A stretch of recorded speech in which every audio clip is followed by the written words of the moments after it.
the gravy, please. Rick and Bubba, Rick and Bubba. 8 minutes past the hour. Welcome in. We start a brand new show and a brand new week together. If you're listening live and it's the 24th, hello, how are you? It's the kickoff hour. Boy, do we have a lot to update. I mean, a lot. And we'll start that right now. 866-WE-BE-BIG is our number. We'll set the day for you. We have a lot to promote, a lot to talk about, and we have some guests in studio today as well. But without further ado, to my left, that's right, you heard me, to my left is Michael Helms, and we'll explain. How you doing, buddy? I'm good. Glad to have be back. Bullethead back. I know. Yeah. For some reason, we can't get all three of us in here. I know, and let's explain what's going on. Can't believe it. And look, I'm going to challenge some of you in the audience. Don't y'all laugh, because I didn't. Well, I did. I'll be honest. That's me Yeah, just joking. I couldn't believe what I was waking up to in my text message. Yeah. And I had several text messages last night from players, from coaches, and from Greg this morning early, and I couldn't believe why he wasn't able to come in today. Right. All right, so I go to bed last night, getting ready for the week, and I go to bed. And I wake up to this text that he sent to the team at 11 p.m. because I wasn't up at 11 p.m. At 11 p.m. last night. Yeah, I wasn't either. Hey, guys, this is Greg. Probably not that chipper when he's saying this. Probably not. The puppies have arrived. Just had the ninth one about 30 minutes ago. Y'all quit laughing. You just had the ninth one about 30 minutes ago. In case y'all are just joining us, he said 9. Right. 9. Now, the mom, I'm not going to read details. The mom had some low blood sugar, according to him, and passed out because she just had 9 puppies. And he got that information from Lisa. Right, he doesn't really know. So we have to feed them every 2 hours. Oh, my. Not going to make it tomorrow. Can't have nothing. And then, of course, the replies from there are precious. Sure. Indeed.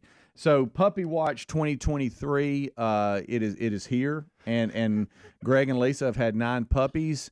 Let's update you real quick. This has nothing to do with Mr. Buddy, we don't think, but the Millie they named the little stray that showed up on their front porch, little skittish dog that never would let Greg come over and pet it, but would chew up the furniture, drag things out in the middle of the yard, pillows, all that kind of stuff. They started feeding it because they're nice people, and they live in rural Alabama. Understand this. They don't live in a subdivision, okay? And so everybody's dogs just run around. Nobody has collars and underground fences or anything like that. No. Maybe they should. Right. No real fences. I mean, we're just running and playing. We're going through woods. I can't imagine what it's like to be a dog around there. They just hopping around, having a good time. And so their stray, he finally told us, hey, Millie's pregnant. And I thought, hey, it just started showing. But then he waited till she was ready to deliver to tell us. And that was that we had some fun with that.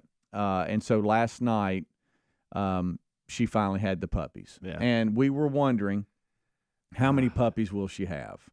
Because we asked him, how big is she? And he said, oh, she's big. And as well as I do, any kind of neighborhood dog or stray, they'll have 100 puppies. It's not just going to be, 3 or 4.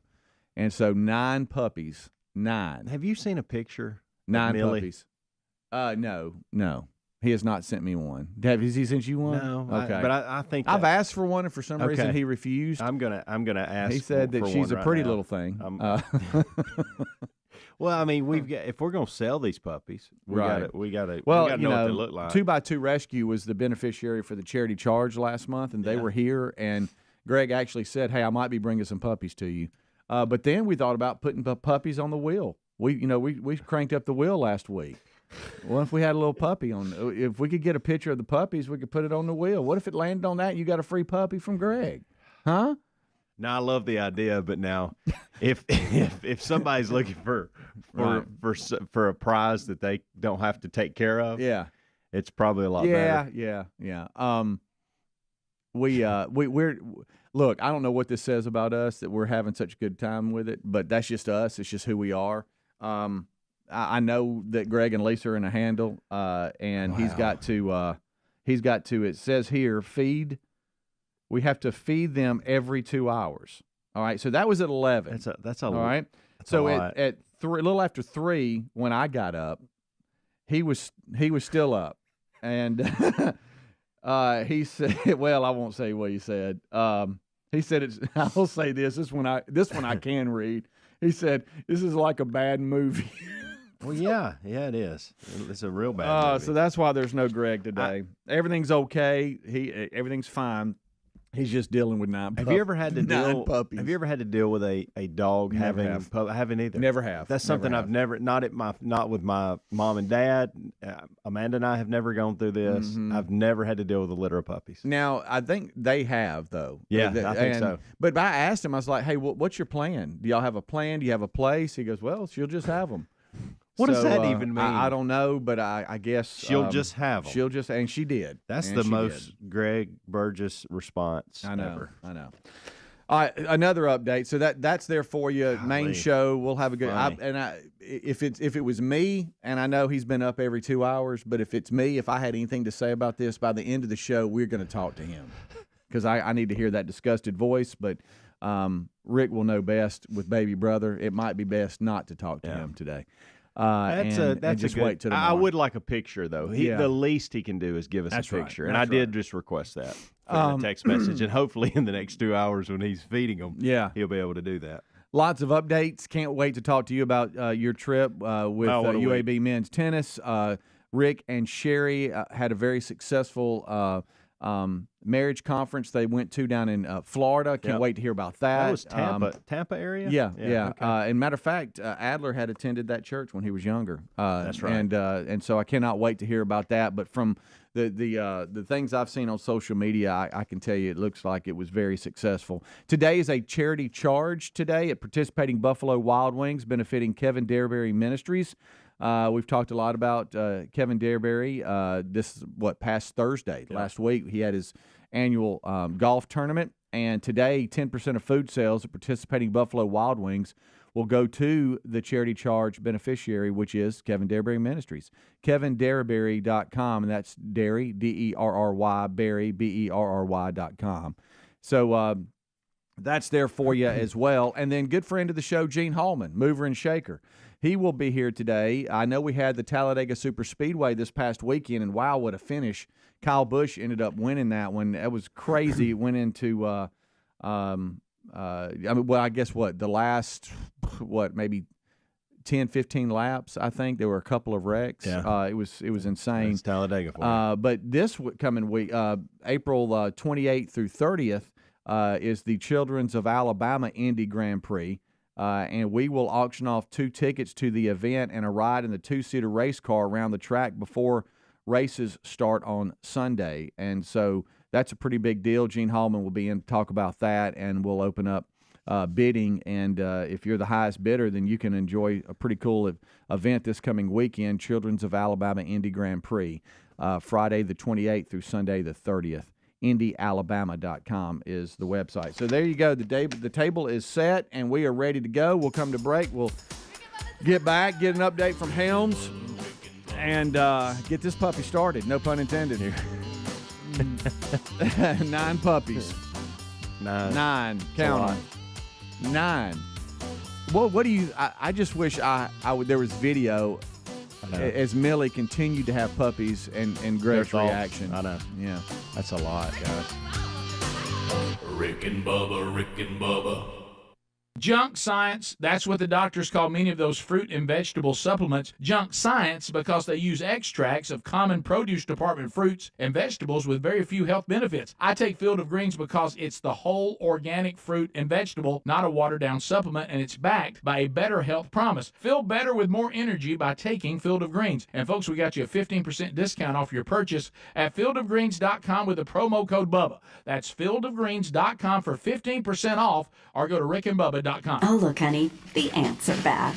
Wow. We leave one itsy-bitsy speck of food out, and they appear out of nowhere. Yeah, it's pretty hard to believe we used to try to get rid of these guys. Now they're just part of the family.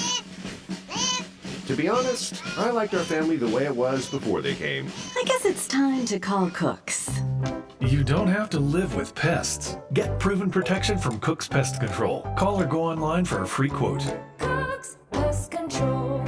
Wendy's $3 breakfast deal is a bacon or sausage egg croissant plus small seasoned potatoes for $3. It's the breakfast that don't miss. So if you did miss Wendy's breakfast, don't imagine fresh cracked eggs, sizzling sausage, crispy bacon, and block out those hot, buttery, flaky croissants. Croissants don't really make a sound, but if they did, for a breakfast that don't miss, Wendy's is that breakfast. Choose wisely. Choose Wendy's $3 breakfast deal. Limited time only. Participate in U.S. Wendy's. Select a request $3 breakfast deal to obtain discount. Not valid for a la carte or combo orders. Got you a free silver bar. Well, okay, we've asked our friends at Lear Capital to do something special for our listeners. Look, highly respected financial analysts predict gold prices could soar as much as $4,000 an ounce. Now, there's no magic 8-ball that guarantees that's going to happen, but gold has outperformed the S&P 500 for the past 20 years. Right now, new Lear customers receive a free 1-ounce silver bar with every ounce of gold you purchase. Free silver bar offer expires soon, so hurry. Visit LearBubba.com. That's LearBubba.com. In this economy, we're officially entering a dupe session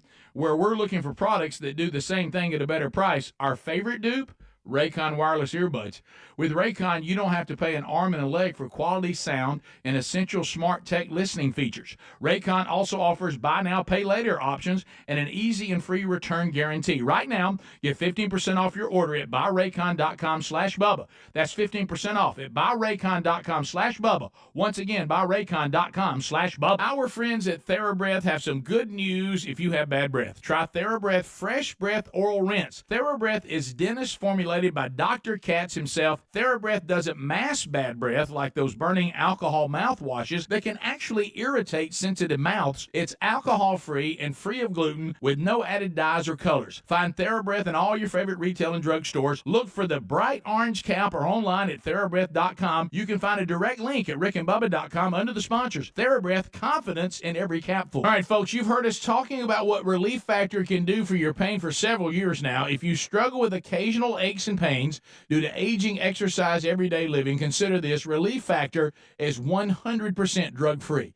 It's made up of ingredients that simply help your own body deal with its natural inflammatory response. And we kid you not, Relief Factor is for real. And the majority of people who ordered the 3-week quick start for just $19.95 go on to order more. Try it at ReliefFactor.com or rickandbubba.com under the sponsors. Looking for peace of mind when it comes to your car's performance? Look no further than our friends at CarShield. With plans for every budget, CarShield offers protection plans that cover more parts than ever before. Whether your car has 5,000 miles or 150,000 miles, plus they offer plans that come with roadside assistance 24/7, courtesy towing, and rental car options. Call CarShield today at 800-465-6550 to save 20% on your plan. 800-465-6550 or go to carshield.com/Bubba. If you're planning to do some spring cleaning, here's our advice. Clean your home and then protect every inch of it with Simply Safe Home Security. Simply Safe is designed with cutting-edge technology and backed by 24/7 professional monitoring. Claim a free indoor security camera plus 20% off your order with interactive monitoring. Customize that perfect system for your home at simplysafebubba.com. That's simplysafebubba.com or visit rickandbubba.com under the sponsors. There's no safe like Simply Safe. Spring is here, and we're all spending less time in the kitchen thanks to HelloFresh. HelloFresh delivers farm-fresh ingredients and foolproof recipes right to your door, saving you extra trips to the grocery store, and the pre-portioned ingredients make it so easy to just get cooking and cut down on food waste. Snag special spring savings today by going to HelloFresh.com/Bubba and use the code Bubba for 50% off, plus your first box ships for free. That's the code Bubba at HelloFresh.com/Bubba. Rick and Bubba's in Ohio. Rick and Bubba. Pass the gravy, please. 22 minutes past the hour. Welcome into the kickoff hour. We're Gregless today. We explained that first segment. If you missed it, Baby Watch, Speedy, Puppy Watch 2023. It happened yesterday, and their little stray dog, Millie, they've been taken care of, had 9 puppies. Yeah. 9.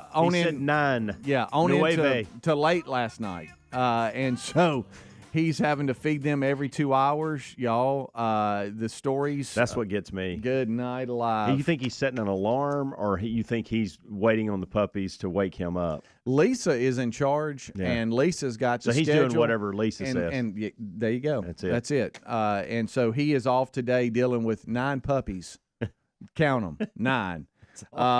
Today, charity charge benefiting Kevin Dareberry Ministries at participating Buffalo Wild Wings. 10% of food sales will go to Kevin Dareberry Ministries, and kevindareberry.com is the website. We'll have all that in show notes. Gene Hallman a little bit later. If you love IndyCar racing, the Children's of Alabama Indy Grand Prix is this weekend at Barber Motorsports Park, world famous park, by the way. And we're going to auction off 2 tickets into the event and a ride in the 2-seater race car around the track before the race on Sunday. So that's going to be a pretty big deal. I want to make sure we promote that early so some of you that are really into that and think it'd be a really cool experience are ready for that to start up in a couple of hours from now when Gene's in studio. All right, so you heard his voice. Helmsy's back, and we welcome him in. UAB men's tennis went over to Texas in Houston for y'all's big conference tournament. USA, yep. And you were gone for a minute, and wow, I know you have lots of stories, but the season is over, correct? The season is over, and a special run. I don't even know where to begin, and I guess probably need to hold most of this until the bigger show and just kind of hash it all out there. Especially with Greg not being here, he won't make me cry. Well, you won't have a good night. Look at that moment. If I get emotional, he won't interrupt me. Good night. Look at that. But it has been a special year. We went 21-7, which has not been done at UAB with the men's tennis team in quite some time. We're going to finish ranked, which is it's crazy to even think about. And when you saw where we were starting the year, and so it has been a special year. And so I'll save all of that for later on. But I know you've experienced one thing. I want to talk about Houston a minute. Yeah. I can't figure out if I like you, Houston. I really can't, and I have mixed emotions. I was there for 9 days, 8 days, and when I first got there, I hate it. Greg told me, he said, look, traffic, and I was like, Greg, how do you know about it? He's like, I know about Houston traffic. It's rough. It is. And I thought, it can't be as bad as Atlanta. I got to tell you, it can. Yeah. It can be worse at times. But what I figured out, and I made this comment, and it was kind of derogatory when I first made it. The highways in Houston is almost like somebody couldn't decide what the heck they wanted to do, and they had like 10 people in charge, and they told everybody that was in charge, you make what you want to do, and you other 9 do what you want to do, and then we'll just have a bunch of roads going every which way, and it looks like a bunch of roads have thrown up on each other. Yeah. Now, that being said, that's what it looks like, and that's what it feels like. But and this is one of those stories, too, that we could take forever to hash out, but we decided to stay at an Airbnb with the entire team versus hotels close. And that sounds good, and we'll talk about later how that's a coaching decision that I'll never make again. Fun, we made memories. But we didn't really save money like we were trying to. Right. You know what I mean? It was if we did save money, it wasn't worth it. Right. That kind of thing. Now we're all on top of each other. It was all good. Oh, wow, one TV. Okay. Yeah. Well, and that's another thing that's interesting too, because let's table that for later, because I need to write that down actually. Yeah. Because so we're all sitting around watching one TV. Okay. When we could all have our own room. So the things that we think the players would want to do when they're not on the tennis court. Yeah. Turns out they don't care about any of that. Right. And they didn't say that, and they weren't rude about it, but you could just tell because they wasn't doing any of it. Downtime's a big deal. And now we got downtime and we're all on top of each other. Yeah, hey, 2 showers too, by the way. Oh, see, yeah. No, 2 showers. Well, look, don't you live and learn? You do. That's what I'm saying. This is a growth season for me, and Justin and I actually, Coach DeSanto, we walked this out. We were like, hey, what do you think about an Airbnb? Because teams do this. This is not something we come up with and thought, man, we got a great idea and it'll work. Yeah. People have done it and it's been successful, but we got a big roster and a lot of folks. And so I want to know this, and then you can move on. How quick did you know it was a bad idea? About 36 hours into it. Well, it may have been sooner than that when I was standing in Walmart buying a bunch of groceries. That may have been when I thought that I don't know if this is a good idea or not. But so breakfast. we'll talk. Well, that's guys really missed that. Didn't realize guys are not big on making their own breakfast. I've noticed, especially when we fed it. You know, we've gave them the Continental all year. I don't even remember. Oh, Houston. So Houston. So and can't Rhodes. decide if I like. But here's the thing that was amazing because we were there for a long time, and we would have to go back and forth. We had about a 15. If no traffic, it was a 10 to 12 minute drive. Okay. And it was like 4 or 5 miles, maybe 7. I don't know, but it seemed like that's the point. It changed. It didn't matter. I never went to Rice University the same way at any point in time. Either going or coming, it never took me the same way because of the time of day and the traffic, and the flow, and it was and there was and it didn't. I still get bottlenecked sometimes, but it would only be a few minutes. I was never in a major traffic jam that lasted more than a minute or two, but it was. At the first of the week, I was like, this stinks. I don't know. I can't stand what I'm having to go through here to get. Why couldn't we have that was another thing. Why couldn't we have just got a hotel? And I'm getting mad at myself. Hey, Helms, it's part of it, but this is why you went Airbnb. Right. You knew you was going to have this extra couple mile drive, but you didn't know Houston traffic was like this. But it really wasn't that bad, that part of it. It was just Houston, the drivers, they're a little crazy, too. They get after it. Yeah. So I had to get after it in the big van. Watch out. Here comes Bullethead. Goodness gracious. All right, we'll be back. We got a lot to continue. Don't go anywhere. Rick and Bubba, Rick and Bubba.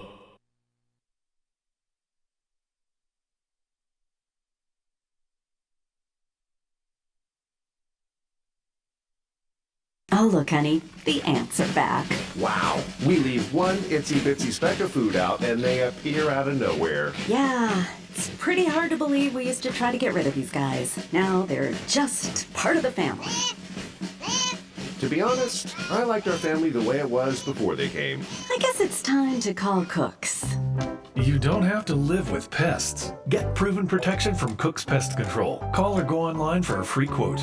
Cook's Pest Control. Our friends at TheraBreath have some good news if you have bad breath. Try TheraBreath Fresh Breath Oral Rinse. TheraBreath is dentist formulated by Dr. Katz himself. TheraBreath doesn't mask bad breath like those burning alcohol mouthwashes that can actually irritate sensitive mouths. It's alcohol-free and free of gluten with no added dyes or colors. Find TheraBreath in all your favorite retail and drug stores. Look for the bright orange cap or online at TheraBreath.com. You can find a direct link at rickandbubba.com under the sponsors. TheraBreath, confidence in every capful. Have you tried the Innovative's Helix Sleep Mattress yet? Well, nothing beats a great night's sleep, the kind you get with Helix. So we love them, and Helix has over 12,000 five-star reviews with customized mattresses that fit your sleep needs because they know everyone is unique. They even have big and tall mattresses and mattresses for the kids. But how do you know which mattress is right for you? Well, Helix has you covered. Just take the Helix Sleep Quiz and find the perfect mattress in under 2 minutes. Place your order, and your mattress will be delivered right to the door free of charge. And the best part, Helix knows there's no better way to try a mattress than by sleeping on it in your own home. That's why they offer a 100-night trial for you and a 10 to 15-year warranty. Right now, Helix is offering 20% off all mattress orders at helixsleep.com/Bubba. Best offer yet, by the way, and it won't last long. So if you've been waiting to try a Helix mattress, here it is. Now's the time. Head to helixsleep.com/Bubba for 20% off your mattress order. Are you looking for peace of mind when it comes to your car's performance? Well, then look no further than our friends at CarShield. We know that auto repairs can be a headache, especially when they come out of nowhere. That's why we have CarShield. You don't have to worry about the rising cost of car repairs. Plus, you can lock in your price and it will never go up. Even if your car is over 3 years old, it's still prone to expensive costs. With plans for every budget, CarShield offers protection plans that cover more parts than ever before. Whether your car has 5,000 miles or 150,000 miles, plus they offer plans that come with roadside assistance, 24/7, courtesy towing, and rental car options to get you back on the road quickly. CarShield is dedicated to protecting what you drive because it's just a matter of time before you're going to need repairs, so don't wait till it's too late. Call CarShield today at 1-800-465-6550 to save 20% on your plan. Lock in your price and it will never go up. Call 800-465-6550 or carshield.com/Bubba to save 20%. The folks at MyPillow have launched MyPillow 2.0. Now, this innovative MyPillow has brand new temperature regulating technology to keep you comfortable throughout the night. Core body temperature plays a big role in how you sleep, and this new fabric technology helps regulate your body temp by creating a lower surface temperature for a more restful sleep. The MyPillow 2.0 is available in 4 loft levels with a 10-year warranty and a 60-day money-back guarantee. And, of course, it's made right here in the USA. And, folks, MyPillow.com/Bubba has all kinds of other special radio deals for you when you use our special code BUBBA. Their Giza Dream bed sheets are also buy one, get one free. And there's great deals on my slippers, my coffee, clothes, and their 6-piece towel set is just only $49.99. Take a look at the brand new MyPillow 2.0 and head to MyPillow.com/Bubba. Use the code Bubba to get in on this buy one, get one free MyPillow 2.0 deal. Who's planning to do some spring cleaning this year? Dust those hard-to-reach places? Clean out that closet? You know the one. Here's our advice. Clean your house and then protect every inch of it with Simply Safe Home Security. We recommend it to everyone. Simply Safe is designed with cutting-edge technology and backed by 24/7 professional monitoring. In an emergency, agents use Fast Protect technology only from Simply Safe to capture critical evidence, so you can get priority police dispatch. 24/7 professional monitoring service costs under $1 a day, less than half the price of traditional home security systems. You can lock and unlock your doors, access your cameras, and arm and disarm your system from anywhere. Customize the perfect system for your home in just a few minutes at simplysafebubba.com. Go today and claim a free indoor security camera, plus get 20% off your order with interactive monitoring. That's simplysafebubba.com or visit rickandbubba.com under the sponsors. There's no safe like Simply Safe. Rick and Bubba's in Ohio. Rick and Bubba, pass the gravy, please. Rick and Bubba, ooh, it brings me to my knees. Rick and Bubba, I can't start another Rick and Bubba, day without him, brother. We are back now, 25 minutes until top of the hour. Today, Charity Charge Day at participating Buffalo Wild Wings. All proceeds go to Kevin Dareberry Ministries. I think this is a great idea. Next month, Charity Charge goes to Greg's Stray and Stay Puppy Rescue and Birthing Suites. That would be very funny. The reason I say that is Greg and Lisa, their stray dog had 9 puppies late yesterday and into the night tonight, or last night, I guess, early morning. And so he's home with that, and we'll miss today's show. So we're in the middle of getting a recap from Helmsy UAB men's tennis. The season is over. They made it in from Houston late Saturday night into Sunday morning, and he's kind of recapping that endeavor, and we'll leave some of it for the main show, but just kind of updating us a little bit. Yeah, we were talking in the break, and this will be the part that I really dive into in the big show with the guys after later on in the show, or maybe even tomorrow or whatever. But things that I didn't feel like I realized I would deal with in 2023. All right. Like the NCAA. It's a pretty big one. Sure. Transfer portal. Didn't know that I'd deal with that in 2023. That's a big one. Language barriers with recruiting agencies and players. Had no idea. Didn't know I was going to have to say goodbye to 4 seniors. Ooh, that's and tough. I got to tell you, I had that goodbye with one of them yesterday, and it was a little rougher than I thought it would be. Really? Didn't realize I was going to latch on to these kids like I have. Well, if you think about it, you've been together every day for, almost half the day for how long? Oh, gosh, like 5 months, 6 months. Yeah. And so, and Amanda told me when I left, she goes, you realize that some of these guys, I'll tell you when she told me, we had our banquet 2 nights before we left. 3 nights before we left. Right, I remember that. And we left that night. Amanda said, you realize you've got about a week and a half with these guys, and that's it. And some of them you will never see again. Wow. Now think about that a minute. It's not like I'm coaching little Johnny that's 20 minutes down the road and I can go see him anytime I want to, or run into him at a Publix. Some of these guys are going back to the Czech Republic and to Greece and Serbia, and I'm never going to see them again. Yeah. And so the realization of that was started happening yesterday when one of my favorite guys on the team, Thanos, wasn't sure. Sounds like an Avenger. I know. Well, and he's a maniac like one when it comes to tennis.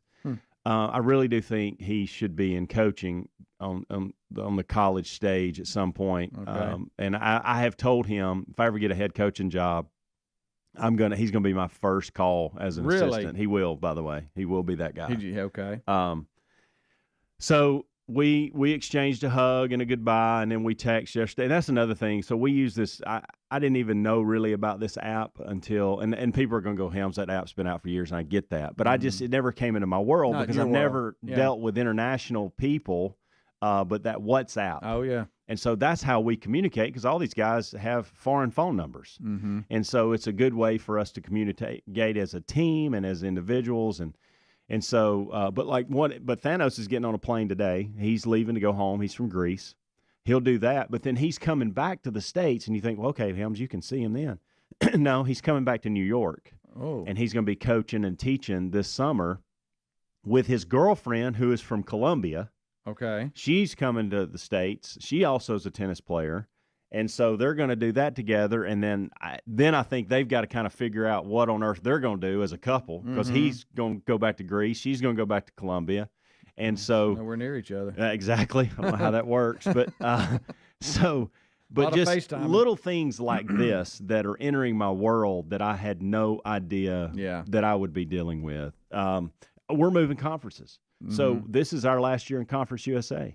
So we're moving to the American Conference. That brings all kinds of conversations and challenges and changes that I have had to start planning for. Scholarships. How do the financial aid and financial part of this to how you split 4.5 scholarships amongst roster sizes. Do you have 13 guys or do you have 9 guys? I mean, it's all these things that I've been learning, equipment and budgets and all these different things I didn't know I was going to have to deal with. But I will tell you, it has been awesome. It's been a special year. We've won, which makes it even better. Justin, Coach DeSanto even told me a couple of days ago, he said, I've loved everything about what's happened this year, but you are jumping into this and being a part of a really good team. Like you've never been a part of a team that just sucked. And those years are tough. Yeah. And I thought, yeah, probably so. But I hadn't had to experience that. I hope I don't. I know that's coming at some point, maybe next year. I don't know. But we've been very fortunate this year on that front. So how does, real quick, and I know you're in the middle of this, but how does tennis work compared to, say, basketball or baseball where there's postseason tournaments and you have conference play and all that? Football's a little different, but like you finished Conference USA play down in Houston where you just were. And do some make an at-large, or do you have to win the conference, or what's the deal? We had to win the conference. But, I mean, having the kind of record you have, is that not – Well, it's all about ranking. And so, okay. And that's another thing that I've had to learn. So if I said top 25 in here, most people understand what that means in regards to the typical sports that we follow: basketball, baseball, and football, the big three. Okay. That's kind of where you want to land if you're a big-time conference. I mean, a big-time team, you want to land top 25. Okay. In tennis, it's top 75. And people will look at that and go, what are you talking about, 75? Why 75? You can't get 75? Well, here's the thing people don't realize. It's an Olympic sport. It's an international sport. So where football, basketball, and baseball, for the most part, there's a very small percentage, they're pulling from Americans. Okay? 320 million people, 330 million people. Well, we're an international sport. 80% of our student athletes are international athletes. Okay. So we're now pulling from 8 billion people across the planet. And so what happens is now you realize when you throw that number out there, oh, wow, there's a lot of really good tennis players. And so our top 75 is like the top 25. Does that make sense? Yeah, no, it does. It does. So we're going to finish. So there's tennis after the tournaments, conference tournaments? Yes. For a select few? For a select few. Okay. So what happens is you have the top-ranked teams, and then you have the conference champions. We didn't win the conference tournament, so we won't go. And we would have had to be. So we're going to finish probably around. I would say I've looked at this every. There's a website that you can constantly look at the ever changing deal, and then there's the ITA that handles everything college tennis. They put out their rankings, and that's what goes by. That's what we go by. But there is one that's a projected kind of thing. I looked this morning. We're at 70. Okay, which is phenomenal. Do you realize this time last year we were at 188? Wow. 188. We've jumped to 70th in the country. Hello. We're under that 75 ranking, which was a goal. When you look at our goals that we put up is be inside the top 75. That's all college tennis wants to do. Okay.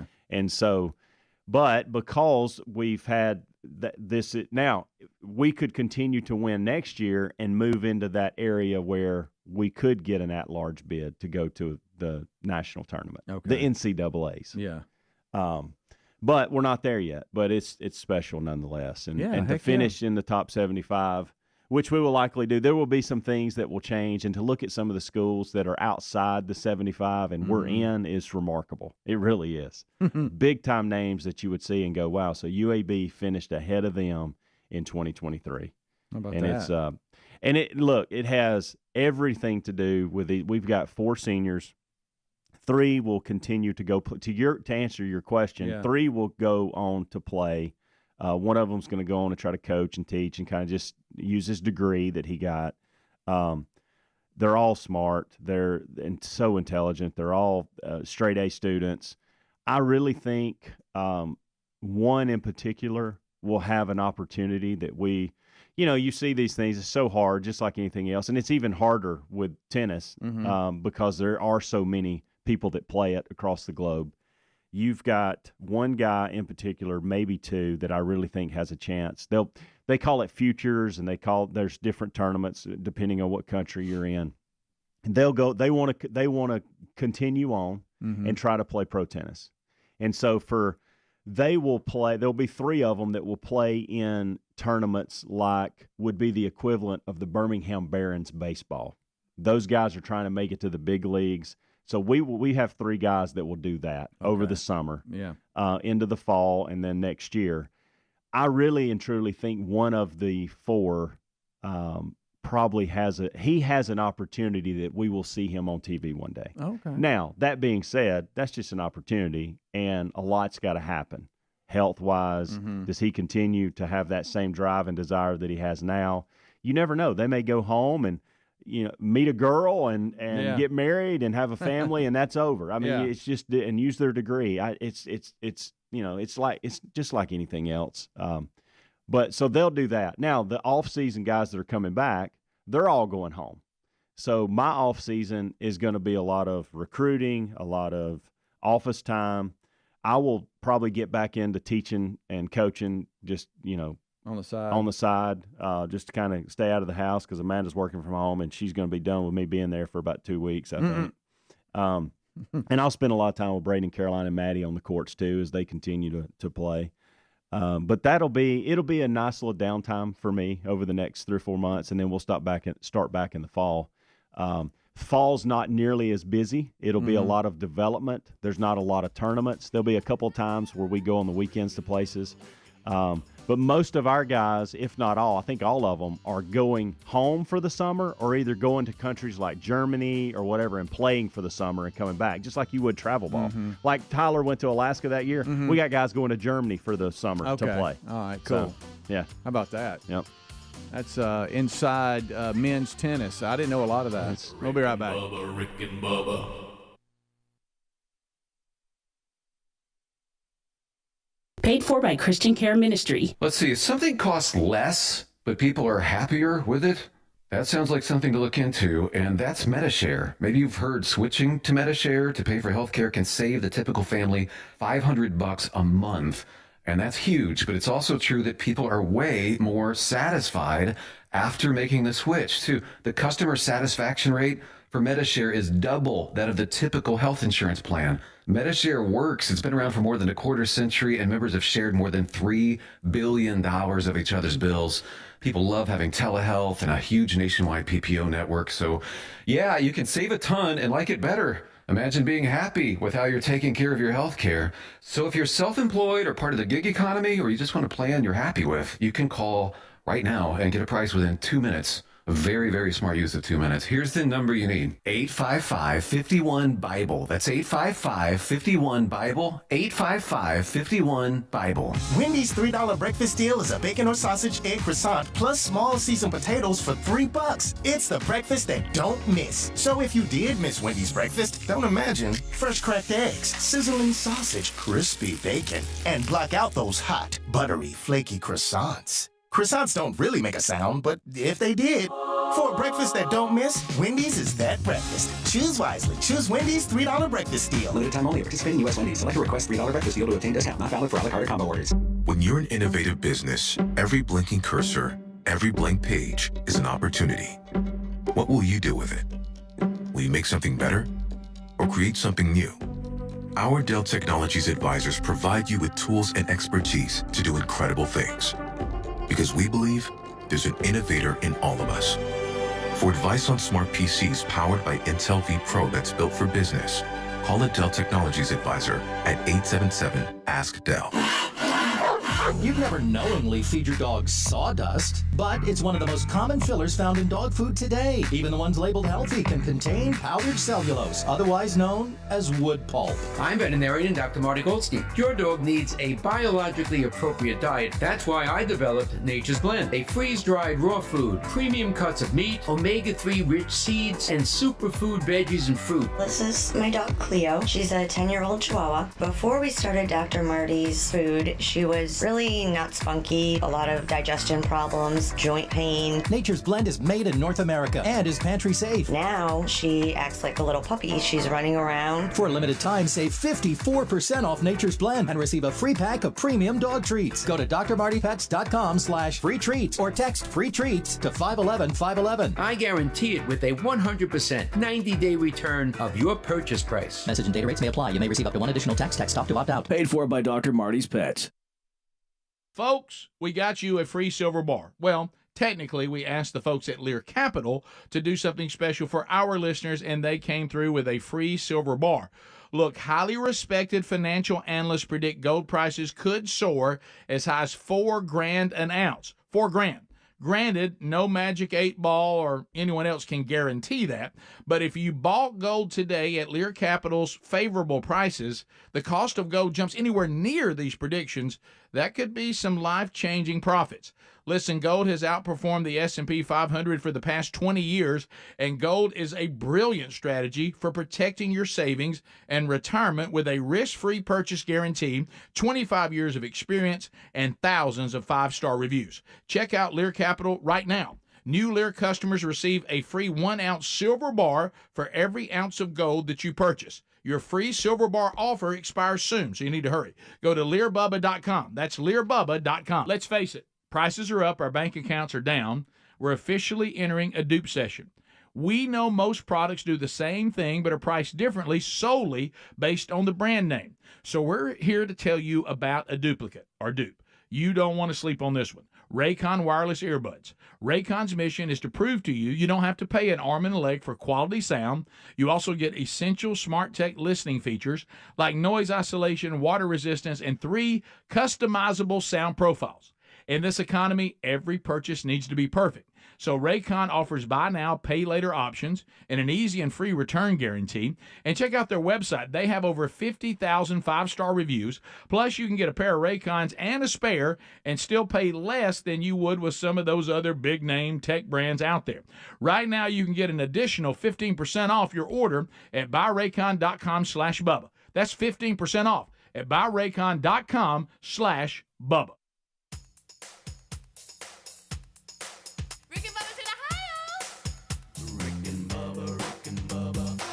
The gravy, please. Rick and Bubba.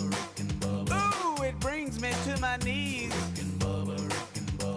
I can't start another Rick and Bubba. Day without 'em, brother. Rick and Bubba. Welcome in. I hope all of you are doing well today. As always, we thank you for making time to be with us. 866-WE-BE-BIG is our number. Helmsy back off of a vacation last week where he was with UAB men's tennis. He's kind of updating us there. Greg off today.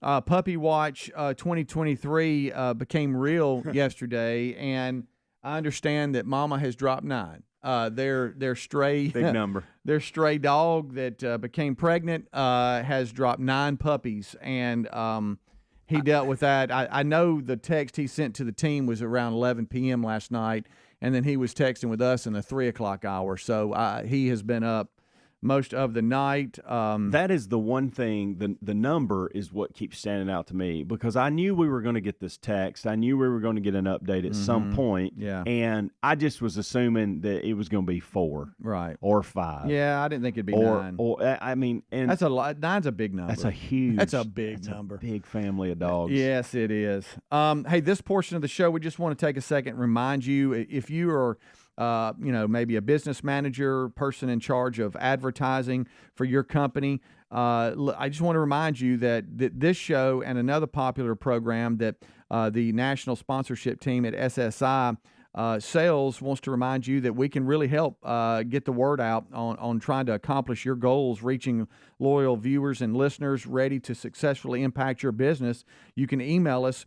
Rick and Bubba, that's and, spell out and, Rick and Bubba at syndicatedsolutions.com, or call 203-431-0790. I mean, not only do we have our radio affiliates across the country, we also have the YouTube, Blaze TV feeds. We've got the 24/7 TuneIn app. We've got social media platforms, podcasting, online showcasing opportunities at rickandbubba.com. A lot there.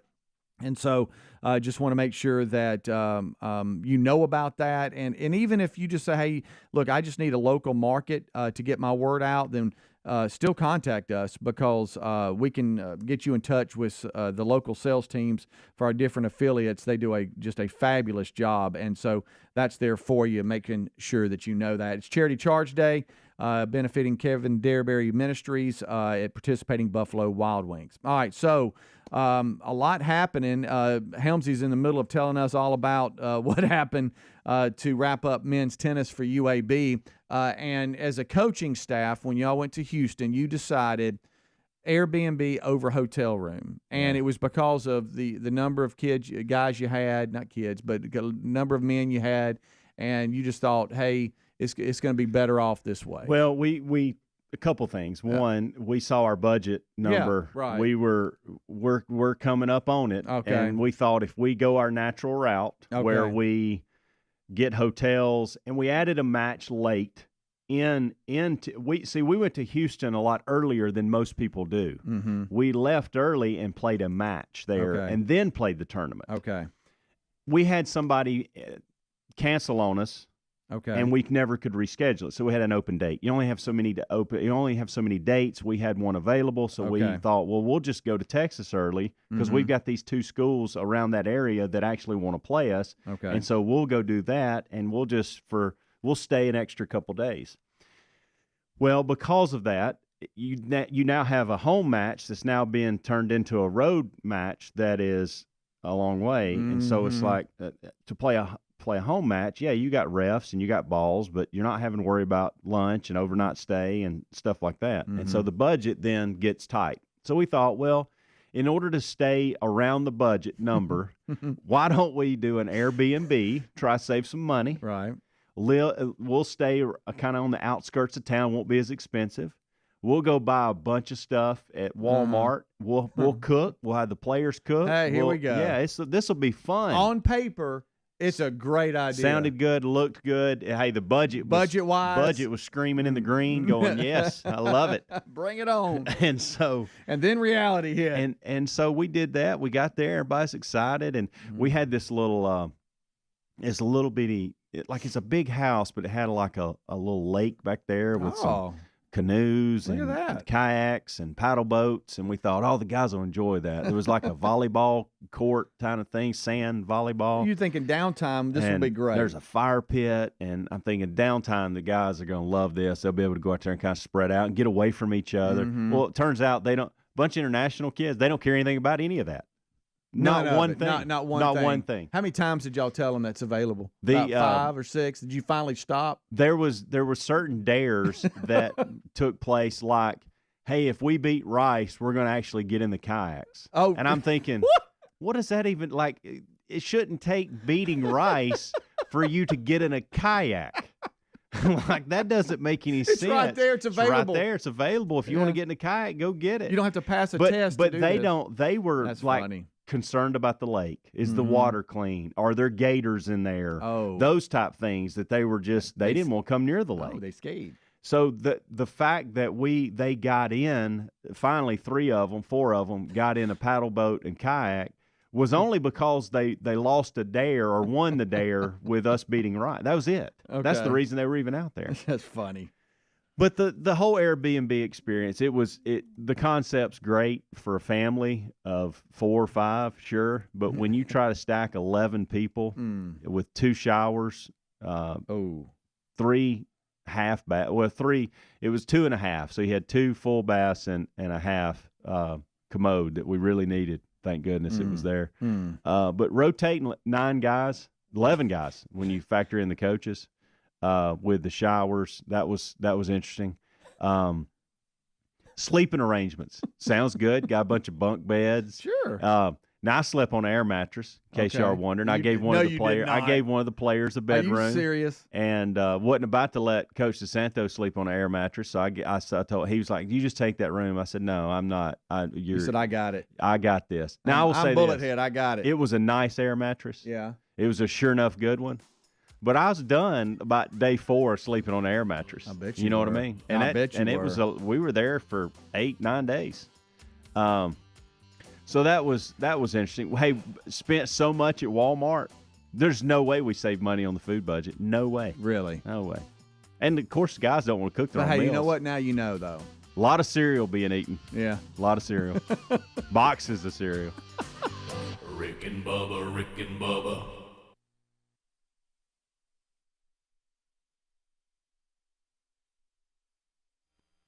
Weird things that happened over the weekend. Now, I'm not familiar. I don't follow boxing modern day very much, so I'm not familiar with Curtis Harper because I don't watch a lot of boxing. You know, in modern day. Now, back in the day, you give me your Sugar Ray Leonards and your Mike Tysons and your Roberto Duran, Mm-hmm. Mm. Uh, Evander Holyfield and all that.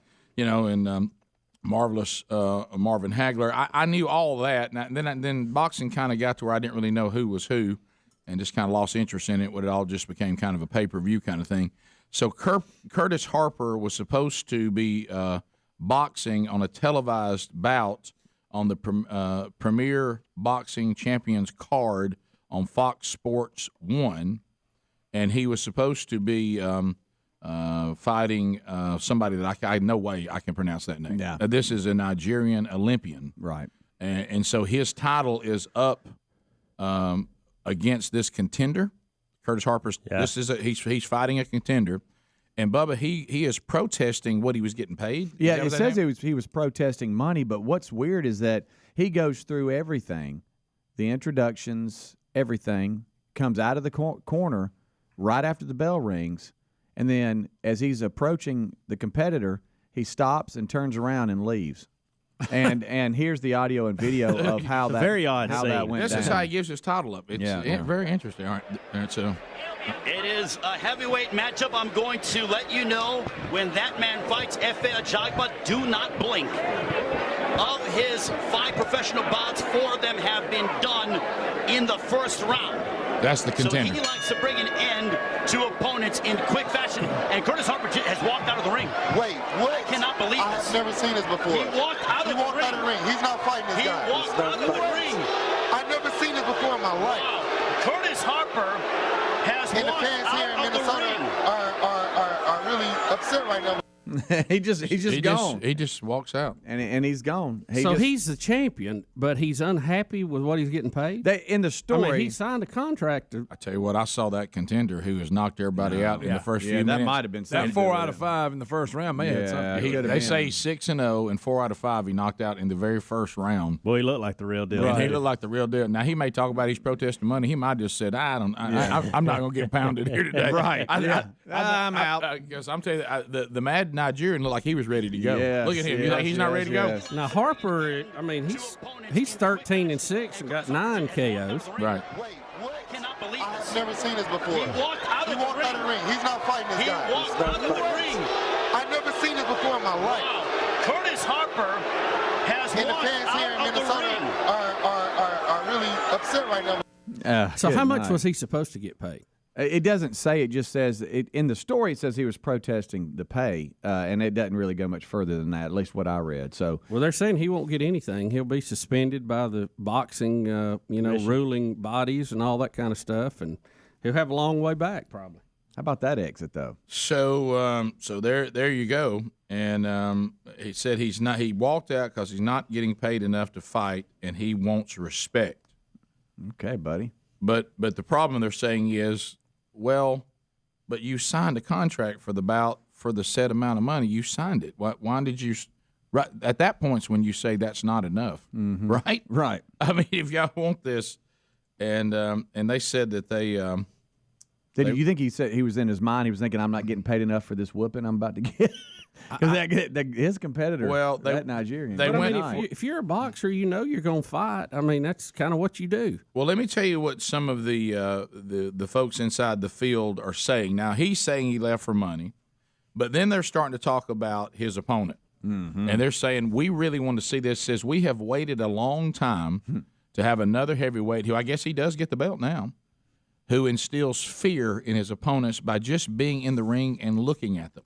The last time a fighter instilled this kind of fear in his opponent was Mike Tyson in his prime. Wow. He said the heavyweight division does have a new star, and he says the guy's name. I don't know how to pronounce it. No doubt he is the biggest puncher in the sport now. He won the knockout award at the Rio Olympics for the most spectacular knockout, which I'd like to see. Yeah.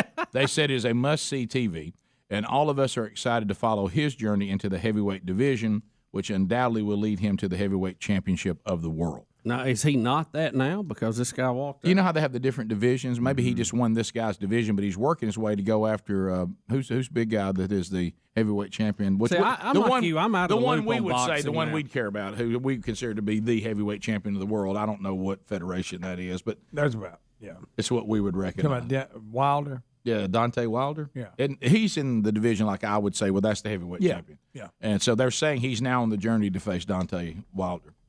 And everybody hope it gets So Dante, is he the reigning Deontay? Is he the reigning? He's got some of the titles. I don't know if they're unified. It's very confusing. Is there two different groups? and Is that it- when they're, and then the, There's I federal. remember we like used to have the IBC, unified belt. WBC, IBF, all that. If you can ever get them unified, that's when you got something. IBF. I thought that was something you didn't want. So IBF. That's Hey, IBF. all of you.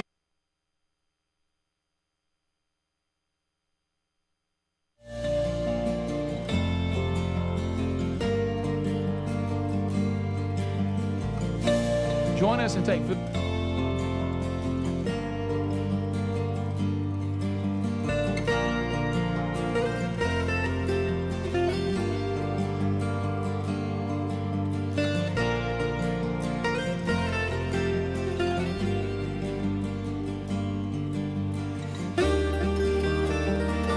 It is 6 minutes past the hour. Hello and welcome. A brand new hour from the No Name Studio. It is the Rick and Bubba Show. It is another hour. It is another day. And it is another week. And we start this hour with the national anthem. Let's go.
7.5 minutes past the hour. Let's bounce. Speedy Helmsy is back. Coach Bullett's in the house. Bullet head. And he's back, ready to go today. Eddie Van Adler settling in. The YouTube experience is in his hands now. Drive carefully, Mr. Adler. You can catch it live every day on our YouTube channel. Subscribe so you'll get an alert when the show or anything else goes live on the YouTube channel. And then you get the whole show archived every day on the YouTube channel. A best of hour, which you can find archived on our YouTube channel. You can see it on Blaze TV. And you can also get the audio-only version on the Rick and Bubba podcast channel. And that podcast channel also features daily audio archives. Our TuneIn app, you can get it live anywhere as long as you have streaming or cell service. You can catch the live show and also hear archive shows on the TuneIn app. Or you can just get up every day or hear us in the afternoon or middays or whenever your favorite radio station plays the Rick and Bubba Show via the Rick and Bubba Radio Network stations across the country. All of those details can be found at rickandbubba.com. We're only missing one. Well, we're actually missing two, and we'll tell you why Greg isn't here if you missed the kickoff hour. But now the silver-tongued one, the man with a golden voice, Professional Lunch Eaters Man of the Year, the inventor of pizza in a cup, Shakespeare's worst nightmare, and the master of the King's English. Ladies and gentlemen, put your hands together for Bill Bubba Bussey!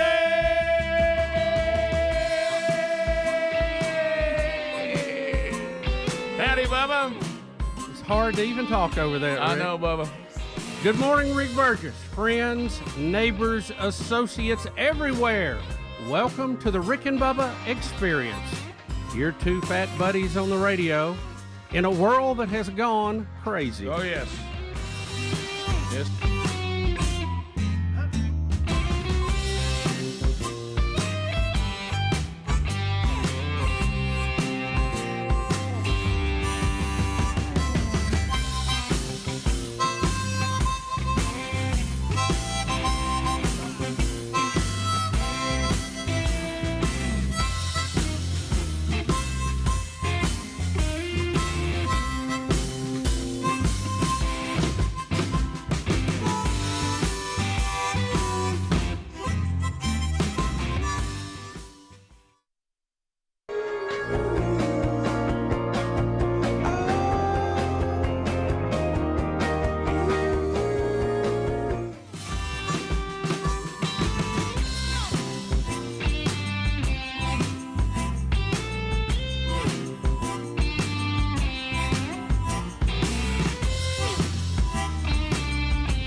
That's what you have to ask, don't you? I know. Every day. Am I the solution or am I the problem? So that's a question we must all ask. A little clock. Greg sir. asking himself that question today. Sure. I know that things happen on the show that have boggled the mind. I mean, literally boggled the mind. I had an interesting start to this week. I got up about 15 minutes earlier than I normally do because of just, a nature call. And I said, well, it's not worth going back now. So, my wife's been getting up with me this year. She's now about to finish her 4th month of this. And she's understanding how crucial it is to get every second of sleep. And she's going on and on about that. And I'll tell you all a story about the weekend that ties into that too. So, it is my normal routine. We've talked about this before. So my day started that I got into a bit of trouble with my wife, who claimed that I kept her from sleeping an additional 20 minutes because she usually doesn't get up till top of the hour. Right. And then we spend time together and we pray and we read. What did you do, Rick? She said that I broke wind so loud it woke her up. Rick Burgess. She said, "Do you not have any regard for anybody?" and she goes, I mean, she goes, "Would you stand right next to the bed and do that?" And I said, "Baby, I said, baby, I was getting out of the shower and brushing my teeth and combing my hair, and I always let off a little excess." And she said, "Well, I don't know if you had a microphone up against it." And she said, I came out of a deep sleep to the sound of you farting. And I said, this is what we're going to talk about? That's how my day started. And I thought, well, my day is off to a rough start. And so, and then I told her she didn't like it because she was sleepy and a little bit ill. You didn't bark off in the shower and give old wet willy, did you? No. I've done that before. That's always super fun. But I don't know if I just had exceptional volume or I don't know what it was, but she claims, I said, "Sherri, I do that every day." She goes, no, not like this. She was just like you had a sound crew set up a sound stage. Sound crew. And she goes, "Were you right by the door?" And I said, well, "I was standing where I always stand." And then of course I started getting silly because I was up longer, so I'd already had my shower and everything. And she was, you're ill and you're not out yet. And I said, I said, "You can't stop people from breaking wind when they want to." I said, "Tom Petty even wrote a song about it, free farting. Have you ever heard it?" Look, she was like, "Not funny, not funny." So then she didn't tell you to cram it, clown, did you? Well, that was actually earlier in the weekend. But anyway, so I go in there and and I see my phone and I go, well, let me go do the morning check-in, see how everybody's doing. See what's going on. And then I read that Greg's not at work today because a stray dog dropped 9 puppies and passed out in the process because of low sugar. Shouldn't be laughing. And now Greg and his wife are hand feeding Is that Millie? 9 stray puppies. So that's Millie. Do I have that right? Yes. So yes. Greg is suckling puppies, is what you're saying. That's it. Stray puppies from a dog he's never petted. Right. Well, she'll let you pet her on the back porch. She said. Really? Okay. Yeah. But this is a stray dog Yes. that is. But not only does she drop 9 puppies, and most stray dogs you never even know they had their puppies till you hear them, over out there. in the woods. Somewhere. Yeah. And he gets a dog that's stray but can't handle the birthing process because of low sugar. Correct. Do I have this right? The mom passed out from low blood sugar. And what are they feeding them? Don't you have to have some know. formula or something? Where did they get it? Well, I'm sure Lisa's in charge of that. I have no idea. You know, I asked Greg, I said, "Buddy, you got a plan for when this happens?" He goes, "Yeah, I guess you'll just have them." I'm like, "That's your plan?" But I'm sure Lisa was a little bit more detailed. Well, and I told usually the plan is a box with straw. Yeah. Usually you don't even know if stray dogs have puppies till you hear them under your house. Yeah. And I told Bubba when I came to the office, I said, I hate the fact that my dad is, battling Alzheimer's. I said, but today I'm almost thankful for it. I said, because I'm glad he doesn't know his son. He wouldn't be able to take this. That his son missed work because a stray dog had low blood sugar and he's hand feeding puppies. I'm just glad my dad didn't know that. And there's no way he'll know that. Oh my gracious, Greg Burgess. I don't even. I text back my true thoughts, and it was, I can't believe what I'm reading. Hey, there's a couple of texts. I can't even put sentences together. The Good Time Gang was texting a little bit, just making sure everything's covered, and a lot of his responses I cannot read out loud, but one I can read is, "This is like a bad movie." It is. That's what he said. Well, I'll tell you what he's doing. He's going through a rough patch. Yeah. I didn't know that I was going to see the word suckling in our team text today. Didn't know that. And Bubba, I did not even know what that was. Had to look it up. Yeah. That's how I'm clueless to all these things. Yeah. Well, it's accurate, but I googled it. Yeah, right there. But I'll say this again. It was close enough for me to use it. Let's talk about all the things though. Is it common for dogs to be strays? Yes. Mm-hmm. Is it common for dogs to wander up to people? It happens. Mm-hmm. Is it common for stray dogs to get pregnant? Yes. It is. Is it common for stray dogs to give birth to lots of puppies? Yes. But it's not common for them to have low blood sugar and can't pull it off, and you have to hand feed their puppies. I mean, 9 of them. That's not. Usually, they're pretty resilient dogs. I mean, stray dogs. I know today's charity charge. A lot of people are suggesting next month it's Greg and Lisa's Stray and Stay. Yeah, and maybe they're the beneficiary. Well, look, I know a lot of you always wanted to own a Greg Burgess and Lisa Burgess puppy. You're gonna get a chance. I mean, once they're done hand feeding them. All right, so we'll be back. Rick and Bubba. Came to the Expo this past weekend. We had a great time. Your encouragement, a lot of fun.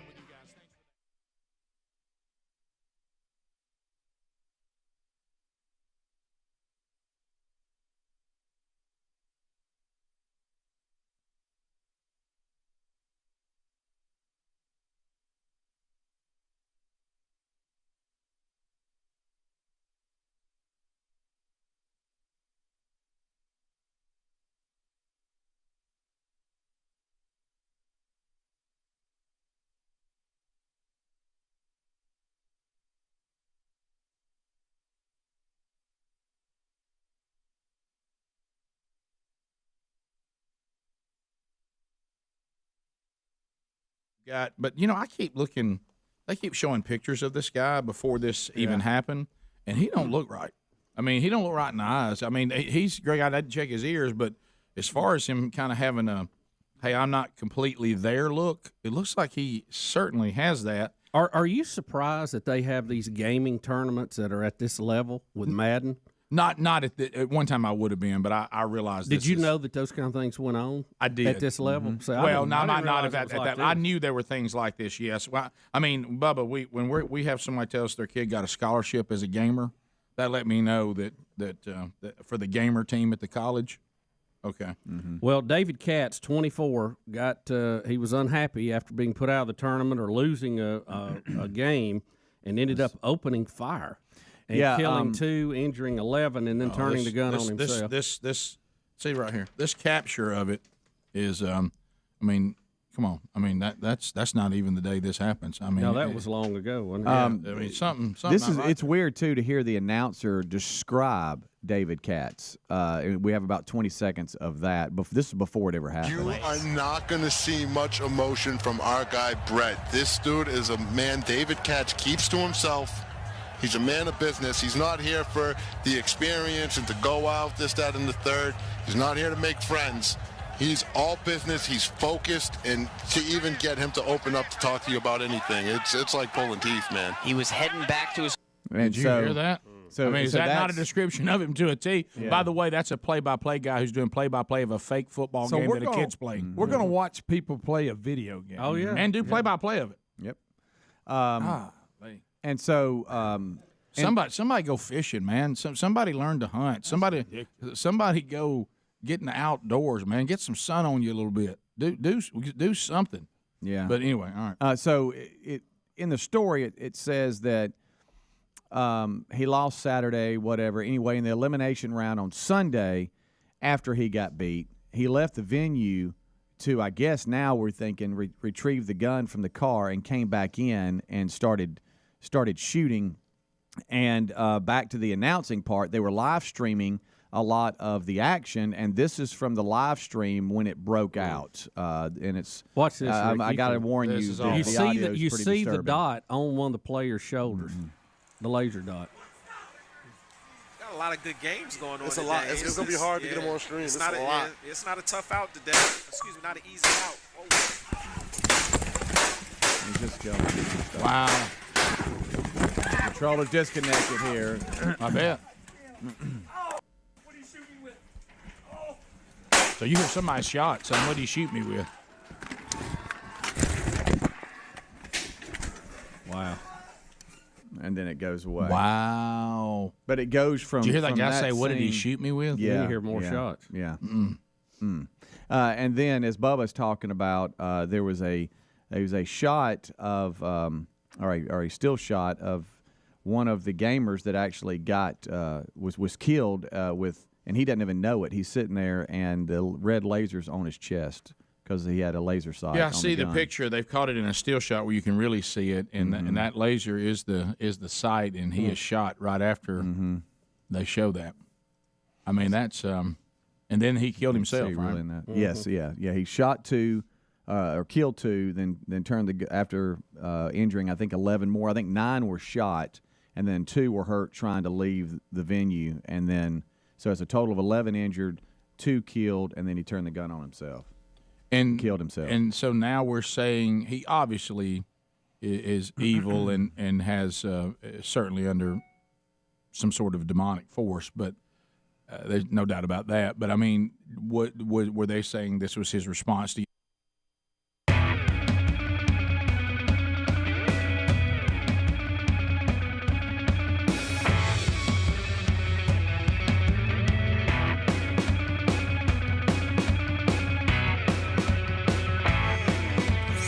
22 minutes past the hour of the Rick and Bubba Show. 866-WE-BE-BIG is our number as we work our way back.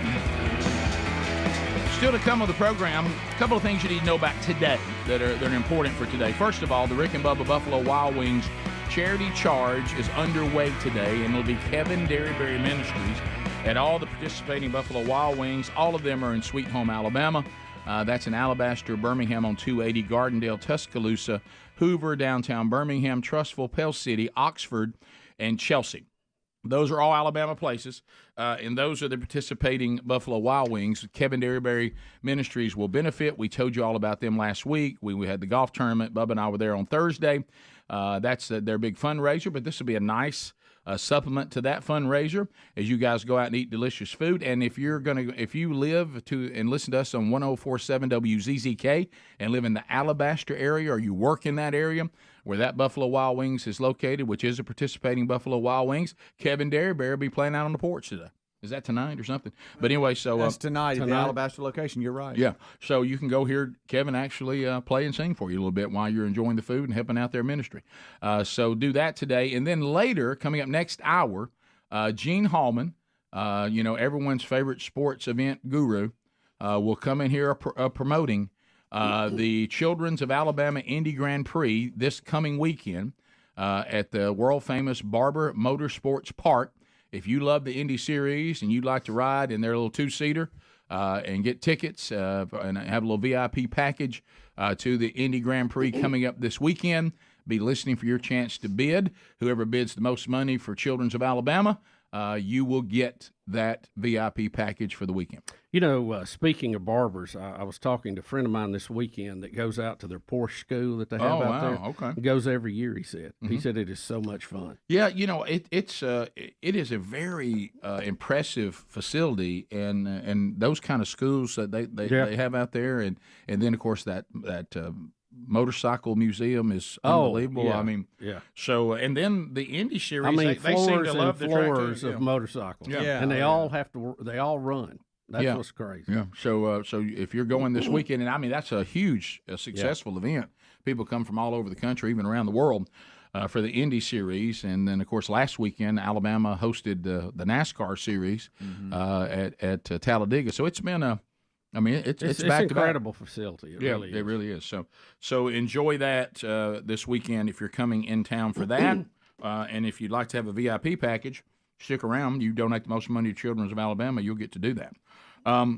We'll look back over the weekend. I won't go into the full update, but Adler, I do want to give you an update on this past weekend, and I hope you had a good weekend. Did you have a good weekend, Adler? Yeah. Did some potty training, but Sure. Well, apparently Greg will too for too long. Yeah. So how is that going? How's little Miss Ruby adapting? Baby steps. Baby steps. Yeah, it is. Yeah. It's so you told me that when we went to Brandon, Florida, Sherri and I, Bell Show's church Friday night for their marriage conference. I thought I would not get a chance to find the pew that you busted your mouth on when you were probably Ruby's age, okay? Which is odd, isn't that weird? I bet you were somewhere around. You were somewhere between 1 and 5, right? Yes. Yeah. So when I got there, I saw the big, new happening worship center and all that, and they said, "Oh, we're actually doing the marriage conference in the chapel." I said, "You mean the original worship center?" And they said, "Yeah." So I saw it. Those are the pews. I know. I actually went in. Oh my goodness! See these pews? I actually went in and I went back there and I told Sherri, I said, one of these pews, right there. yeah, one of these pews, Adler. So I was in the actual room. How about that? I thought those are the pews. Yeah, I thought that many years, they're not using the same, and they're not, but they did this in that room. Yes. You know how a lot of when churches they grow, they'll keep the original worship center and turn it into a conference center or something. So I was just running, playing tag or something, and not looking where I was going, and I caught that. I still have a scar underneath my mustache. From the very back center aisle. So the back looks exactly like that, and you can see it's perfect. Just face height. Oh, perfect. Yeah. I mean, I nailed it. When I saw those pews, I thought, well, here it is. This is where it happened. A little piece of history. A little piece of history. My dad didn't want to go to the hospital, so we waited longer than we should have. It was a real bad cut. Well, that's what dads do. My son's got a scar on his lip because I did the same thing. And then when it was time for the stitches to come out, I remember it just being at some people's house, and he just picked me up and put me on the kitchen counter, took out his Swiss Army knife and just trimmed him up and took him out. What a dad. What a life. What a dad. You know what you are? You know what you are? You're blessed. That's a life memory right You're blessed right now. Maybe he needs to go over and help Greg. Yeah, right. Yeah, just think, you didn't even have to worry, not even for a moment, that your dad didn't have it handled. Unlike kids today, that every day they get home and think, I hope Dad's not transitioned to a woman today. Right. You know it, and I mean, if you can get past that, you got it. So anyway, that's great. Yeah. Great. So that I mean, it's true. I mean, it's not something that we ever had to worry about. No, you know, right. But the fact that you saw the pews, I love that. Yeah, That's awesome. yeah. Well, I couldn't believe it when they said we're going to be in the original chapel. I thought, I can't believe this. This is working out. Yeah. So I'll tell you more about that trip and that crew. And you know what happens, Bubba, for us a lot, and I just love it. And we've talked about it for years. And now with all the technology, they can really do their job. It's what we do here is we get people in the loop on the show. And then like little ambassadors, you know, their companies move them or their families move, and they go to all these little markets where we don't have affiliates. And then they go out and they start trying to work. And if you have an affiliate, it's even easier because they can point you to it. And, of course, you know, we've got an AM station there. Of course, you know, we hope that, you know, the car manufacturers don't run all the AMs out of business. But so they're able to point them there and other ways. But what I found is we had some rabid ambassadors on the ground there in Tampa and the Tampa St. Pete area. And they've really been bringing people in the loop on the show. And you know, when you go way back is when you walk up and you think you're in a place that nobody knows the show and somebody says we ain't never been nowhere. And you go, okay, well, all right, well, we got some of our people here. Here we go. It's like having a translator. Yeah. That's great. Yeah. Bottom of the hour, 866 We Be Big is the number. We'll be right back. Rick and Bubba, Rick and Bubba. Put out of the tournament, he didn't take that very well. He wouldn't shake the guy's hand either when the round he lost and was put out was over. Yeah, they were talking to some of the guys, as Bubba's saying, that were that went up against him, and one of the guys said he tried to shake his hand, and he just stared at me, didn't say much, and then now you know he lived in Baltimore and drove over to Jacksonville, Florida to play, and so FBI and ATF agents raided his home. Here, I guess, yesterday or early this morning. Yeah, they said try to find out more. One guy said he didn't change clothes from the day before, and he was acting all weird. Mm-hmm. And then the guy who said he didn't shake his hands after that. So obviously the guy's got issues, no doubt about that. Right. That's quite obvious. But sad. Yeah. I mean, we're talking about again just the behavior that just seems so over the top to any sort of disappointment. You know, and just. Is there any word yet where he got the guns or what all that was? Yeah, I guess we'll unpack that now because I know that the anti-gun people will start running with this. So let's establish to see if there's anything. How he got them? Did he get them legally? Did he break current laws to have them? Or from a non-political thing, I think that's a fair question, and try to figure out what broke down here. You know? Well, and then that question that's still out there that we try to talk about every time, but very few people, if any, want to talk about. We at some point have got to deal with the disease, and that is why do people want to kill people with anything over something that is just a modern-day disappointment? Or I wanted to kill everybody just because they happened to be in the room that day. They happened to be home. They happened to walk by me. You know, we've also I'd like to. I just heard there were a lot of people gathered somewhere, so I set up in a hotel and shot them from there. Yeah. We got to get to the disease on why we have these types of people, regardless of weapon. Why do we have these kind? I don't really want somebody waiting on me today that says if you're the guy that walks by at the right time, I'm gonna stab you in the heart. I'm going to hit you with a club. I'm going to the story said put a bomb in your truck. I mean, I don't care how it's done. What are we going to do about people who just want to kill people under these types of circumstances? Rick and Bubba, Rick and Bubba. Bubba, a man says that he saw a family member taking things from his home, and he'd had enough of it. He held him at gunpoint. Some of the items that we will hear in this story are a little bizarre that anybody would steal these items, including, of course, the very sought-after cheese grater. That will be in the story. It's going to be brought to us by WYMT. Is that right? Yes, Courtesy yes. of WYMT. Bubba, I'm with you. I think a package about this and hearing from this family in their own words is what we're looking for. Correct. I want you to pay close attention and hear anything Bank 9 worthy, if you could. All right. Officials say meth is on the rise, and as a result, so is crime. Must have been a bad batch around here because Floyd counties went crazy in the last 4 days. Neighbors notified Mason Tackett that his cousin, Philip Matthew Higgins, was seen carrying items from his house. When I finally got down here to the house to look see what happened, the door was standing wide open. It looked like he was packing up for a yard sale when he come out.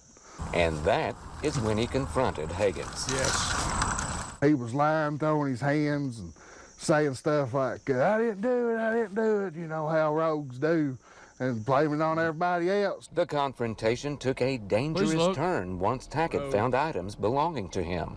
He did pull a gun on me when I got back around the house because I guess he thought I was upset with him. Items not normally the target of a would-be burglar. Who steals a cheese grater? He's got the works, Lysol. He stole an empty bottle of spray. What got me the most was my soap. He stole my soap. Who steals soap? Philip Higgins is charged with receiving stolen property and being a convicted felon with a firearm. In Turkey Creek, Sean Allen, WYMT Mountain News. Turkey Creek. Don't leave that out. All right. Who steals a cheese grater? Well, we start there. That's where we're back now. I almost think all three of those need to be on individual. That whole segment. Really, I'm like you, Bubba. If you could just give me all of it. Golly, that's Right. good. Here we go. Hold on a second. Okay, let's see. Turkey Creek. Who steals a cheese grater?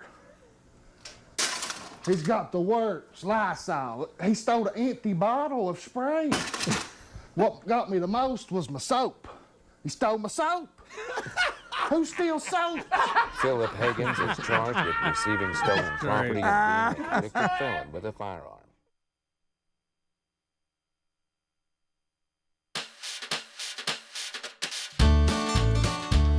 $35 minutes past the hour of the Rick and Bubba Show. 866 We Be Big is our number. Thank you for being with us today on another Rick and Bubba Show. And we got a lot to work through today. Yes, it is true. A lot of you are emailing now. I don't know whether Greg is having to milk the stray dog to get the milk for the babies and then give it to them. I don't know that. But thank you for asking. I don't know how they're feeding the puppies and getting them the nutrition that mom would provide since mom passed out from low sugar. I don't know. I've never seen that. I don't think you can milk a dog. I don't think you can. How else could you do it though? You know, you have to assume that's what's happening right now. You gotta have soft fingers. That's right. Yeah. And you got to have a lot of fingers. Yeah. I mean, a lot to work with. Yeah, there's a lot to work with. I mean, what they don't have in volume. And if she was skittish about you petting her, I bet that's really difficult. Yeah, right. Yeah. You want to see skittish. Wow. My goodness. By the way, somebody also told me over the weekend, they stopped me in church yesterday, and I looked at Jim and I said, Jim, I'm going to go ahead and think you're kidding, but I know that you probably aren't. That now there are people that want their dogs to transition genders. What? Come on now. And I said, Jim, you're making this up because I said, once you neuter a dog, haven't you done that? And he said, Rick, I don't know how to break that to you. Get Speedy and the guys on it. I'm telling you, there's now people in this crazy, stupid, wacky world that now want to decide what gender their pet is if they want to change it. Well, really, with a pet, I thought to myself, what difference does it make? Well, I mean, if you're not in the puppy business, right. A dog is a dog. Well, plus, if you neuter a male, I mean, haven't you gone almost gender neutral? Yeah. I mean, so anyway. Although there's a lot of similarities, between what they're doing to dogs and what they're doing to people. There really are. There really, really are. Sadly, it's not good. No, it's really not. I don't want that done. No, to me. No. Now that would make you a eunuch. You would be focused though. Sure. Carshield.com/Bubba. Carshield.com/Bubba. You talk about, let's say, for instance, a stray dog has showed up at your house, got pregnant and birthed 9 puppies, then passed out trying to nurse them because of low sugar. Right. Okay? And you're having to hand feed them, okay, in the middle of the night. The last thing you want is when you go to the store to find something else to feed these puppies with is for your car to give you trouble. No, you don't want that. In your garage, it looks like a mash unit. Right. If you were under a protection plan from carshield.com/Bubba, you wouldn't have to worry about that because you would know that your ASE certified mechanic that you chose, they would pay them directly on a covered repair. And you would also know, if you had been wise when you were customizing your protection plan, you would have towing handled, you would have the rental car handled, and you would have 24/7 roadside assistance, so somebody's on the way to help you. Boom. So do all that now. If your car doesn't have a warranty, see, you don't have these things, so you can get it all in one protection package from carshield.com/Bubba. Go to carshield.com/Bubba or call 1-800-451-7776. You can also go to rickandbubba.com, find that link under the sponsors button. Now, Bubba, you were telling us something in the break that, are you exaggerating? You didn't really do this, did well, you? yeah, I did, because I was wrapping up last night and right before bedtime, and I thought, there's something I haven't done this week, and that was I wanted to watch season 4 of Skinwalker Ranch. Yes, on History Channel. Right. And so we started looking for it. And Betty was doing the search, and it, if you do that with your wife much, you're trying to find something, it gets a little complicated at times. You're like, K, it's a K, right. No, I've been there. And you're trying to punch that in, and everybody's watching. And I've been there. Of course, we search like one group and go, no, it's not there. There's 1, 2, and 3, and then you search and you go to Apple TV or the Apple, TV, the physical device. Yeah. And you're searching, I couldn't find it. Right. And I said, well, I know it was on already. I mean, because we had people emailing us about it. So I just text Travis. I said, hey, Travis, where can I see that? Wait a minute. Hold on. You didn't text Travis saying, I can't find you on History Channel. I said, Travis, I missed the debut last week. I was out of pocket. I want to see it. We talked about it on the show. We promote it. Hate to But bother I'd like to, I hate to bother. Did you start with I hate to bother you? Hate to bother but rather than Googling it, I thought I would text you. You can Google and it'll. Season 4 Skinwalker Ranch. I got it right. Yes, right. It doesn't You could have exactly texted me. give you what you want sometimes. Yeah. And and I think texting Travis is better because that's good information. I thought if anybody knows, he would. He would. Right? And he texted me right back, and he said, I don't know exactly where it is either. He said, I think they will air it again before this week's episode, which I think is on Tuesday night. Correct. And he said, that's really a good question. I need to be more up on Well, I will text you and Travis both and let you know that you can get it on the History Channel for free. You can go to Philo as a subscription, Hulu, premium subscription, YouTube, $1.99 and up, probably per episode. Google Play, Movies, TV, you're going to pay for it there. Apple TV, you're going to pay for it per episode. And Vudu, never heard of Vudu? Oh, yeah. Going to pay for that. And then Amazon Prime, you're going to pay for it there, too. Yeah. Oh, well, I downloaded that many choices is not available when you search for it. I just downloaded the History Channel app, and it's on the app. I got season 4 right here. Easy. Season 4 isn't there? See, I thought that they don't put them in archives until they've been out a while. Right. And, that's what it appears. As far as the current season. But I guess if you're seeing season you have to 4, pay for them. That's the thing. Yeah. That wasn't a problem. I just wanted to see it. Oh, I know. The only one we could find was about 10 minutes. It was like an extended preview of the whole season. Yeah. And we looked at that, but I'm like, I want to see the episode. But we never could find it last night. It's once these seasons have been out a while, they're easier. When you're trying to find the archive of the current show that just ran Tuesday, that does get a little tougher. And it does. And it should, though. I mean, if it's interesting current, you say it's on there because we've got Hulu. We looked at that. We looked at everything. You got the premium subscription package for Hulu? I don't know if I do or not. I don't know. That may That's basically the no commercial one. Go to YouTube, $1.99 a pop. Yeah.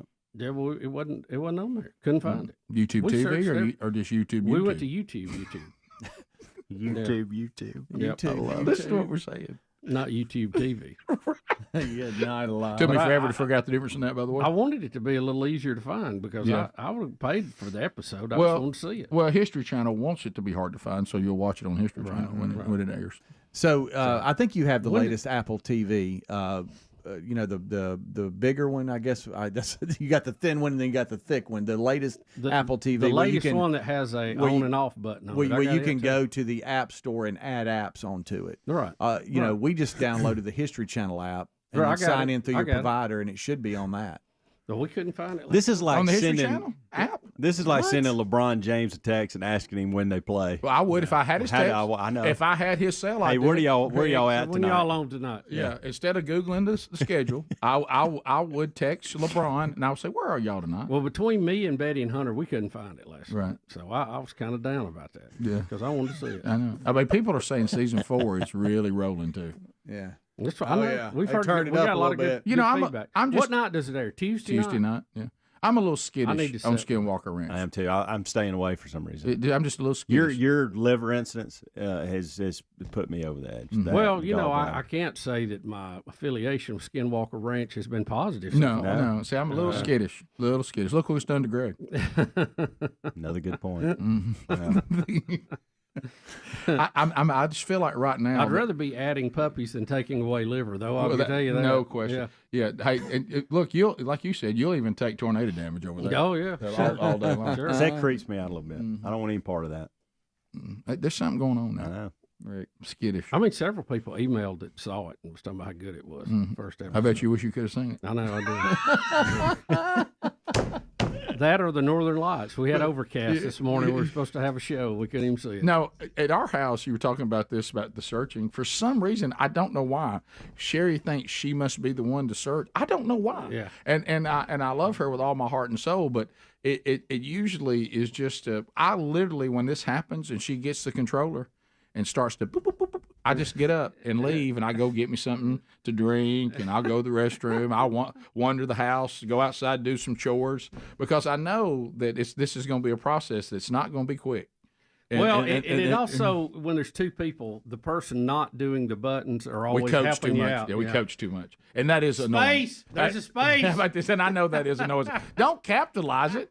Yeah, I know. I've been both people. Yeah. And I maybe just put in a key neither word. Side is good. You don't want to be the guy typing or the guy who is watching somebody. This type. is the part where it usually all comes apart for Sherri and I on the searching. Baby, if you've put in a word that is in the title, and over here on the side they've given you all the choices, and it's not there, typing in the exact title is not going to magically bring it out. Well, okay, probably not. Baby, it's not there. Okay, they don't have it. Well, no, that's not the whole title, baby. They've pulled up everything with that word in it. Everything. Okay, and it's not in there, so it would have been in there. No, I'm gonna put the whole title in, and I'm like, okay, I know that you won't be able to rest until you put the whole title in, and then it doesn't come up. So let's just go ahead and get that step over with. And it's like you can't accept it because you like you were last night. I want to, if you especially if you look for something that is specific. Yeah. Oh yeah. Because you get all the Skinwalker you want, but I couldn't find 4 episode 1. Right. Phone calls are next. 866-WE-BE-BIG. Let's talk about the weekend. Let's talk about questions. Let's talk about comments. Whatever's on your mind, all 10 lines are available. Rick and Bubba, Rick and Bubba.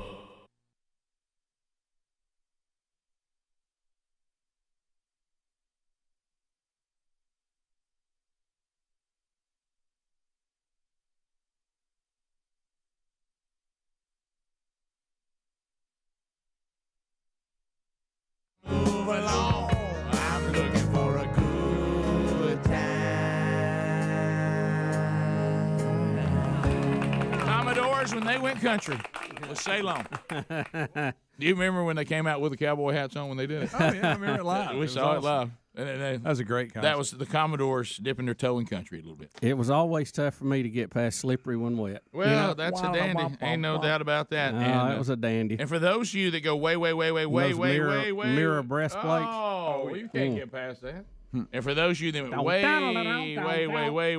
way back to the Rick and Bubba Pigskin Roundup. Take me, baby. If you remember, we actually played the Great Machine Gun as our bed music. Commodore's Machine Gun. That's way back. Good stuff. All right, we have much to do on the program today. There was an overhaul of NAFTA that has some people excited. I know Trump is excited about, again, trying to get America back into better deals when it comes to trade.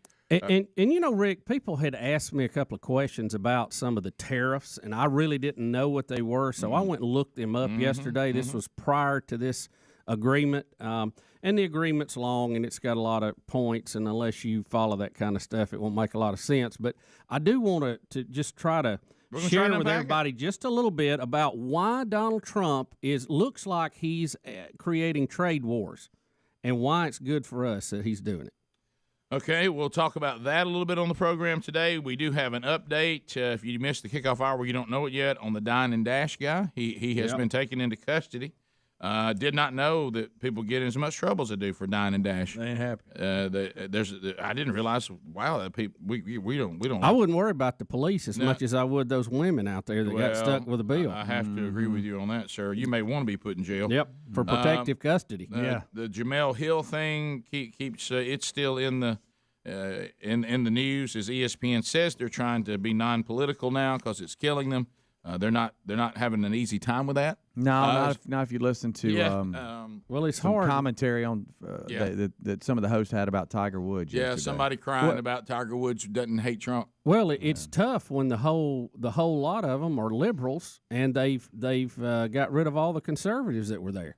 By the way, that makes it difficult. Does anybody call Tiger, unless there's been other comments I didn't know about, does anybody call Tiger Woods' comments defending Donald Trump? I don't think, but he didn't attack him. Yes, that's the problem. That was back to yesterday. They've played golf together. They've been to dinner together, and he's also respecting what he said, the office of the presidency, and he just didn't say anything negative. That's what they're mad about. Yeah, that's exactly it. I did see, it looks like our original report on what Jamel Hill was being paid to leave was actually a low number. Well, it looks like they've added a couple of They mil. sure have. So anyway, that's, I don't know about setting the precedent. If you become a handful and we don't know what to do with you, we will make you wealthy to leave. I don't know if you want that to get out. I mean, Keith Olbermann is counting the days, isn't he? Somewhere he'll rotate through again. Obie's like, how did I walk away with so little? So anyway, we do have a lot to unpack on the program, and we will definitely do that today. And so we've got a few things that we will update. I did hear Speedy mention in the kickoff hour, and he is correct. I did have a listener pull a cruel one on me and tell me that I need to flip over real quick to the Monday night game, that I was missing something because Beth Mowens was doing play-by-play. I'm glad I thought that's what your response. I saw some information and some and I back and forth on Twitter. I stayed there for a minute, because always wanting to assess. Right. Maybe I'm overreacting. Yeah. I'm not. Okay. I'm not. Yards. Okay. Yards. Dang. Everything's exaggerated. It's just harsh. And now let's gotta pick up some yards. I'm authoritative in yards.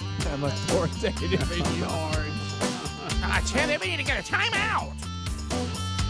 Golly, what are we doing? How does anybody think that's the right thing to do? We'll be back. We're the Rick and Bubba Show.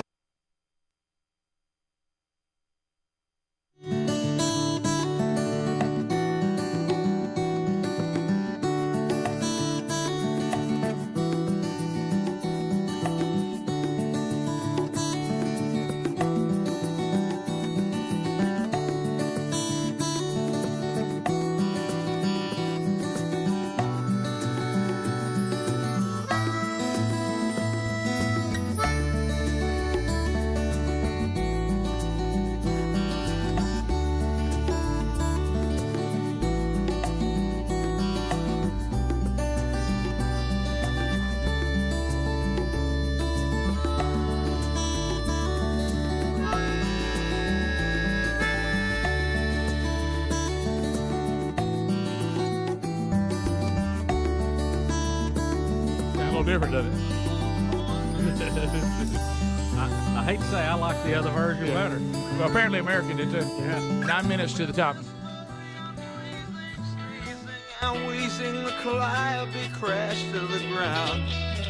Some old hot half stop. All right, so we're back. 866 We Be Big. I was telling Bubba about a songwriter's show I saw, and Bruce was talking about writing Blinded by the Light and Manfred Mann's version and how they pronounced a word a little different than he did. And he said it really kind of changed the dynamic of the song. He said it's deuce, like a deuce coupe. I don't know why they're saying it that way. It's deuce. He said the other is a completely different product. It really changes the meaning of the song. What'd they say about...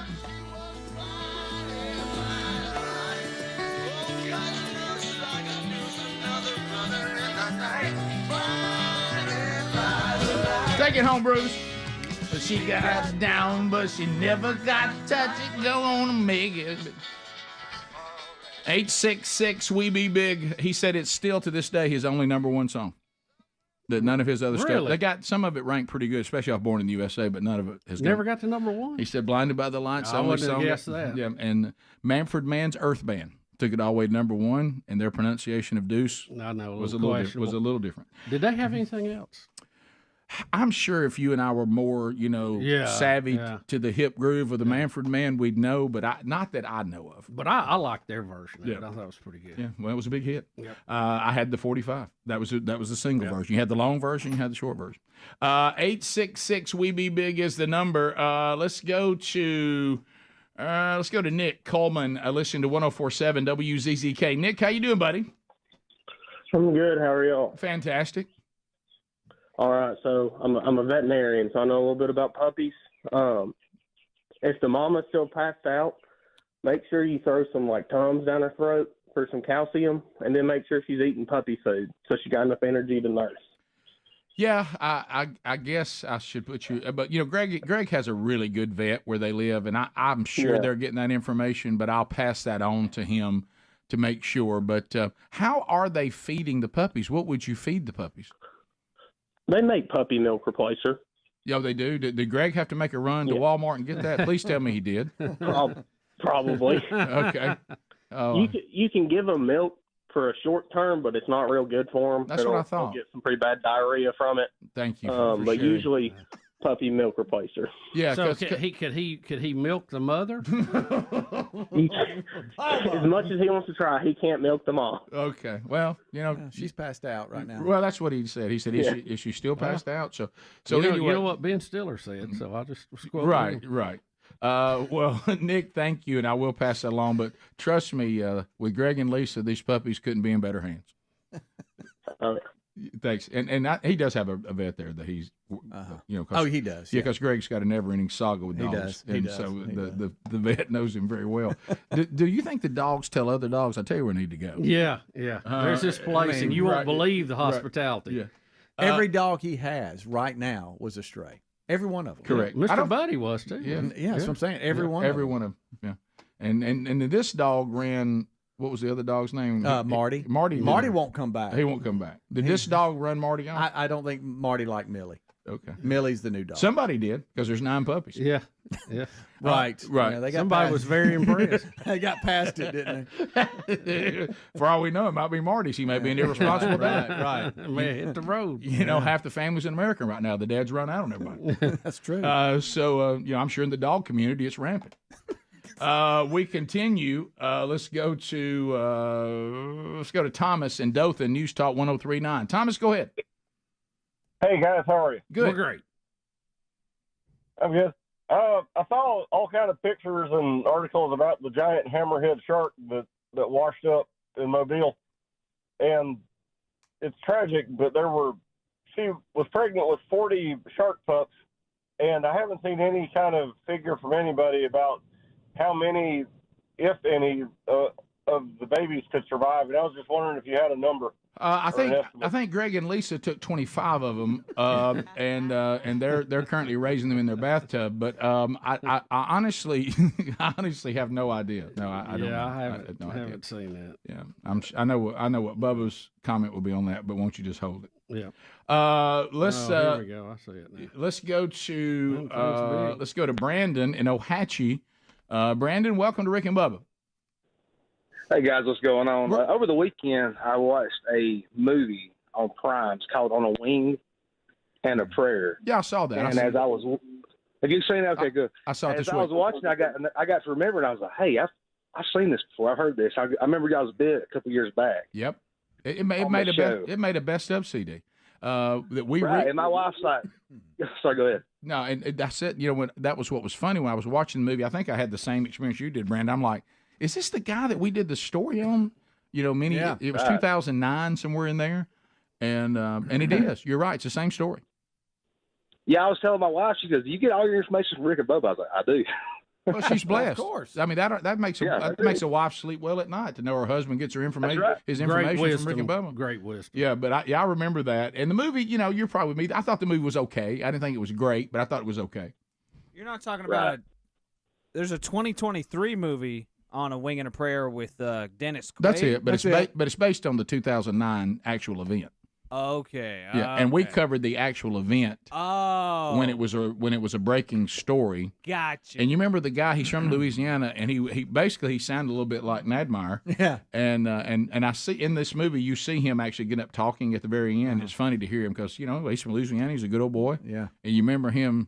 Right now it's just me, you, and the Lord. And he sets it down. Roger that. And a road tide. But you remember us doing that? But the movie... You threw the Roll Tide in. Yeah, I threw that in because he's actually probably an LSU fan. Matter of fact, I know he is in this movie because he wears the colors all the time. But it's a good movie. I mean, if you want to watch a good... But, I mean, now it's... there's... Like Greg talked about, I thought maybe they did it to make it less intense. They threw a few things in there you're like, that'll make it... That I thought, I don't know why that's in there. But it was... The kid... I had a kid narrative like these two little kids listening to it on a computer. I didn't understand that narrative why it was in there. Maybe that really happened. I don't know. But the movie is good, especially if you want to sit down and watch something that you're like, okay, it was uplifting. It has whatever, but the story itself is incredible. But I couldn't remember before, and you know how we take our mind and we remember things and make them more intense than they were. It's still crazy intense. Don't misunderstand me. But they do. The guy had flown prop Cessnas, or was trying to, in his private life before this ever happened. But he had never landed a Cessna jet. He'd never done that. And so this particular plane he had never flown at all. So there was a lot he had to learn. Yeah. But back in my mind, I thought he was a guy who'd never flown any plane ever. Yeah. But he actually had flown, and according to this, had not really done that well in his training. You really want to pass this one. Right. But so the people talking to him, they did start from scratch on the type of plane, but they didn't start from scratch. He'd never flown anything. Top of the hour. Rick and Bubba, Rick and Bubba.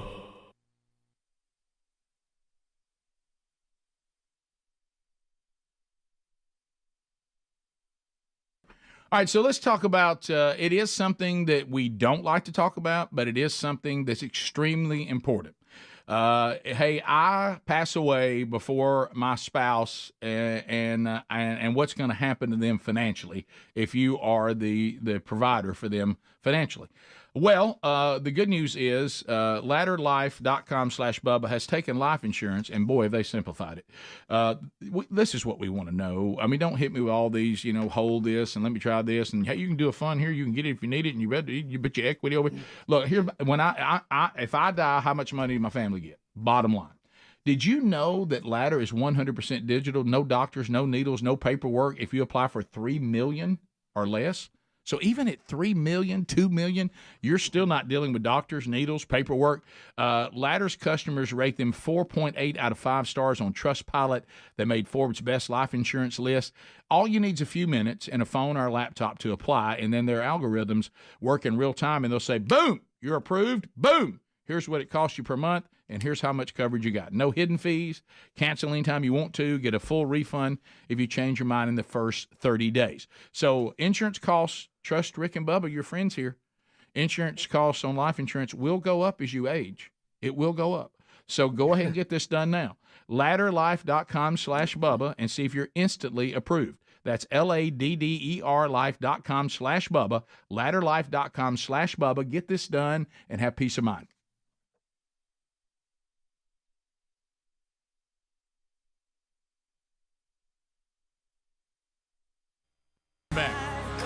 And we look forward to speaking with you today. New intern on the phones. Oh, we got 2 today. Is that another one in there?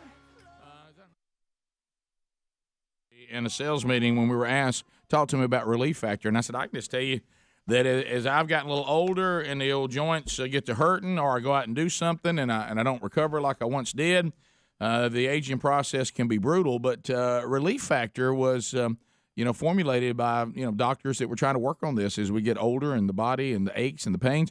But we also realize that when you're trying to control those and kind of keep those, in line where you can have a good quality of life, some of the things you get over the counter and certainly some of the prescription pain meds have got all sorts of issues, but not with the Relief Factor because it's all natural. And omega-3's in there, resveratrol, icariin, curcumin.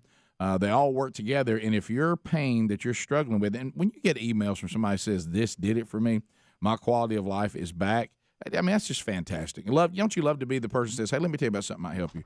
And if you've got you're skeptical and you're wondering yourself, here's one way to find out. Go to ReliefFactor.com. For $19.95, you get a 3-week trial pack, and with no obligation to keep going. And if you like it, then you say, I'm going to go forward. If you try it and it doesn't do anything for you, you realize that whatever your problem is, Relief Factor cannot help. But the majority of testimonials that we get, people say, this did it for me. And I use it, and it certainly helps me, and I can tell a difference when I don't use it. So anyway, ReliefFactor.com or rickandbubba.com, they're under the sponsors button. Bubba, have you seen, we kept wondering what's going to happen when Roseanne's show, this show was a ratings bonanza. People were loving it because the programming was not slanted to the left or the right. It was kind of a balance of both. They were not afraid to actually show people who may not feel the way the Hollywood left feels, and then some people within the cast that did. They did. Right. It had it all. And people were digging this, and they didn't feel like it had an agenda. They felt like it was showing a lot. I tell you what its agenda was to be funny, what it looked like. And but get audience. Then came the tweet that was heard around the world from Roseanne, who we all agree, after seeing the interviews after, has some sort of issue. She's not as stable as she needs to be. Something's going on. So they immediately fired her. She was done away with. So now we've got a cast with the show without the star of the show, and then it appears that they're going to do a spinoff called The Connors that will feature everybody except Roseanne. And they're claiming that John Goodman has revealed what will happen to the character Roseanne. Who is Roseanne? It's not really a character. She's playing herself. Yeah. Well, he's saying that she's going to be killed off. I know. Can you go out and say that? Well, who knows if they killed him off, remember, and brought him back. Yeah, so I mean, that ain't nothing. But nothing's final in a sitcom, man. That his character's moping around because his wife had died, but that I don't think of course, the sitcom who's developing it has come out and said that, obviously. Mm-hmm. I mean, he would probably know if he's got the script and they're working on it, but I doubt they'd want him to be the one to leak it. I don't know. Well, to Greg's point, he's saying that it will be it'll be about him living after she's dead. Yeah. So in Dallas, she's going to be killed. If they're going to do the show, you can't just act like she's not here. Yeah, you got to have some. You can't continue a sitcom and pretend she's in the other room. No. You know what I mean? And she just never comes around, but she's still here. Right. You know what I mean? You got to do something. Roseanne, where's Roseanne? Oh, she's not here. She's out back. I wonder, they haven't said. Maybe they could do like they used to do in Home Improvement. She's out back, and you go out there, and there's some woman, you just see the top of her eyes. That's true. And she talks like Roseanne. Yeah, you could do that. But, it says that she had to give up her rights in order for them to do the spinoff, and he thanked her for that. And he also said, I know for a fact she's not a racist. Anyway, but we never did see, she had to have got a settlement to give those rights up. I doubt she just.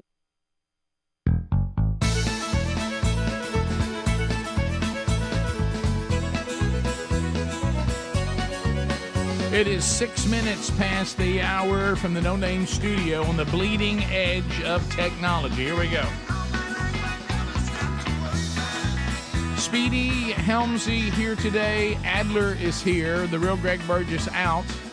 Greg and Lisa's puppy farm is underway. 9 puppies born to a stray dog overnight who passed out. And now Greg is hand-feeding puppies.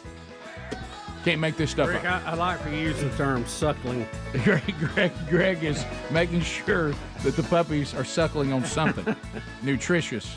And I'm sure the vet's telling them everything they need to know. Welcome back, Bill Bubba Bussy. Rick, glad to be here, and thank all of you for joining us on the little experience we call Rick and Bubba. Bubba, he's a mover. He's a shaker. Everywhere he goes, he's promoting an event. Ladies and gentlemen, welcome back, Gene Hallman. Gino. Good morning. Gene Hallman is here. All right, so here's what we're going to do, and we found this to be a better way to do it here recently because it doesn't bog the phones down. We're going to give you an opportunity to go to the Children's of Alabama Indy Grand Prix this weekend at beautiful and world-famous Barber Motorsports Park. So, Gene, when you first were asked to try to market Indy Series racing to Southern people, only you would take that on. But are you surprised? I know they come from all over the world. I got that. But let's not ignore that the people locally have also really responded to this. It's been a pleasant surprise. I remember the head of IndyCar himself laughing at me the first time I asked him. Right. He was in Tampa at a race 2 years prior to us getting our race here, and he laughed and walked off. And I went, well, that's a great start. Bubba and I had that same experience to a bunch of radio consultants. Yeah. All right. Yeah. It's kind of fun to prove them wrong, isn't it? It is. So here's our 13th year, and we sell tickets in all 50 states, but about 60% of the tickets are to fans right here in this state. I do think we've got a lot of Indy fan converts. A great race yesterday, but now you've got another great race coming up this weekend. Which is great for the state. And I don't think there's another state in the country that has back-to-back NASCAR and IndyCar events in the same community. I don't Probably think not. any town can and say not that far from each other. Yeah. Yeah. I mean, so those you don't know our state, that's not that far. It's less than an hour from each other. So let's talk about, first of all, let's let everybody know what they have a chance to bid for. Okay, but then we'll get into talking about the race and all the cool things, because speedy@rickandbubba.com, that's your email, speedy@rickandbubba.com. You've gotten together with Barber Motorsports and Children's of Alabama. We want to raise money for Children's of Alabama. What an incredible organization, okay? So if you if you say, I bid this much to Children's of Alabama, and you're the one that has the most, the biggest number, we're going to give you 2 tickets to the event. And then you're going to get to ride in the 2-seater race car around the track before the race starts on Sunday. Driven by an actual IndyCar driver. Oh, we thought Paul Feinbaum was driving. Yeah, I thought Paul was. I know he's the master of ceremonies. Is he not driving? No, that'd be about 20 miles an hour, guys. Right. You know, Paul is a little skittish, isn't he? Yeah. He's, not just around people, but just around everything. Yeah, just for just a little skittish. So he is the Grand Marshal, though. He is the Grand Marshal. Yep. You know, it took him 13 years. You guys were the Grand Marshal the second year. Didn't want to say that. Didn't want to say that. That should be noted. Glad you said it. Yeah, and Channing Tatum and Bo Jackson and Tim Tebow came after you guys. Right. And their crowds have been good, but not great. Yeah. Yeah, and so we want to play them. Let's pack it out because it's a great event, but also for Paul's fragile ego. Well, I mean, let's do both. And for the children. Right. Well, and then there's that. Yeah. Yeah. Ours, Greg and Lisa would say the puppies. So anyway. I can't wait to see Greg next time. Oh, I bet you can. Oh, man. So here's the bottom line. You're helping Children's of Alabama, which is fantastic. What an incredible organization, and we've all been so thankful for them.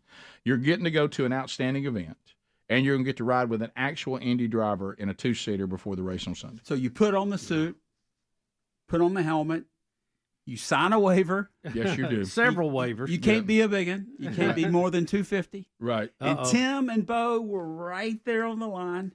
Yeah. But they got in there. It took a while to get Bo out of the car. He's a big athletic guy. Man. He is a big man. And you sit behind the driver, and they'll get up to 80% of what the Indy cars are going.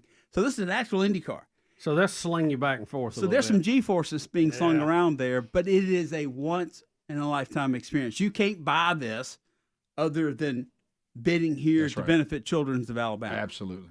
So this is one of those things, and Gene, you've helped us so much over the years. We like to get in partnerships and give you access, the audience, to things you couldn't buy, things you couldn't do any other way. And so this is one of those opportunities. And you just said 13 years?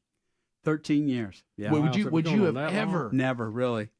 I mean, it's been a raging success. It really has. And Medical Properties Trust, an international company headquartered here, bought the title sponsorship and gave it to Children's Hospital, one of the finest children's hospitals in this country. Yeah. They treat kids from all over the country.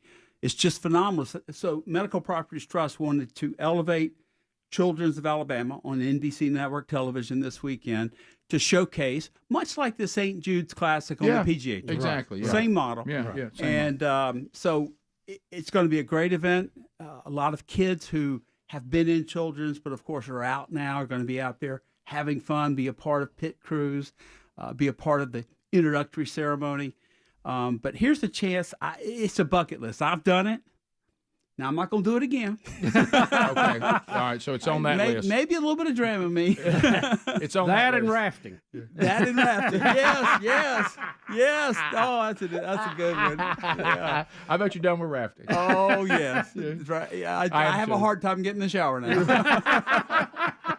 Where's this water coming from? Yeah. Right. That's good. If you're on Birmingham water, you actually might be in trouble. But I'm here all week, just starting the week. But so yeah, it's an incredible experience, and you've done it. And of course, we did have the chance to be grand marshals. Well, that was a great experience too, man. It was. Well, It's just a great facility. I mean, those automobiles, here they come. Bubba showed up in his coat and tie. Oh, I forgot about that. We were scared that he might underdress because the year before, Charles Barkley was the grand marshal. Showed up in flip-flops and T-shirt and shorts. He got up to wave the green flag. He didn't need a headset. For an hour after that, I'm like, Charles. He'd go, what? What? I'm like, Charles, you needed those headsets. So I'm like, Rick, Bubba, don't use Charles as your dress role model. Right. You know, we got to look good. And I kept sort of re-emphasized it. I guess I talked about it too much. And then was Bubba in his three-piece suit. Well, you know, I wanted to look the part. You looked fantastic. Yep. You really a little did. warm, but I looked the part. It was a little warm. Yep. It is an April race. Yep. Yeah, and it can be cool or it can be warm. And that day You was never warm, know. And it was You warm. never know. This is the last race before these drivers head to Indianapolis for the Indy 500. I didn't know that. Same cars and drivers. Mm-hmm. Wow. So big tune-up. Arguably the most famous race in the world, the Indy 500. 300,000 people. Largest sporting event for spectators in the world on an annual basis. And this is their last race, so they're getting ready. They're fine-tuning these machines. Very competitive facility. Over the 13 years, it's been fun to watch how the drivers have figured out the passing zones. So now it's a very exciting race. Frankly, the first couple of years, it was. I remember that because we were parade. interviewing the drivers, and it was early on, and they were talking about that. They said we're trying to figure this track out because they love the facility, right? And now they love the track. And they modified it some too, yeah. didn't they? Didn't they extend some of the passing zones? Yes, they Early did. on? Well, yeah, you're right. They did. Mainly with the cars, they got push to pass, and they got different types of tires you have to have on your car at certain periods of time. So it's really mixed it up. Beautiful facility, a park-like atmosphere, the Ferris wheel, the kid zone. The trams, all the things that go with this race that make it more than just a race. If you're a race fan or not, you can have a great time out there. Yeah, it's just like go have a picnic and have a good time. So here's what you need to do. You need to bid the biggest gift to Children's of Alabama. If you have the largest gift today, and Speedy will keep us updated on how the gifts are coming in, just email him, speedy@rickandbubba.com. The highest bidder gets 2 tickets to the event, and you get to ride in the 2-seater race car around the track with an actual Indy driver kind of showing you the ropes before the race starts on Sunday. And Paul Feinbaum will be the grand marshal. So, and of course, if you are a fan of his show all over the country, and you get the chance to see Paul as well. So we'll come back. Gene Hallman, our guest, and we start the bidding now. Speedy@rickandbubba.com. And we'll get an update on how that's going and continue our conversation with Gene Hallman when the Rick and Bubba show continues right after this.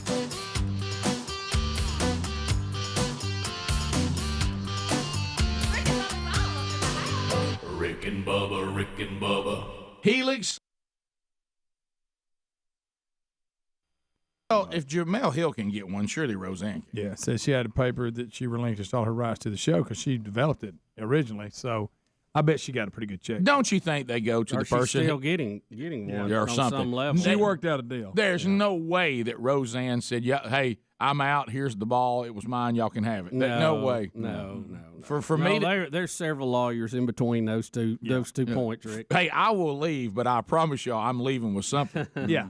You know, like you said, Bubba. Because it's going to be hard for me to work from this point on. Right, either the residuals still come in, or we gave you one big chunk to walk. Yeah, and it may not be paid to Roseanne, but it may be paid to Big Girl Inc. or something.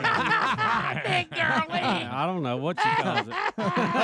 I think it actually is Big Girl Inc. Big girl. So, but you know what I mean. Understood. Yep. So anyway, he says that's how they're going to deal with it, but we will definitely wait and see. So we don't really know. Some other stories that we have out there. The John McCain tributes continue, and they said that Larry Fitzgerald of the Phoenix Cardinals is going to speak at one of the memorials. Have you noticed too? And I'm sure this has to do with the media's hate of Donald Trump. Oh, of course, and of course, Trump and McCain didn't exactly see eye to eye on everything. But you remember when McCain was running for president, he was the media darling. Right until the point he got the nomination, and we all knew this was going to happen. Then they turned on him. Oh, of course.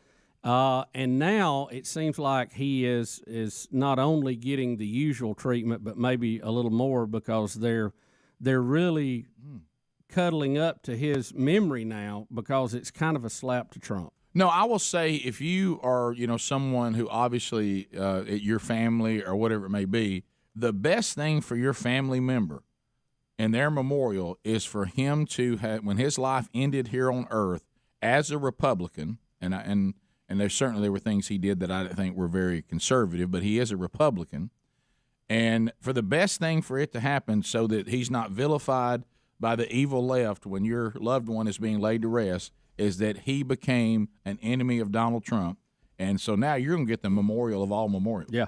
I mean, you see how that's kind of trending. Oh no, a little bit. I certainly do. And there's stories pointing it out today, so it's Now there's certain things that are not up for debate that John McCain should be honored for, and that shouldn't have any political slant to it. But some of this other stuff is certainly tied. Now, if he had been a Trump supporter, this would be a different memorial.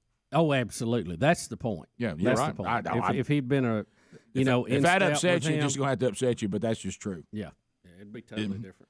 And from certain people. Now, there would be. I was speaking in the media in general, the coverage of all of it. And celebrities. As a matter of fact, somebody said if somebody suggested that Tiger Woods go speak at it. So anyway, can you believe this? That we've got this thing with Tiger Woods and him just trying to say, can I just played 18 holes and I'm hungry. I don't want to discuss, Donald Trump. Yes, he and I have known each other. We've played golf together, and I have respect for the office of the president. There's a certain respect we all should have, no matter who's there. Mm-hmm. That does not sound like some controversial statement to me. I mean, it is. Let me ask you this: what in the world would Tiger Woods be critical of the president about? Yeah, it's kind of funny. His moral position. The First Takes Max Kellerman went on a rant yesterday about what Tiger said. We have some of that audio. He didn't say anything. That's the point. I know. That's the reason why. That's not going to stop anybody. That's the reason why this response is. I thought really, far as handling himself well, I thought what Tiger said was pretty smart. Right. Now this is one day. And I'm not a Tiger defender by any stretch, but I thought what he said was pretty smart to just sidestep the whole issue. Yeah. Now this is one day removed. But I want you to listen to this response to what we just said. Yeah. Now this is one day after ESPN said they're going to get away from politics and focus on sports, and paid $6 million to take somebody off they think was too political. Right. This is First Take. It really bothers me. I am angry at what Tiger Woods said because it is a thoughtless statement dressed up as a thoughtful statement, and it either holds in contempt the intelligence of the people who hear it, or else it's just a stupid thing to say. Let me tell you what I mean. If to say that the office, you must have respect for the office. Tiger, be clear. Are you saying that the office therefore confers respect onto its occupant? Its present temporary occupant? No.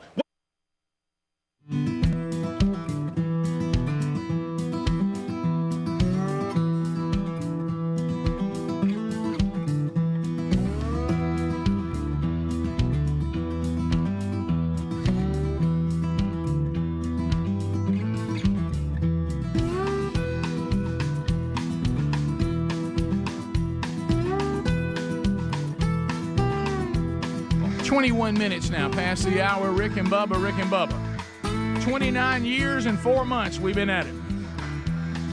Yeah! So, Gene Hallman, our guest. So let's update you on what's going on. Let me get everything in a row. First of all, a couple of things. Shane, our guest on Rick and Bubba University, the podcast this weekend. If you haven't heard that when it dropped Saturday, it's a really important and fun conversation with two great guys and very talented guys as well. So grab that wherever you get podcasts. Today, the Rick and Bubba Buffalo Wild Wings Charity Charge at all participating Buffalo Wild Wings locations in Sweet Home, Alabama.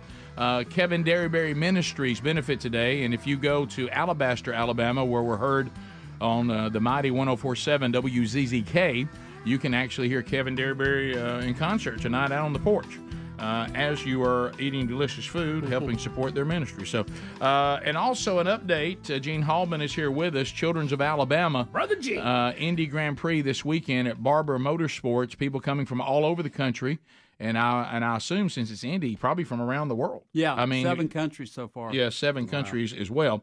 So Gene is here. We're auctioning off 2 tickets to the event. Of course, whatever you donate goes to Children's of Alabama. And whoever donates the most gets these 2 tickets, and you get to ride in that 2-seater Indy car with an Indy driver around the track before the race on Sunday. The highest bid right now to Children's of Alabama, $1,000. That's a bargain. So if you want to bid more than $1,000, which, as Gene said, that's a bargain, you could have access to this incredible Sunday. Go to Speedy at rickandbubba.com. Just send that right to him. Speedy at rickandbubba.com. Highest bidder when we're done today will get that wonderful opportunity. $1,000 is the minimum right now. You must exceed that. So, Gene, we were talking in the break. We couldn't remember whether we made the joke about you don't whitewater raft anymore, and we had a little fun at your expense, which only this show would do when people have near-death experiences. But it's our way of being elated that you're alive. Mm-hmm. But anyway, so that's the bottom this line. story is a phenomenal story, and we didn't know we'd ever told it on the air. And I know you probably don't want to relive it, but you're coming up on your 1-year anniversary, right, this summer? Yeah, this July. I don't mind retelling it simply because it's like Bubba's situation. My wife calls it the NDE. We have an acronym where I was so close to death. I had not organ failure, but organs were failing. Yeah. My systems were shutting down. They asked my wife if I were an organ donor, and I was in intensive care and about to die, and they figured it out. But it's the story of what happened afterwards. It's the resurgence of your faith, taking perspective. Occasionally, like Bubba and I were talking about, you drift back to old habits, but then you sort of right the ship and go, look, this is all a bonus. Amen. So tell everybody what happened. You went to Costa Rica with my kids. We take a vacation every year, and we went whitewater rafting, had a ball. My son and I were horsing around. I nicked my leg on a rock pretty good and didn't think much about it. Got home, thought I had COVID, took 6 COVID tests and kept testing negative. Called our dear friend James Spann and said, James, I feel so bad. My wife is telling me I have to go to the hospital. I am fighting her, but I feel so bad I can't sit in an emergency room. You're the chairman of Grandview Medical Center. Can you get me into the back in a hurry? Because if I had to sit there in that waiting room, I would probably fall out. He said, sure. So he got me in the back. They got me in a regular room, weren't sure what was going on. All of a sudden, I have a seizure. Oh, my. They take me to ICU. That's when all my blood pressure at its lowest was like 90/45. Hey. And had respiratory failure, had pneumonia, renal shutdown, and an infectious disease doctor was going through the hospital doing her rounds. They called her in, and right at the brink of death, she was asking a bunch of questions and said to my wife, has he been out of the country? And she said, yeah, he's been to Costa Rica. She said, leptospirosis. And then they gave me the right antibiotic, and I climbed back out over a course of 3 or 4 days. It's a very rare bacteria that's indigenous to places around the equator, around the world, because it has to have that right temperature year-round. It's obviously something we never see here, so they couldn't figure out what it was. Wow. And they were giving me the wrong medication.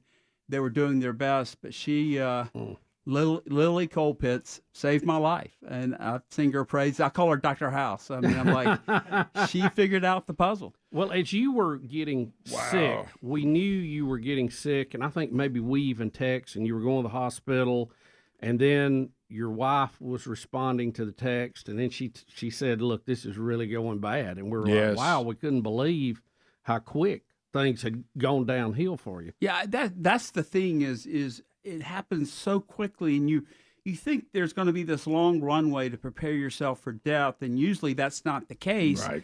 And I still have a hard time wrapping my brain around it. We asked for the hospital report after I got out. It was 830 pages long. Just the report from my stay at Grandview of all the tests and things. Then they worried about encephalitis and all these things after they figured out what it was. Unfortunately, I had none of those. I had afibrillation for about 6 months. I came out of that on my own, and now I'm back to 100%. Wow. And just think, I mean, just the whole thing about that infectious doctor being where she was at that time. Oh, it's a God thing. Yeah. It was no question.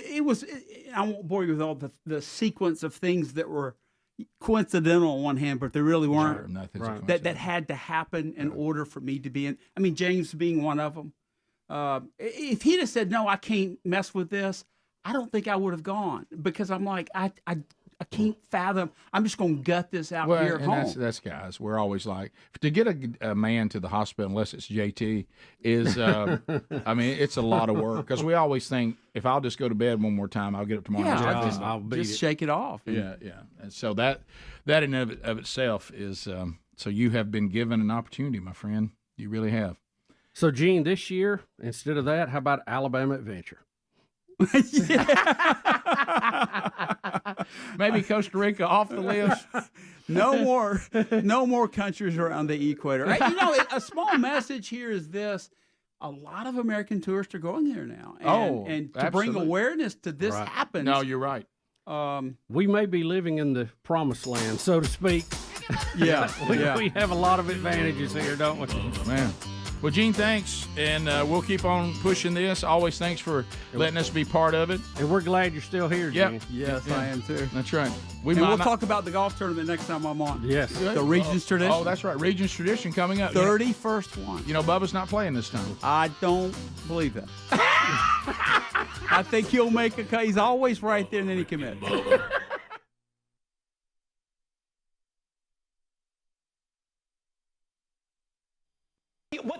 Having respect for the office means, principally, in my view, is the office holder should have respect for the office. Well, we are all set to a standard. We're held to a standard of behavior.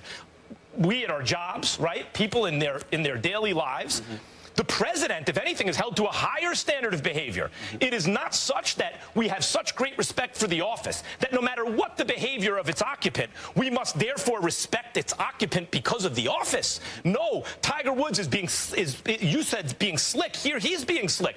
We must respect the office, therefore that confers respect to the occupant. Tiger, is that what you're saying? If that's what you're saying, that is a stupid comment. That's good. Well, I'm glad they're not political now. Well, you know, Tiger tried to make somebody was asking him a political question. Well, he just didn't want to go into politics, and I thought he made a good comment. I know this. I've been watching this cat a little bit.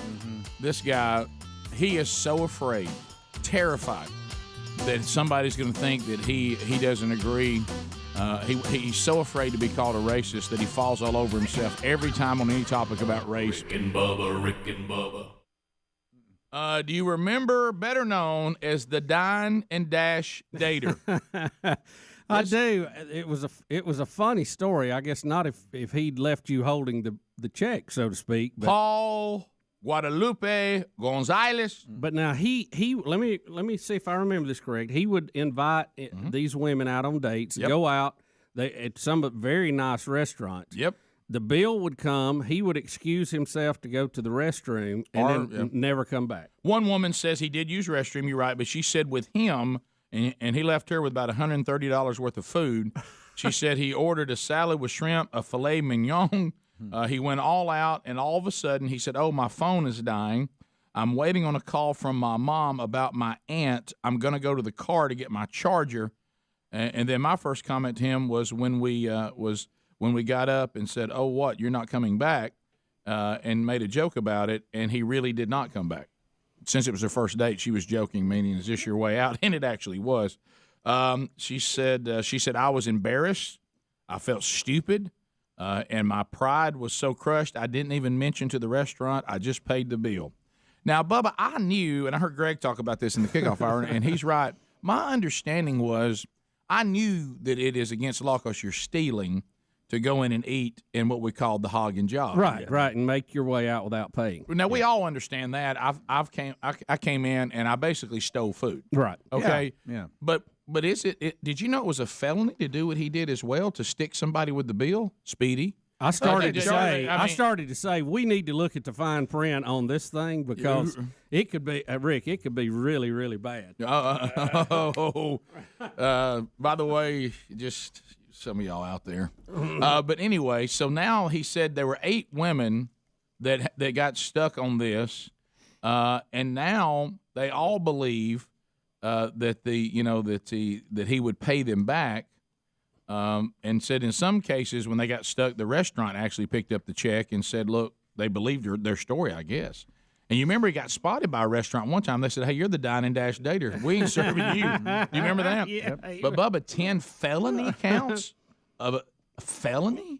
Did you know this is a felony? Did you see what the sentence could be? Yes, 13 years in prison. 13 years in state prison. That's what. Now, he's not going to get that, but that's how bad it could be. Said that he defrauded women of nearly $1,000 worth of food, and he has pleaded not guilty to extortion, grand theft, and other charges. Grand theft. I don't know that that term actually. He's in trouble. He's in a lot of trouble. Yeah, I mean he's basically defaulting or defrauding somebody. So I'm trying to. Maybe some of you legal people can help us and maybe I don't know about extortion. Maybe it varies, it varies state to state. But what I'm going to say is this: are y'all saying that if you can prove, hey, I paid for my food, the person with me stuck y'all and stole food from me? Is that it? I'll pay for what I paying for mine, but he's supposed to pay for his. But when I got stuck with paying for his, that's him running out not paying y'all. Mm-hmm. Yeah. Is that how it? Right. Maybe. So now do we have a picture of the guy? So now a dine and dash could also be really just kind of a 50% hog and jog.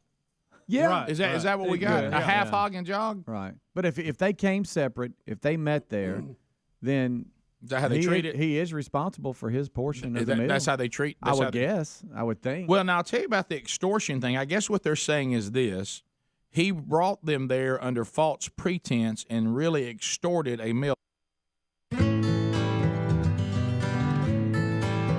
It is 35 minutes past the hour of the Rick and Bubba Show. 866 We Be Big.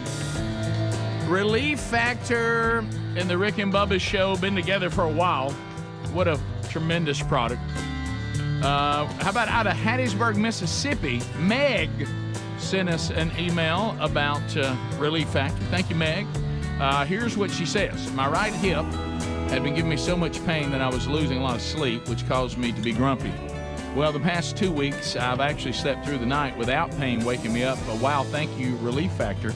I'm rested, feeling much better. I was skeptical. We understand, Meg. I was too. Bubba was too. But now I honestly say that Relief Factor does reduce inflammation, which in turn, my pain is reduced considerably. Next up, I need to move to the MyPillow 2.0 to replace my old one. And then she puts LOL on there for that one. Well, yeah, go ahead, Meg. Make that move too. We did too. If you want to get Relief Factor, it's all natural. 4 botanicals. They've all been researched. And all of them proven that they can help the body's natural inflammatory response. The scientists that were working on this said, let's put them all together like the Avengers of inflammation. And it's turned out to be an outstanding product. And because they're botanicals, you can take them every day without the side effects from some of the over-the-counter stuff and, of course, the addictive properties of the prescription pain management products that can be really deadly. So ReliefFactor.com. Go there now, get yours, a 3-week supply. It's $19.95, and then when you do 3 weeks, then you'll know that it's working or not. It should. The majority of the people that try it, it works, and I love it. I take it every day. So get yours at ReliefFactor.com. Bubba, also, Gene Hallman has been with us. The Children's of Alabama Indy Grand Prix is coming up this weekend, Friday through Sunday. The events are going on. IndyAlabama.com for you to get your tickets. We are auctioning off 2 tickets to the event and a ride in the 2-seater race car that you'll get to go around the track with an Indy driver prior to the start of Sunday's race. The highest bid we have right now is $1,000. If you can do better than that, this could be yours. Just email Speedy at rickandbubba.com. That's Speedy at rickandbubba.com. Bubba, looking back over the weekend, what a weekend it was. We had Sherri and I were given an opportunity to go to Bell Shoals Church for their first ever marriage conference, and this is in Brandon, Florida, which is in the Tampa, St. Pete area. Clearwater, about 45 minutes from there, if you want to get kind of the feel of where we were. So, Sherri and I were honored to be there. We want to say a thank you to the discipleship pastor, Matt Curry. Now, Matt, I think, may have been the key, along with the hostess with the mostest, Carrie Davis, and her husband, BJ. These were, I knew we were in, because a lot of times when we go to places where, we haven't had a long-standing, affiliate. We certainly have an affiliate there that's an AM station, out of Tampa, and but we're not as known in that area like you would be, say, if we went to a Mississippi and Alabama or the Panhandle of Florida. This is down South Florida. And so I knew we were in good shape when BJ and his wife Carrie said, "Are you familiar with Anniston, Alabama, and Sachs?" And I said, "Well, yeah." I said, the cats are back. I said, "You realize I went to Oxford High School." I said, I'm from Calhoun County, and he was like, "Oh man, that's awesome." So I connected there pretty quick. Right. And then Matt Curry, the discipleship pastor, he is a rabid fan because he went. We ain't never been nowhere to put me at ease. And he's also a rabid Florida State Seminole fan. I hear they're a lively bunch. Buddy, they are lively. Yeah. And so love it. Yeah. So we I want to thank John Gibbons, who picked us up at the airport to give us a ride into the church, and also I can't remember Sam's last name. Sam actually gave us a ride back to the airport with Matt, but I can't remember Sam's last name. But I want to thank Dr. Corey Abney, the pastor there at Bell Shoals, and his wife, because it's not every day that, you can't just let people get up and just say, "Hey, y'all get up here and talk to some people and teach them the Bible," and not, there has to be a trust factor there. So I really appreciate that, and it was interesting because and we did have a lot of people. When I knew that there were fans of the show there is by the Q&A questions. Right. Okay? Right. Because you could tell they were trying to prompt, when you look down, and because the way Sherri and I do it, and Sherri and I, we have a little bit of a different approach to marriage conferences because, there's no need for us to go do what all other people do and maybe can do better than us. We need to do what we do, and they need to do what they do.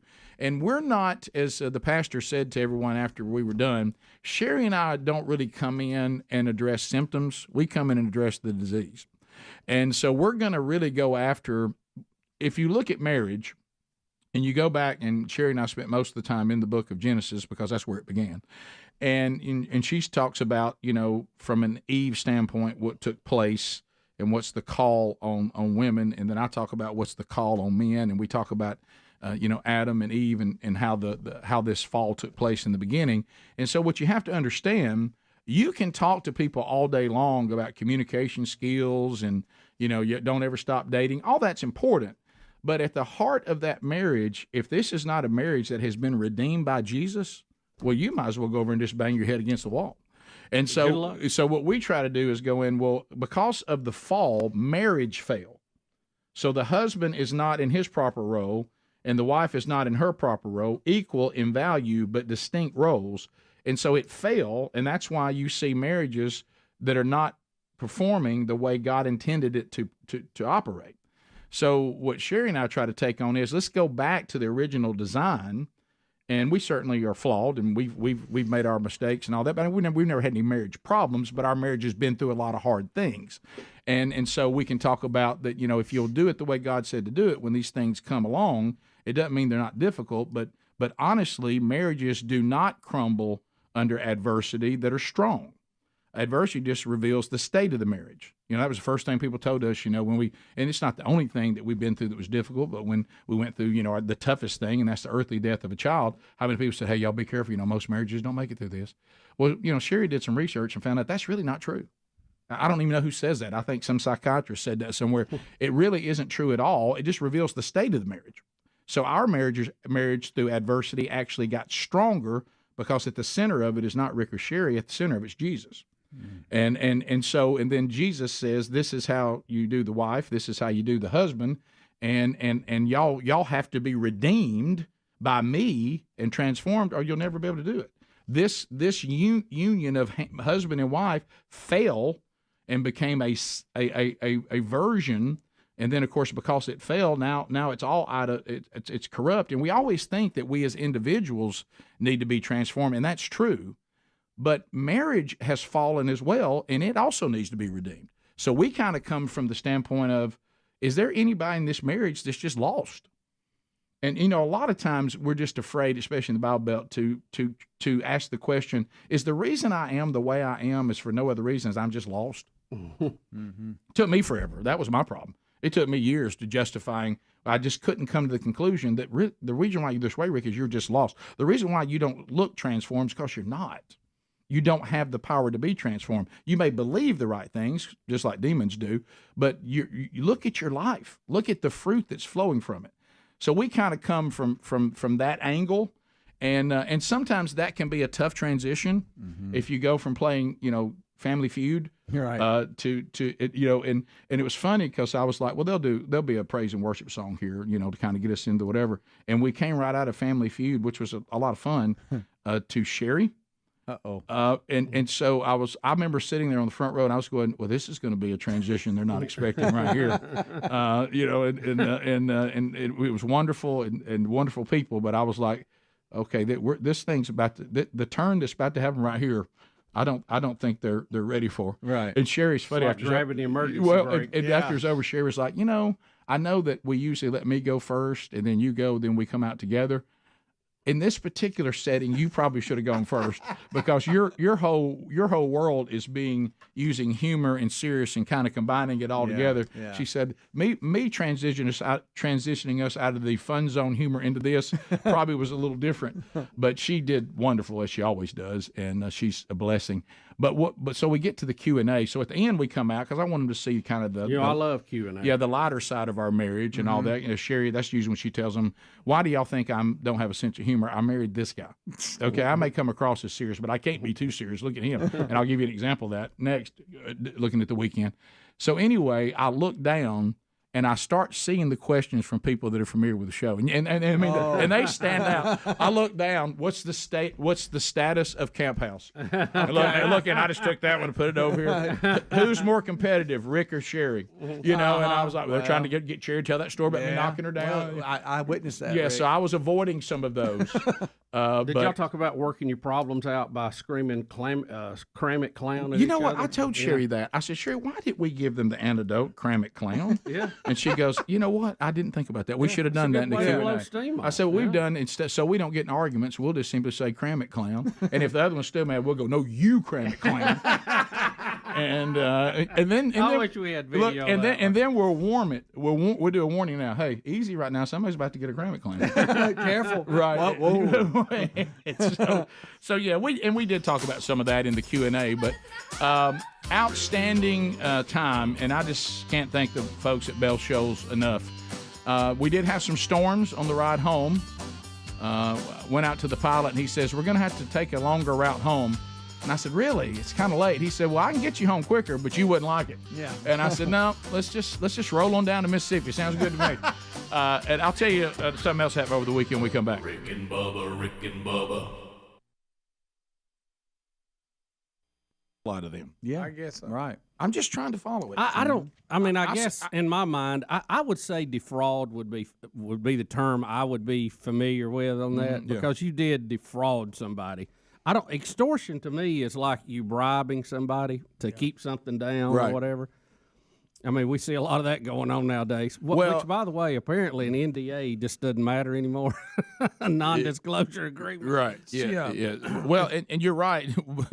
Whatever happened to when you pay somebody off to be quiet? By golly, they kept quiet. They kept it quiet. But I know. Back in the good old days, a lot of people. Matter of fact, I know of some instances where people were getting these calls about something, and something about that, and they were saying that the person was told, if you think you know something on somebody and you're calling them saying if they send you money you won't say it, you can be put in jail for that. That is extortion. That's extortion. You know what I mean? Yeah, that's what I think of.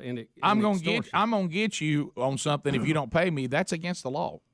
That's blackmail, extortion. You can't do that. So when will he have his trial? Does it say? I don't know, but he's saying I don't know what is he going to say? Look, they went of their own free will. I don't know what he's going to do. But, I mean, how do you even answer that charge? By the way, I was just being the dandy. Well, it was a game to me. They say that Guadalupe Gonzalez was the Latin lover, and he was so handsome that women just fell under his spell. Yeah, and did you see the one lady said she couldn't believe he would go out with her? He picked homely people, I bet. That nobody ever takes Here out. comes Greg. No, but just think about it. Yeah, so they you're thought, right. One did say that. You're right. She did. Yeah. Now, I wouldn't wouldn't say he would go out with me. I wouldn't say that he picked homely people like you just did. Well, I think but she said did. she was flattered that he wanted to go out with her and couldn't believe it. And I'll tell you why you couldn't believe it. It was actually false. Yeah, right. He was just trying to get a meal. A little more vulnerable. You know. It says here, last sentence in the story. It says he's scheduled to premiere. Preliminary hearings. Hey. Good gracious, September the 7th is the date. He goes back to court. September the 7th. Do you think, Greg, too, he might have gone? And I'll just put it this way. Do you think he kind of picked based on appearance somebody who might be a big eater? Right. Sure. Did he enjoy a good meal? Because they're going to want to go to the kind of restaurants he's going to get a real meal out of. True. He's not going to go to some salad place. You go to well, you saw what he ordered here at one of these places. Yeah, you go up to somebody. You go up to somebody who says, "I think it's beautiful to look like a heroin addict." You're not going to pick that person because wherever you go to eat, you can get any food. Rick, he even got shrimp put on his salad, extra cost. Oh yeah, that's before the filet mignon. That's before the filet. I mean, he went ahead and had shrimp before the filet. I bet he had an expensive bottle of wine to go with. Oh, bring us the good stuff. You know what they're sitting there thinking? Absolutely. The Latin lover spares no expense. The Latin lover put under spell. How about a guy? And I bet he was banking, no pun intended, on some of these people not saying anything and just paying the bill to avoid the embarrassment. Like the embarrassed woman. But here's the problem now. 13 years in prison? This is the ultimate. And, Bubba, you've already mentioned it, and I don't know. I can't believe. I think his non-guilty plea is a mistake. He needs to go to jail because if he's free, now these 10 women are going to find him. Yeah, he needs protective custody. I would rather be in jail than 10 women looking for me. I'd rather be in jail. Okay. Especially big women. All right, I'm pulling up a May 17th story here where they caught him on camera walking down the street and they're trying to ask him questions. This is when we first did the story. And then some of the women, Greg. Oh, boy. Greg? Wow. Nice hair. Women say they met Paul Gonzalez on different dating websites. Well, on their first date, they were stunned when Gonzalez allegedly devoured his steak dinner, then sneaked out, sticking them with the bill. I was devoured it. Greg? Do this. You're, embarrassed, kind of ashamed. For weeks, he's been keeping a low profile, but he couldn't hide from Inside Edition. Here's Jim Murray. We found Paul Gonzalez having coffee at this Starbucks in Pasadena, just half a block from a restaurant where he allegedly pulled one of his latest dine and dash scams. Oh my God, that is him. We showed the video to Carol Meredith. Boy, Tina Turner's let herself go. Rick Burgess. You've been going to local restaurants with women that you meet online, have been leaving them with a check. Don't you feel bad about that? Do you have? I don't know who you are. Hopefully this won't happen to any other women. And I just wanted to give you guys a big shout out for capturing this loser. Why don't you apologize to these women? He's walking in circles trying to get away. That was from May of this year. I bet he didn't know he had 13 years jail time out there. Yeah. No. Someone said it's 13 years. Well, they see me online. They think I'm handsome. They didn't go to Taco Bell, Rick. No, they did not. No, they did not. I like when he devoured his steak. Devoured it.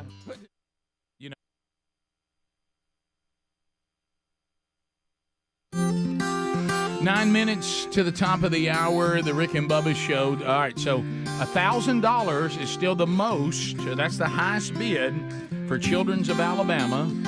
The highest bidder to Children's of Alabama gets 2 tickets to the Indy Grand Prix coming up at Barber Motorsports Park this weekend. And then Sunday's race, the big race, you get to ride in a 2-seater with an Indy driver around the track before the race starts. So all you have to do is donate more than $1,000, and you would get a shot at this. If not, our $1,000 bidder will get it. So FYI on that. So we're going back over the weekend. So again, from Sherri and I both, from the bottom of our hearts, thank you so much to the folks at Bell Shoals Church in Brandon, Florida. We were honored to be given that opportunity for their first ever marriage conference. First class. Everybody had told me that this staff, that the hospitality would be over the top, their kindness and their hospitality and how they took care of us.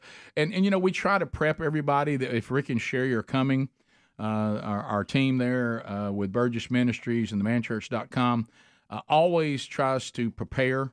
Now, if they come in together, Rick will be goofing off. He will be wandering around the property. He'll want to know if you've got food, he'll eat it. Sherri will not eat it. She will want to know where her microphone is. She'll want to know where she's standing, and she'll want to know where she can go to get ready for her presentation. And then after her presentation, she'll be a little more like Rick. Mm-hmm. But before that, it's two complete different worlds. Please don't annoy Sherri. Mm-hmm. Or let Rick annoy Sherri is a better way to say it. Right. Don't let Rick annoy Sherri. Mm-hmm. And so Sherri's over there worried about her headset and all that, and she looks over and I'm eating prime rib. Yeah. And don't want to get y'all in a tiff before you speak about marriage. And but anyway, so she's meticulous, and of course you see the results when she does her presentation. So so we had a great time, and I showed Adler that picture of those couples down front praying together. We had multiple different husbands or wives that acknowledge what we're talking about. Hey, you know what? I need to repent. I'm lost. That's why I haven't found myself, in the proper role. And so that took place. We saw people respond to that call, and I'm not of the school of this. I don't know why people, because of we don't know people's hearts, we've stopped asking for a response. I don't understand that. I agree that we can't, we have made a mistake on not making disciples, that we leave people undiscipled who say, I want to repent. What I don't understand is I completely agree that just having a time of response and not helping people is irresponsible. I agree with that. What I don't agree with is because we're concerned about that, we don't give them a response at all. I disagree on that. Because in Acts chapter 2, the first time it was preached correctly with the Holy Spirit, they were hollering out to Peter, our hearts have been pierced, we're under conviction, what are we supposed to do? And let me tell you what he didn't say. God works that out, y'all go on out, and good luck to you. Mm-hmm. He didn't say, I don't know. Mm-hmm. He said, repent. And so you need to explain what that is, which is turning from your sin, leaving faith in yourself, placing your faith in Christ. Hey man, your sinner's prayer ain't even in the Bible. No, the word sinner's prayer is not in the Bible, but the concepts of what we're saying you need to do are all throughout the Bible. You need to be real careful saying that. That's dangerous. Read Romans 10:9-10. If you believe in your heart and confess with your mouth that Jesus Christ is Lord and his Father raised him from the dead on the third day, you will be saved. Because with the heart one believes and is justified, and with the mouth one confesses and is saved. Well, that sounds an awful lot like what we're talking about. Somebody just gave it a name. That's all. Right, and I agree with it that doesn't save you because we don't know the sincerity of people's hearts. Only Jesus can save you. And he knows the true repentant heart, and he and he forgives those who repent. He says that, I got you. But to not give them that opportunity, I think is a step in the wrong direction. So if we go out, that opportunity is going to be there. And so people did respond. And I will say this, talking to their discipleship pastor, this church is really committed to discipleship, which I love because we're told to make disciples, and that means to teach them all that I have commanded. And so I was excited about that. That was cool. So we get home late on Friday, and so we kind of have the rest of the weekend to kind of recoup, and we had some things we needed to do. And so what I was not prepared for is, so Bubba, I remember you telling this story that early on, Betty, when she looked at our deer hunting hobby, she had some compassion for deer. Yeah. Until they ate her flowers. And then she wanted to shoot them all with a pistol in the yard. So on Friday, we're getting ready to catch the plane and go do this conference, and Sherri has walled herself off, as she does, upstairs in a little office area.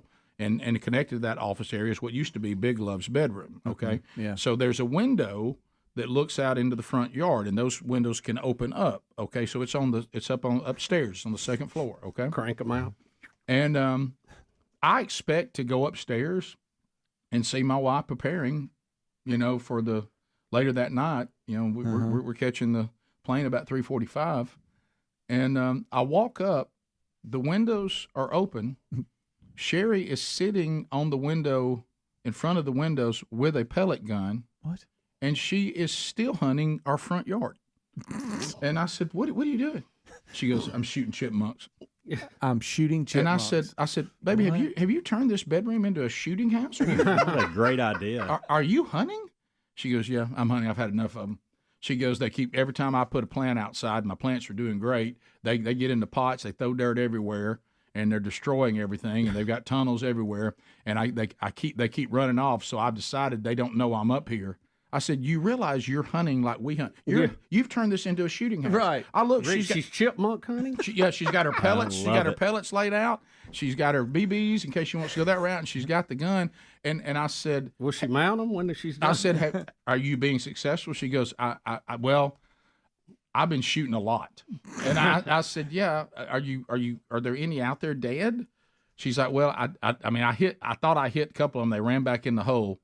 And I said, I didn't expect to see this. I want to be right. So all morning you've been hunting chipmunks out the window from up above them, looking down on the front yard. She goes, I know. It's hard to believe, isn't it?" I said, "It really is. I can't believe what I'm seeing."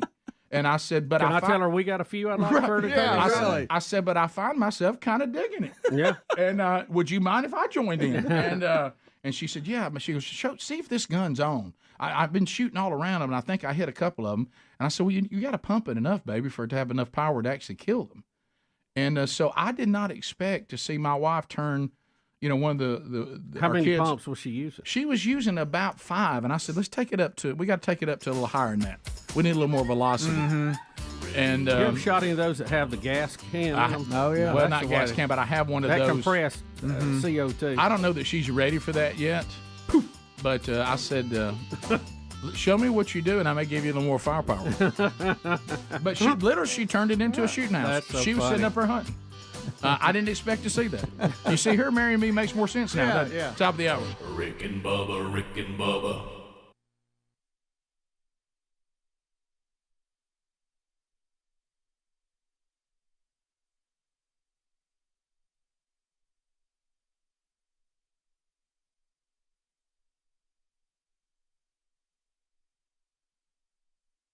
All right, you got to start taking care of your liver. Boy, we've learned a lot about liver health here on this show.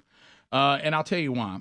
The latest data from the American Heart Association indicates that adults with fatty liver were 3.5 times more likely to have heart failure than those without.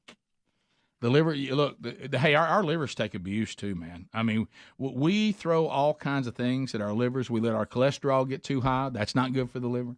Some of us overindulge in alcohol. Bad for the liver. Toxins that come from all kinds of things that we ingest that we shouldn't. Tylenol. Look, I love Tylenol, but if you overuse Tylenol, your liver goes, "Hey, thanks." Statin drugs, they all have side effects. Cigarettes, good night. I don't know how much more you have to learn about the bad things of cigarettes. I know that it's hard when you're addicted to nicotine. I got it, but your liver needs help.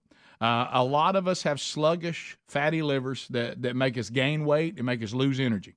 Do you feel like you keep putting weight on and you don't have any energy? What are you throwing at your liver? But how about this? For decades, your liver's helped you with over 500 key functions. The liver is crucial. It's time for you to give back and help your liver with Liver Health Formula. It's an all-natural supplement. It's got 12 clinically proven botanicals that help recharge and protect your liver. It's made right here in the USA. It's approved by American doctors. So if you're looking to ignite your boost your energy, your metabolism, transform how you look and feel, this may be a step in the right direction. Try Liver Health Formula and receive a free bottle of another formula they have for blood sugar. It reduces blood sugar and sugar cravings, and you can order that today. So if you go to getliverhelp.com/Bubba, we're going to give you're going to purchase the Liver Health Formula, and we're going to give you the blood sugar formula. Okay, that's getliverhelp.com/Bubba. Getliverhelp.com/Bubba.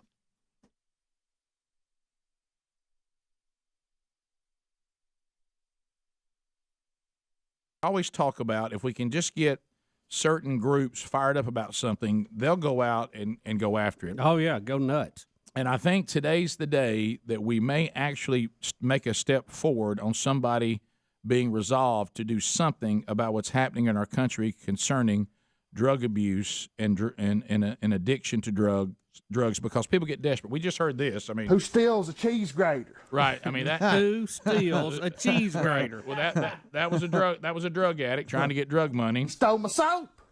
Who steals soap? I mean, we're stealing anything in the home. Everything that wasn't nailed down. And now, Bubba, this is going to be it.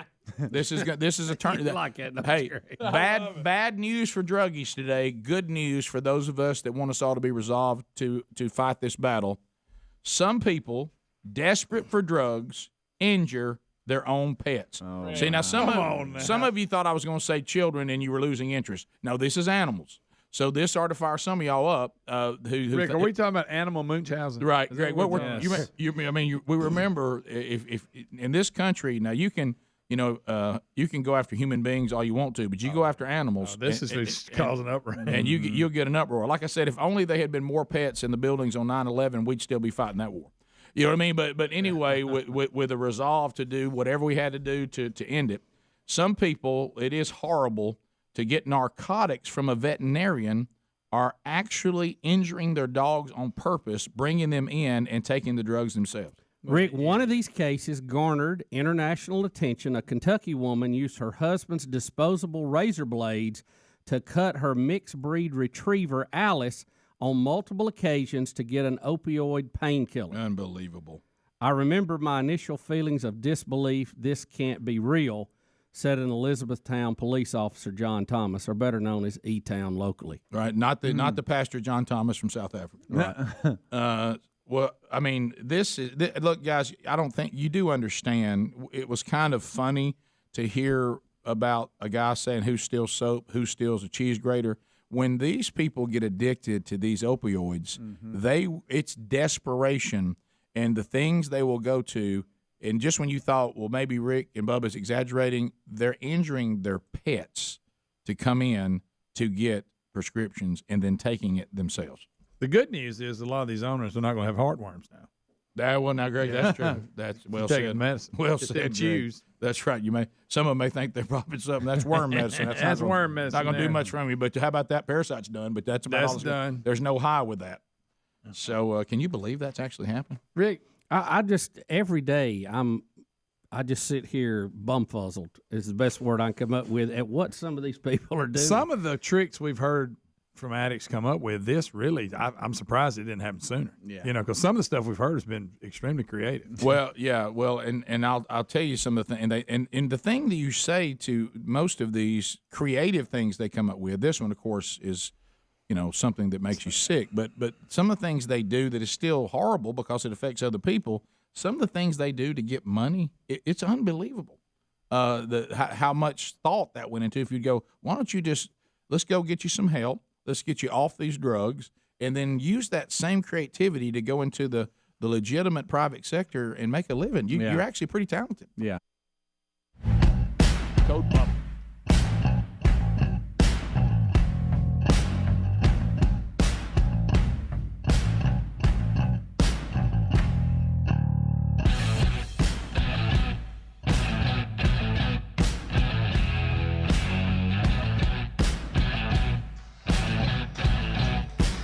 6 minutes past the hour. The Rick and Bubba Show. 866 We Be Big is our number from the No Name Studio on the bleeding edge of technology, from Sweet Home, Alabama, to the world. And Speedy is here. Helmsy is back. Adler's got you covered on the YouTube channel. We have a new highest bid. Welcome back, Bill Bubba Bussy. Rick, glad to be here, and thank all of you for joining us.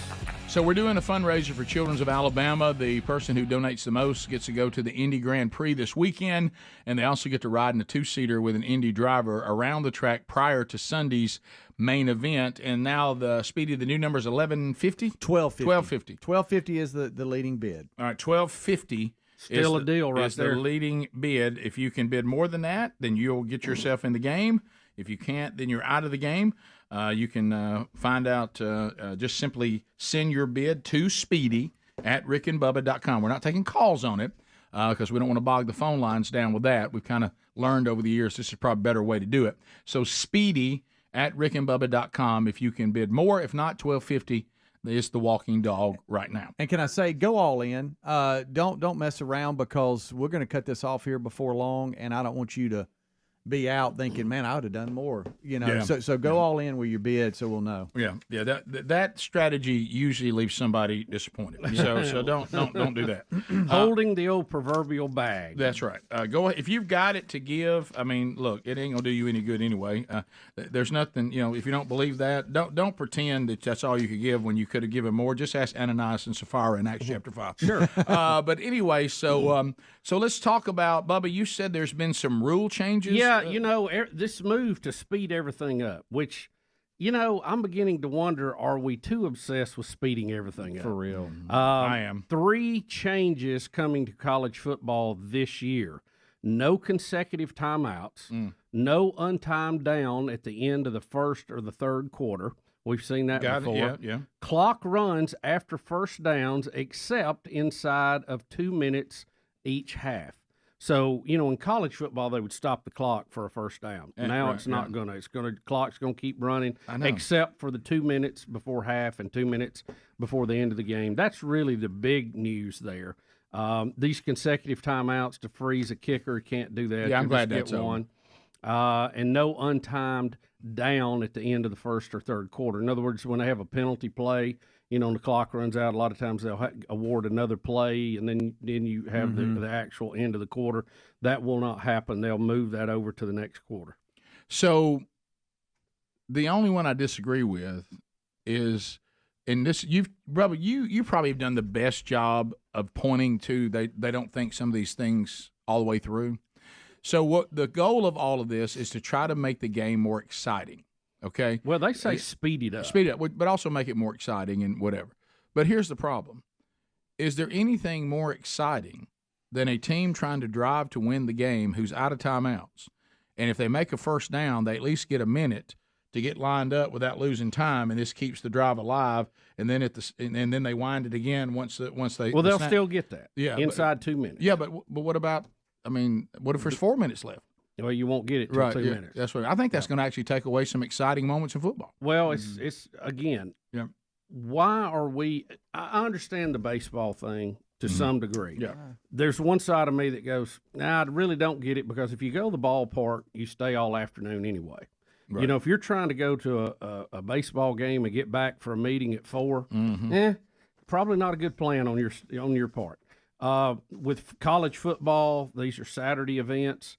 You kind of know what you're in for when you go to a college football game. Are we really that pressed for time?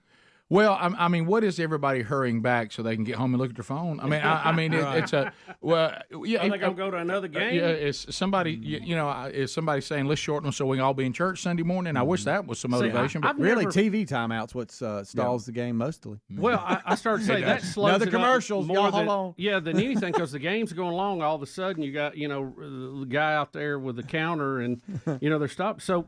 I mean, they're not addressing the real things that slow the game down. And, my pet peeve on this, Rick, is delay a game where we stop play to tell everybody they're too slow getting the play off. Right. So I'd like to see them just take a timeout until they're out of timeouts and then stop. The way we penalize people for slowing the game down is by slowing the game down. Even more. Right, yeah. Hey, you were 2 seconds late getting that ball snapped. I'm going to take a minute to tell you about it, move that, do a little presentation for everybody, and then we'll wind the clock to start again. Right. Which takes about 3 minutes. Yeah.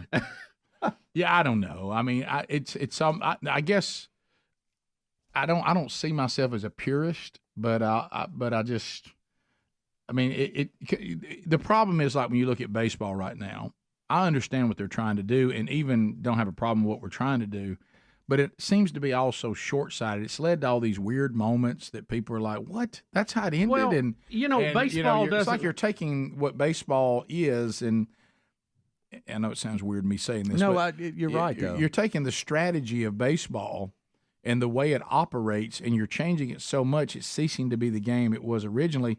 And really, maybe you should just do a better job of marketing your game to it. If you're losing audience, it may be because the way the game's being marketed, you're marketing it to people that you're never going to get because of the way the game is. Mm-hmm. Some people, their personalities and the way they are, baseball's never going to be a choice for them.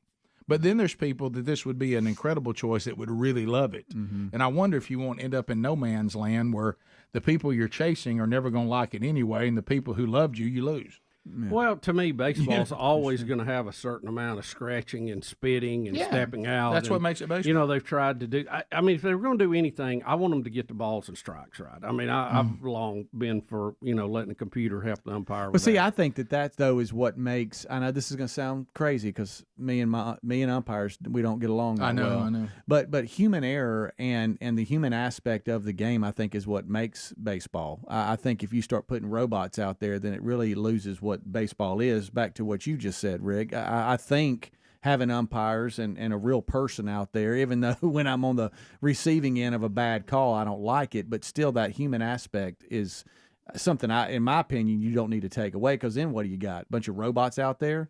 I mean, I just want to get balls and strikes right. That's I get it. I get it. I don't. And on the pickoffs, and I'm stepping out and all. Yeah, limit that. I get that. Hey, you've picked off the first 4 times. All right, let's move on. Or hey, you've taken your batting gloves and you've tightened them 3 times and you've clicked your cleats a couple of times. Why don't we have 4 get back in the box? 4 fouls, you're out. Why don't we go back to that? No, we're not doing that. Well, here's the thing that bothers me though, and believe it or not, coming from me who hates the constant throw over.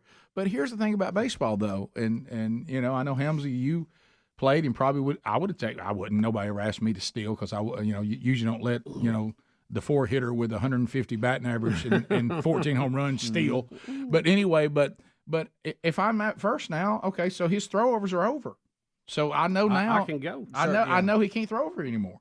So now you've affected that part of the game. Mm-hmm. Did you see the Major League Baseball pitcher? You talking about using the clock to his advantage. He waited till it got down right to 0 and kicked his legs, and the runners took off because they're like, he's got to throw the ball, and he ended up picking off because he knew they were going to run with it going down to 0. So I guess you can adjust and do new stuff. So, you got some advantages and stuff, but I think there's some common sense. But again, classic humans, we don't know when to stop. So now we got to speed everything up so much that it really loses what it really was. Well, human beings, our problem is we can't just make a mild adjustment. No, we can't. I mean, we always, just what I said a minute ago. We don't have a fine tune knob. We got a coarse tune knob. It's what I said a minute ago. Well, so like we started saying, well, the answer to the fact that people are coming forward and they don't really know what's going on and there's no follow-up and we're not really discipling them and they're fading away and many of them, never solidify in their faith, as opposed to, well, maybe we should do a better job of following up with them and discipling them. We go, we just won't have a time decision at all. See, it's always a swing. Right. Too far we need to make slight adjustments. Mm-hmm. We need to come in and what we do is what's going to happen now to go, well, that rule we did caused this problem, so now let's make a rule to solve that problem. Well, that rule caused this problem, which caused that problem. Now we got to have a rule to solve that problem. And before you know it, it's going to be so many different rules and regulations and stuff. You don't even know what you're watching. No. You're right. Yeah, I mean, if everybody's bored, then how about this? We'll just play banana ball. Yeah. Also, USFL second week: Birmingham, New Orleans, New Jersey, and Michigan. Big winners. Birmingham had a big win, 42-2, after losing 2 key players. Yeah, I know. So they're really doing a good job. I don't know if that says how good Birmingham is or how bad Memphis is. But yeah, Italian's looking good. Yep. And so we'll come back. We'll take your phone calls next, 866-WE-BE-BIG. We've thrown a lot at you, and you can respond. 866-WE-BE-BIG is the number. More of the Rick and Bubba Show coming up right after this. Rick and Bubba, Rick and Bubba. But these things get a hold on them. And, you think about, life is full of wake-up calls. If you're taking a razor and cutting your animal to get drugs, is that not a day that you say, I need help? I mean, so anyway. Now this next one, some of you won't be as interested because it actually is a child being neglected, not a dog or a cat. But here's the thing. Think about these idiots. Parents are arrested for leaving their daughter, 11, home alone. Now get this number coming up. Now 11, home alone for 5 days. 5 days. You think, my goodness, my gosh, Rick, what in the world? A week. What could they be doing to be gone for 5 days? It was so important. They had to leave the 11-year-old and say, good luck to you. They went to a rock concert 1,300 miles away. Gosh, gone that. Rick, but it was where their were favorite band. Where were they gone for that long? Were they going to Burning Man or what? That's funny. They're the US Festival back. Hey, by the way, don't forget, if you want to talk about, again, 48 and 39. Now, look, nobody should do that. But if it was somebody, in their 20s that, had a baby when they were teenagers, you might go, that's still horrible. Right. Yeah. But you're 48 and 39, and you still will leave an 11-year-old child for 5 days. And, Bubba, of course, they went to see, you're thinking, my goodness, what drew them? The very soul. Is Springsteen back out there? Is it Taylor Swift in this tour she's on that they just must see? Got to see it. You got to see all. Is this one of those? Is Garth Brooks is back? That's what who they were going to see? Of course, the very sought after metal band Godflesh. Oh, well, there you go. That's Rick. one of Adler's favorites. I will tell you this. Does Adler know them? Yeah, if your parents love Godflesh so much, the closest place was 1,300 miles, and they're in. Gotta go. That's our only chance. Once your parents said we are Godflesh followers, they probably will leave you for 5 days. That's a you know good what I mean. point. So just understand, if that's their cup of tea, leaving you for 5 days probably isn't a reach. Now, Rick, get this too. They left the child in Houston and drove to Detroit. Detroit. There's so many things wrong. First of all, who drives that far to see anybody, much less Godflesh? Yeah.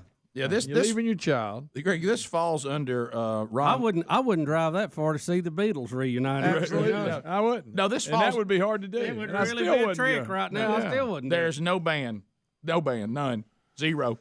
And this goes back to the great Ron White comment about somebody who told him he camped out 3 days for Garth Brooks tickets. He said, I wouldn't camp out for 3 days if I was camping. Now,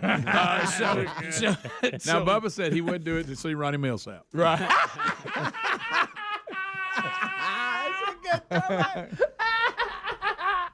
Did you know that Bubba and I were invited by the keyboard tech to come see Ronnie Millsap? Y'all were? Did y'all see the keyboard tech at the expo? No. Was he there? Oh, I don't know. No, but he was one. Yeah. I thought that's maybe where y'all ran it. No, he sent us an email saying, Okay. heard y'all talking about it. I listened to the show, and he said, I like all of you but Greg. No, and then it's a normal email. Yeah, and then, which meant that was 1 of 10. I got that. Yeah. No, I'm just kidding. That's fine.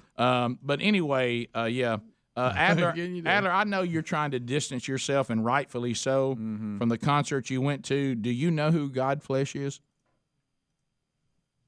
He's not in there. He said, yeah. Here he comes.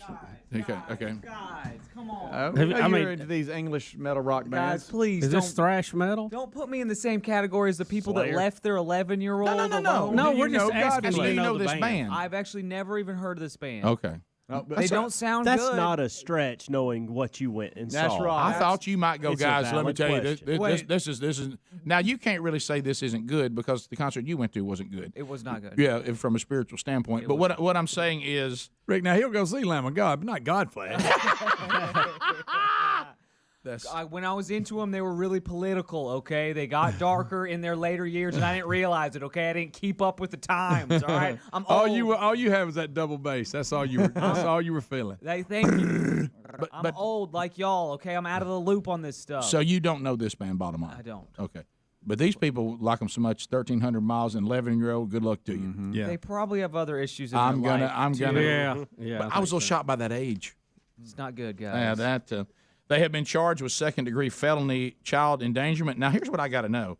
Tell me they're not going to have less a penalty than the date and die. I mean, the date and dash guy. Yeah, I mean, if you look at the possibilities, maybe so. And Adler, later on in the story, it says something about them carrying a remote control skateboard everywhere they go. Okay.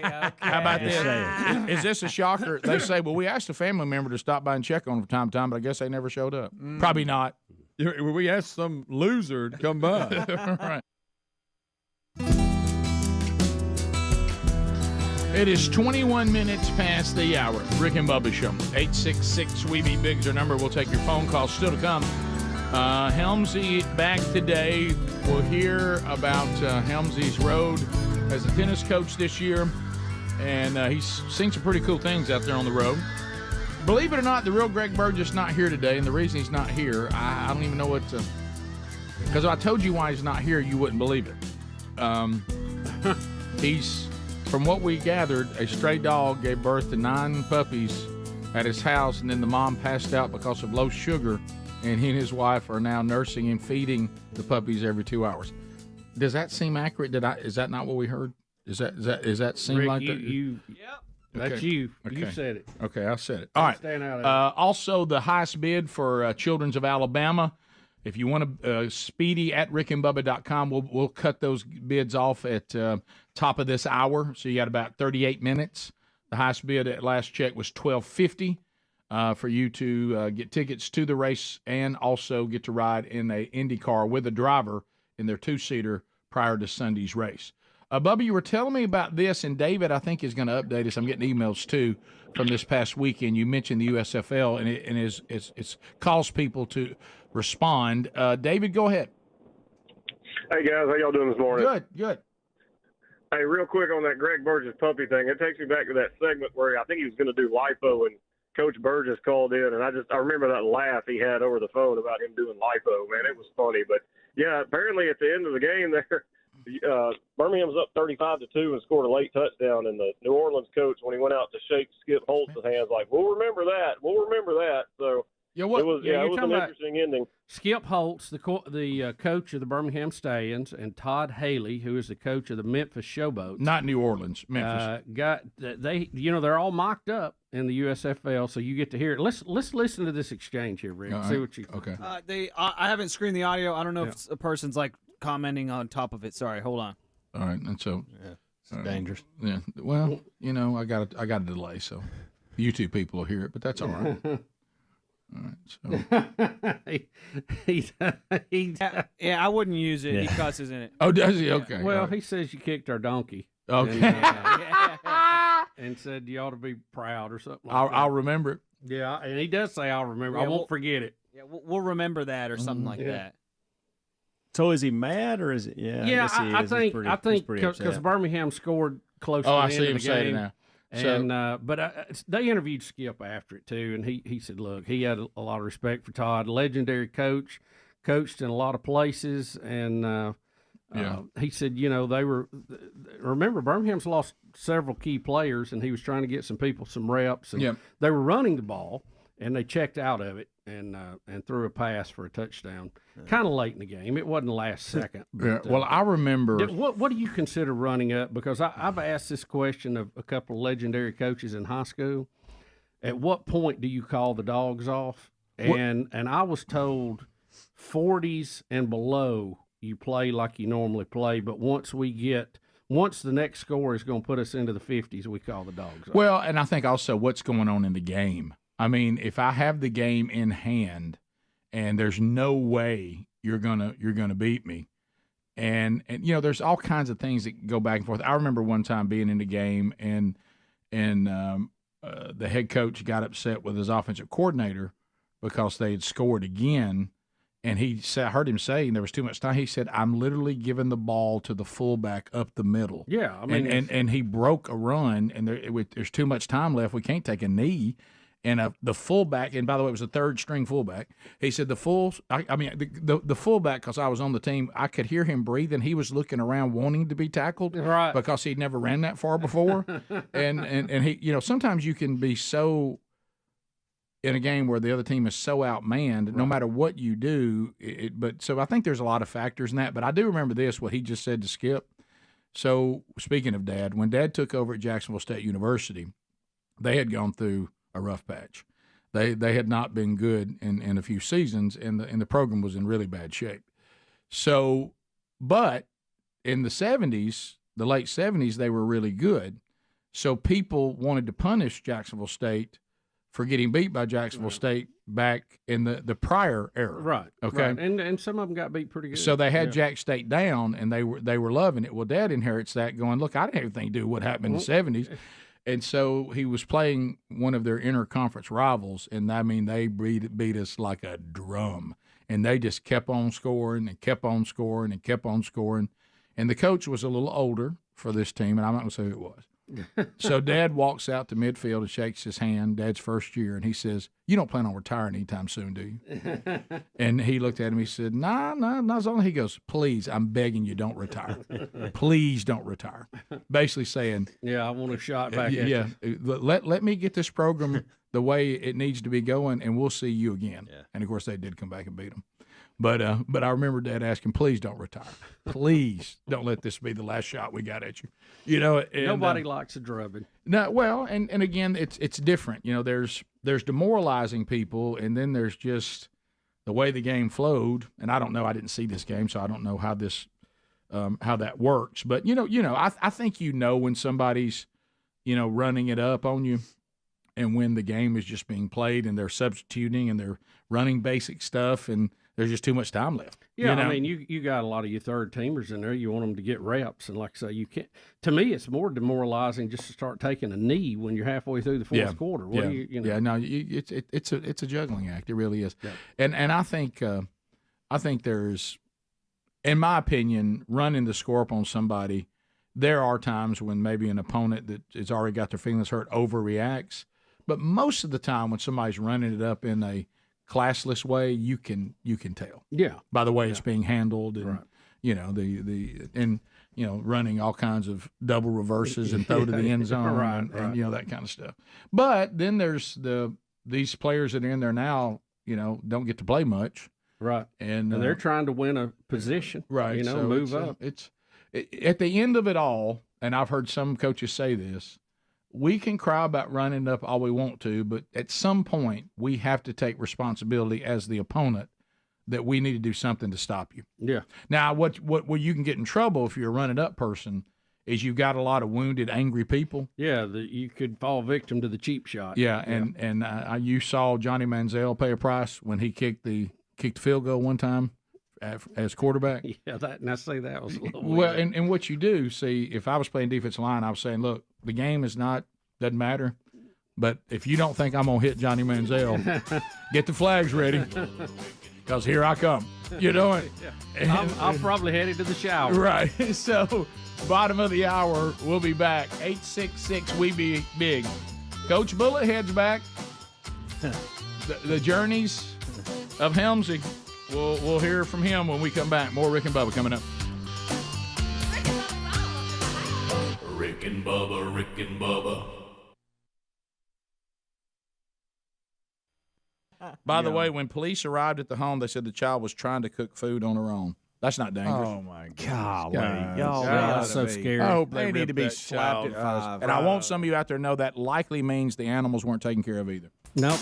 So anyway. There's a hungry kitty on the porch. That's right. They look exactly like everyone that was at that concert I was at. It makes me wonder, who else was left home alone at the concert I was at? There's a few kids left at home. Right. Can we not bring me into these kind of conversations? Look, it was a mistake, and you wouldn't do it again. It was a mistake. I won't do it again. This is your area, though. I forgot about a lot of the imagery that's used in the metal world. I forgot. Rick and Bubba, Rick and Bubba. The Rick and Bubba Show. That will get you very far. So it may even tie into what Speed's about to say, so just hang on.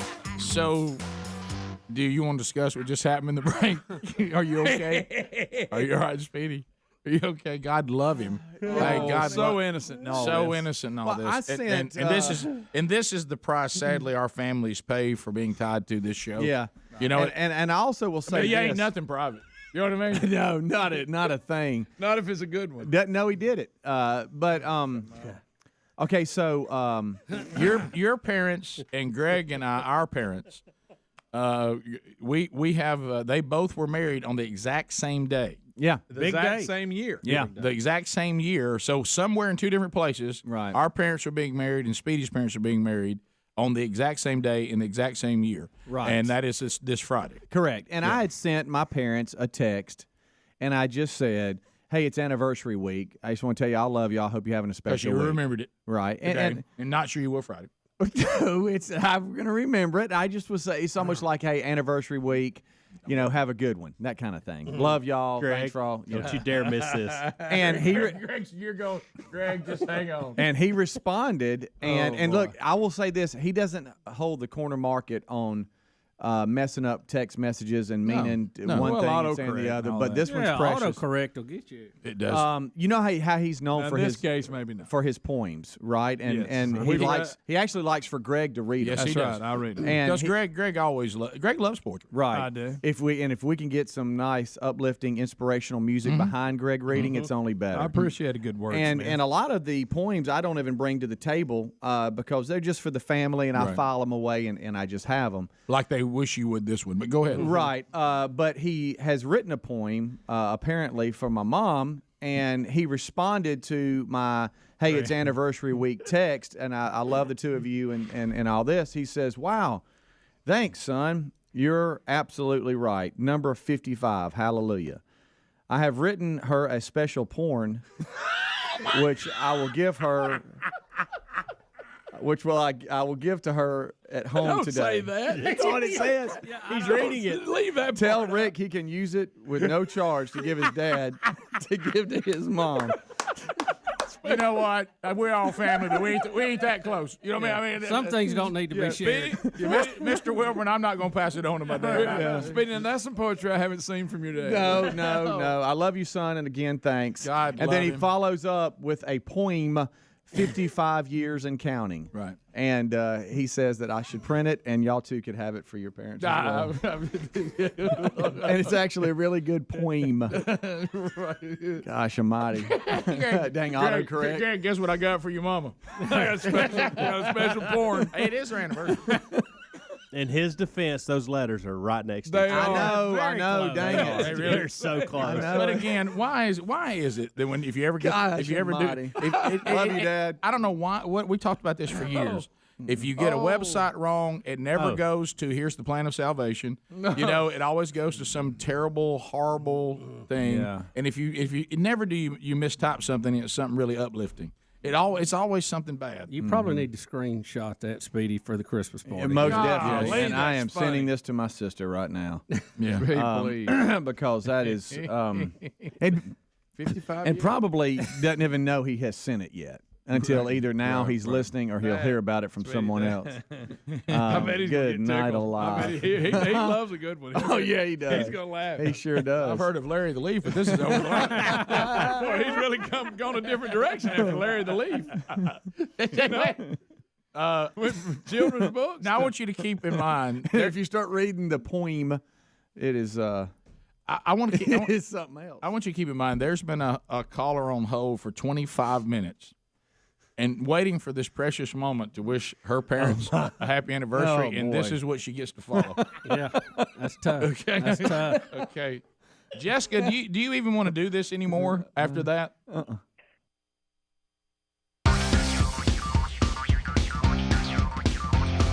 It's 35 minutes now past the hour.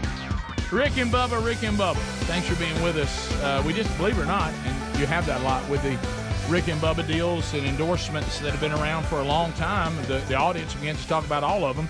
I just did a Relief Factor commercial, and the woman referenced MyPillow 2.0. So here's MyPillow 2.0. MyPillow.com/Bubba. Let me tell you something.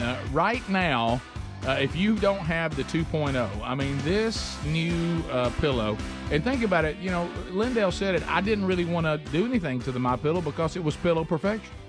And then he was introduced to a new temperature regulating technology, keeping you comfortable throughout the night.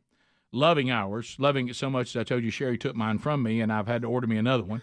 It provides a cool surface. It's engineered for comfort, has a new fabric that dissipates heat and humidity to create a cooling sensation that maintains that surface temperature the way you like it all night long. You can get yours right now, and they've got a great deal going on the MyPillow 2.0. They have a 10-year warranty, a 60-day money-back guarantee. They got 4 loft levels. They're machine washable and dryable. So you can get yours right now by going to MyPillow.com/Bubba. Giza sheets right now as low as $29.98. The MyPillow sandals also on sale. Spring's here, $19.98. Beach blankets and beach towels. Here comes summer, 50% off. And the MyPillow 2.0 is still buy one, get one free. So do all that right now by going to MyPillow.com/Bubba, MyPillow.com/Bubba. Updating you, Children's of Alabama, the bid's still $12.50. That's the highest bid. If you can bid higher than that, you can do so and make your way to the Children's of Alabama Indy Grand Prix at Barber Motorsports Park in Alabama this weekend. If you got the biggest bid, you will get tickets, and obviously that's part of the package. But you also get to ride in a 2-seater Indy car with an Indy driver around the track prior to the race on Sunday. How about that? So, and we're going to cut that off in 13 minutes. Mm-hmm. So, if you can bid more than $12.50, you need to do that right now. Bubba, I'd like to introduce you to this young fella here, Michael Helms. That's Dr. Helms, I presume. Dr. Helms, I presume. Helmsy is back with us. Hey, Coach. Hey, Coach, bully head coach. By the way, I know Greg won't do it because he was out today because he's saving puppies by hand feeding them. The font on these commercials and the way y'all did it is better than what I normally get. Okay, yeah. Just cut and paste into pages. I like this font right here. Okay. Make a note. Make a note of that. But I'd like to see you walk Greg through that, by the way. But anyway, what you just said. I know that I should enjoy it today, or maybe there'll be more puppies. Yeah, well, it's done for the week, so you got it this week. Okay. But anyway, it's just an easier font to work with. Little copy and paste. Yeah, but anyway, so Helmsy, you decided to coach tennis at the college level. How about I don't even know where to begin on this thing other than go 6 months ago. Good night. Look at that. Yeah, I'm sorry. Well, I'm sorry. and glad Greg's not here I today. started to say he gave that same speech this morning when Greg cut him off before. Well, even some parts are even worse, and I'll leave out just because it is. There are emotional things to this. Well, don't do it with Greg here. But let's just start here. So, to your point, Rick, my life has been completely flipped upside down the last 6 months. A couple years ago, I got USPTA certified because I wanted to teach and coach tennis. Tennis has been in my life for 20 years now. Mm-hmm. And I thought, and Bubba's a big part of that. Yes, and he is. That story. You're not alone. And so, Bubba's tennis children are everywhere. My thought was, man, I hope we running around everywhere. Man, I hope we continue to do the show as long as we can. But when this thing does end, I got to have something to do. I'm still relatively younger than y'all, and I got to have a full-time job for 20 more years. Right. What I want to do in my life. Right. So funny, so do we. So I alone. went down the tennis path and have enjoyed that part of it and coaching juniors and all that. And I got an opportunity in the fall to go be a volunteer coach for the UAB men's team. That quickly turned in, and I mean quickly, within a month and a half, 2 months, turned into a full-time position with UAB. Our assistant coach left, took the head job at Jacksonville State. He's taken over the men's program. There was an opening. Coach DeSanto interviewed a few people and then said, Helms, would you like to do this? And my first response was, I would love to do this, but I'm not leaving the show yet. And he said, you don't have to. And I thought, okay. So we worked through that. Here we go. And so I've been thrown into this full-blown Division I full-time assistant coach, and it has been special. It has been awesome. And I have found out real quick that this is what I want to do when that time comes. And so hopefully Coach DeSanto will stick around for a couple years at least so I can continue to gain experience and then one day get a head coaching job myself. But this year has been awesome. We went 21-7. That has not happened at UAB in quite some time. Matter of fact, I think the history of this is there's only one team to win 22 wins in a season, and we're at 21. I'm not bragging. That That's shows just you what how happened. that shows you how special this year has been. Not trying to bring you attention to us. That's just what happened. Well, I mean, just Just a fact. People want to recap, and that's what it is. We're currently ranked in the top 70. We're actually in top 70. Top 75 is where you want to be in tennis, and I explained that this morning. Some people will listen to that and go, 75? That's ridiculous. But when you're dealing with an Olympic sport with international, 80% of our student athletes in tennis are international. You're pulling from the world, not just the United States. Right. And so it's a big deal to be in the top 75. That was a goal.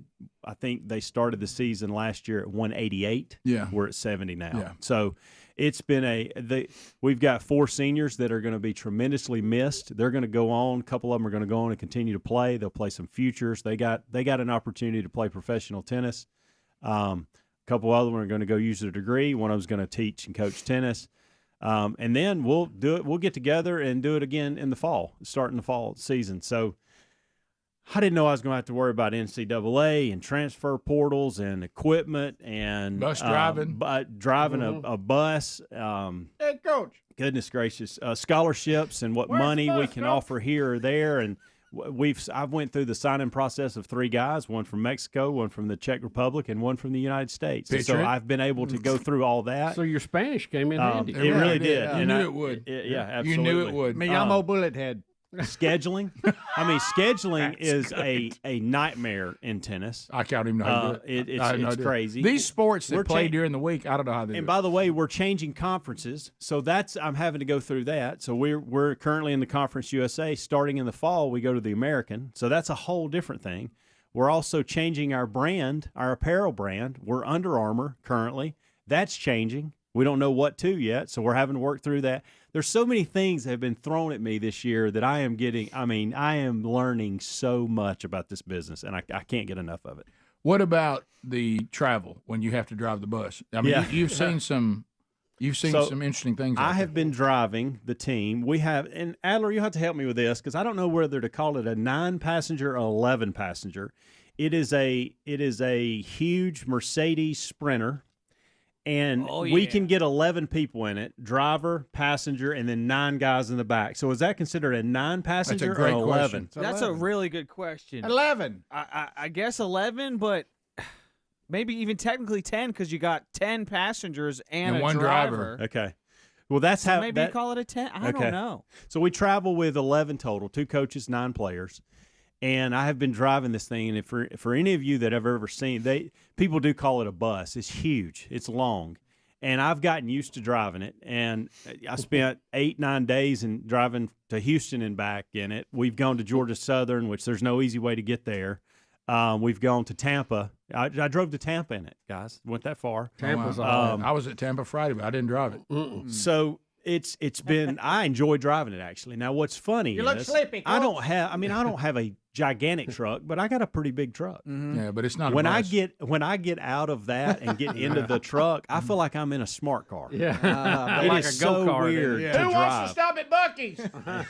Raise your hand, boys. There's a lot of that. There's a lot of voting for, when you're on the road with the guys, there's a lot of voting on what restaurants to eat and stuff like that. But it's been awesome. And so we, speaking of driving, the guys, we played Saturday. So we played Friday, beat Rice. Then we had Middle Tennessee, which we knew that was going to be a tough deal. They're top 25 team in the country. Wow. Real good.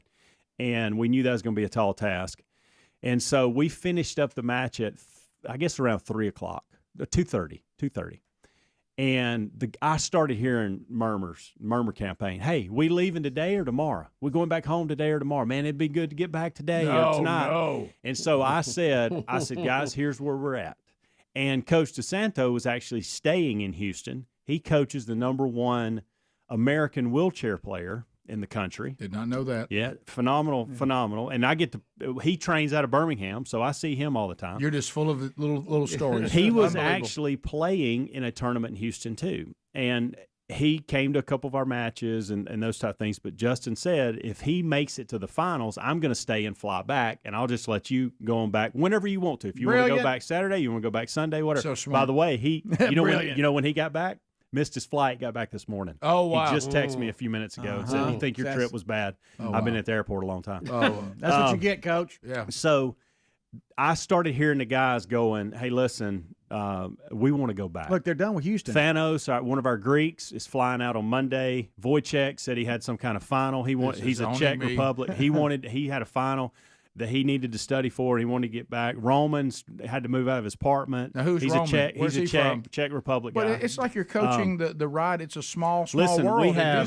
We have 7 countries represented: Serbia, France, Czech Republic, Spain, Bolivia, United States. I'm missing one. How can I be missing one? Did I say Czech Republic in that list? Yeah. No. Lithuania. Greece is the other. And so we got 2 Greek guys. And so anyway, so I start hearing this, and I said, all right, listen, if we're going to make this work, we need to be headed out of town by 4 o'clock. And what that means is, by the way, we stayed at Airbnb, which is a whole different discussion. With how many people? 11. Whoa. 11. Oh, coming back. Big mistake. Wait, you did Airbnb with 11 people? And 2 bathrooms. Hey, I'll say this. You know how you learn things as a coach and you make these decisions and you go, well, I won't do that again? That was one of them. All right, is that on the list? Won't do that again. Won't do that again. Airbnb, I got to hear about this. 11 people. 11 people, 2 bathrooms. I think I think the van is technically an 11-passenger van. You count everybody. That's okay. Right, Adam. Needed that. I think you count everybody. Thank you. I think. Bubba, Rick and Bubba. Today's the 20th anniversary. So what, for your parents? Yes. My mom and dad. What's their names? Sharon and David Snyder. Okay. You know what would be perfect? Would you like Speedy's dad to send them a point? 1, 2, happy anniversary, baby. Do you want to?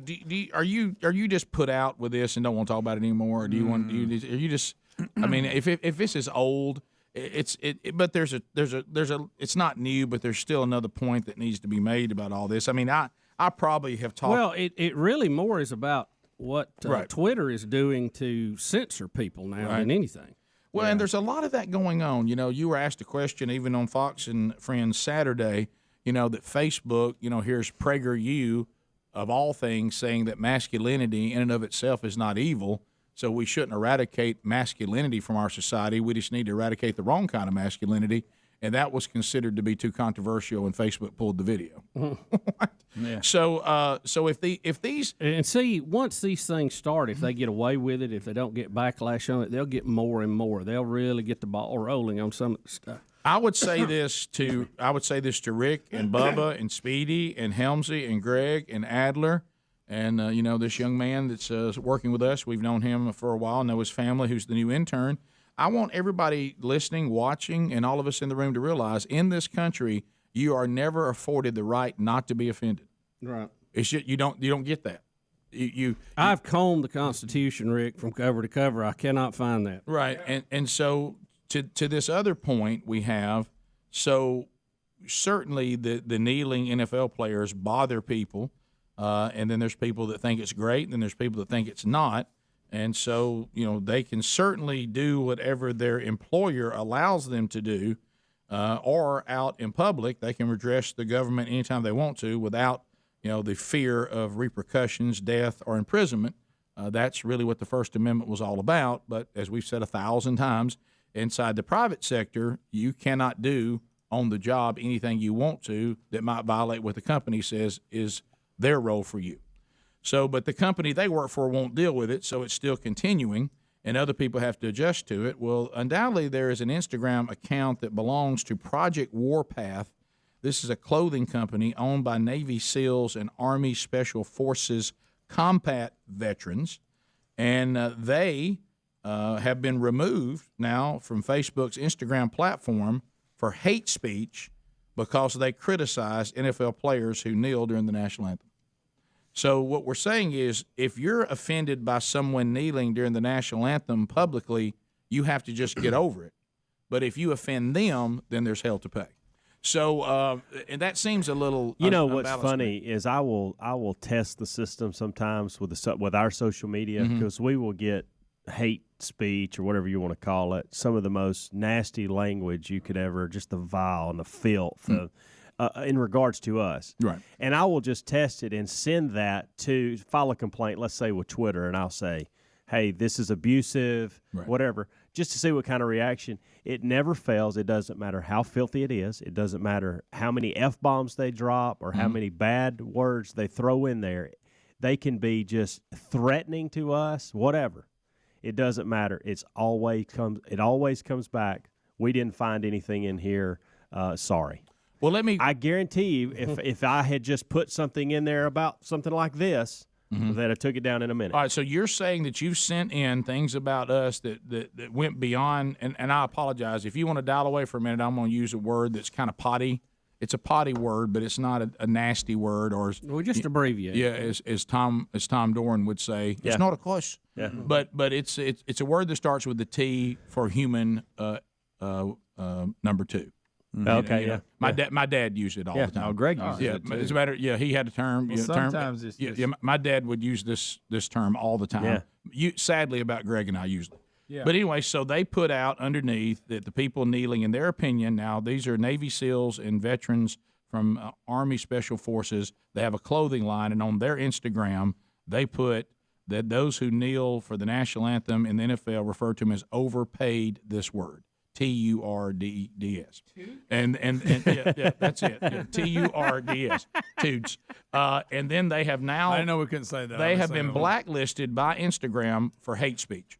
Now keep in mind what Helmsley sent in about us. Gracious. They saw nothing wrong with that. Well, that goes with the story this weekend. They are blacklisting conservative groups. They're blacklisting.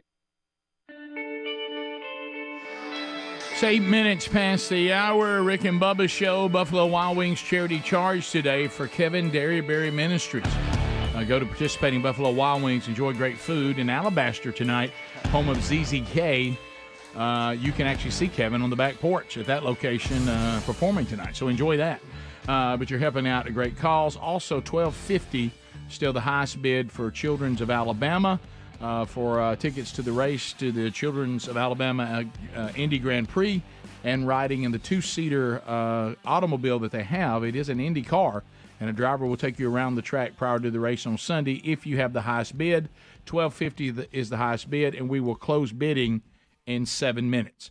So, Helmsy, when last we left you, a tennis team with 11 total people wanted you to drive them back because of all kinds of reasons in the bus. Yep. And you first of all stayed in an Airbnb. We'll get to that with 11 people. people. Love some of those stories. But they can. Here's what you understand: it's 10-hour drive. 10 hours. 10 hours. 9.5 if you really book it, but it's about 10 hours. Yeah. And on the way down, it wasn't bad because Coach DeSanto is a good friend with the LSU coach. So I made the suggestion, why don't we go to Baton Rouge? I like it. Get out, stretch our legs. We'll use that time to practice. Mm-hmm. Garth Brooks said the same grab some thing. dinner, and then the rest of the way won't feel as bad because we've kind of got out and moved. Like it. But when you make the decision to leave at 4 o'clock on a Saturday afternoon in a 10-hour trip ahead of it, you can't stop. You just got to go. Yeah, we just got to go. Got to get home, boys. So it was 2:30. They're making this decision, and I said, guys, here's the plan. If we're going to do this, and I kind of went my military mindset with your bullet head. Because we had another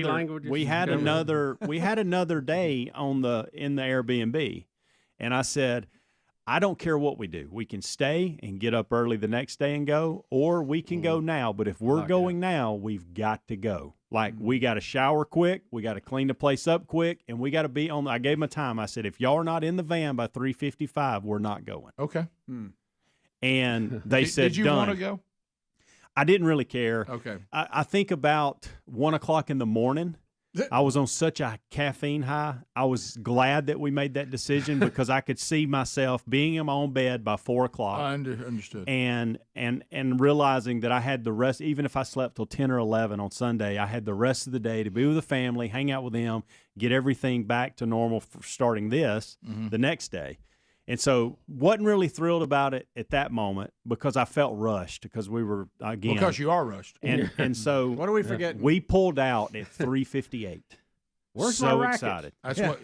That's Bullethead getting it done. And headed out. That's it. And so we did. We got back. Now, we stopped in. I told the guys we stopped. They love Chipotle. So we stopped at Chipotle. I don't, by the way. They love it. And all kids their age love it. I have grown to love it because that's what they want. I can't find anything on the menu I like. I've tried so hard. I get one of those chicken bowls and throw a bunch of stuff in it and queso on top. And it's I think I know why, but I'll tell you later. But so there was one of those right before we get on the interstate. And I saw it when we pulled into the Airbnb or on our street, and I said, "We'll hit that 11 first." 11 people and then eating. That's a lot of time. Yeah. So we went in, knocked that out, and got back. And I said, "Guys, I will feed you again, but it's going to have to be." Usually, we would have eaten if we do something like this, it'd be like midnight before we stopped again. But nothing's open at this point. No. So I said we're going to have to eat earlier than we normally would on a trip Waffle like House this. or Buc-ee's? Well, Waffle House. we found a Five Guys. Yes. And they wanted burgers, and we don't normally Of course, do they're proud of burgers. those burgers. They are. Wow, they're proud of That's them. why we normally don't stop there, It's a Rick. good burger. It ain't that good.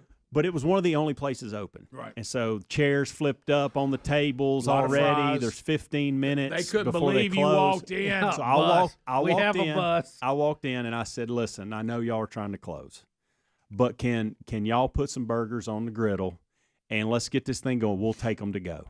And they were like, "Done." Okay. So I said, "We don't have to flip chairs. Don't have to eat in here. We'll just get it and go." I And liked it to go. By the way, a listener was in there ordering food, recognized and started talking about the show. He loves the show. Now he comes from more of the Greg Burgess form. Understood. And so when a couple of the players were cussing and saying some things in some different languages, he thought it was funny, and that's why I give that Right. to Greg. That's why Greg's not your assistant coach. Right.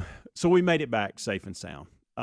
We did stop off a couple times for coffees and stuff like that, and I think I did. I hit a 5-hour energy about 11. I bet you did. Got to get home. and so I did. And so never once was like, man, I'm tired. I don't want to do this. I was excited by the time we got back, and then I was in my bed at 3:55 Did a.m. they see Bullet Head's relaxed side?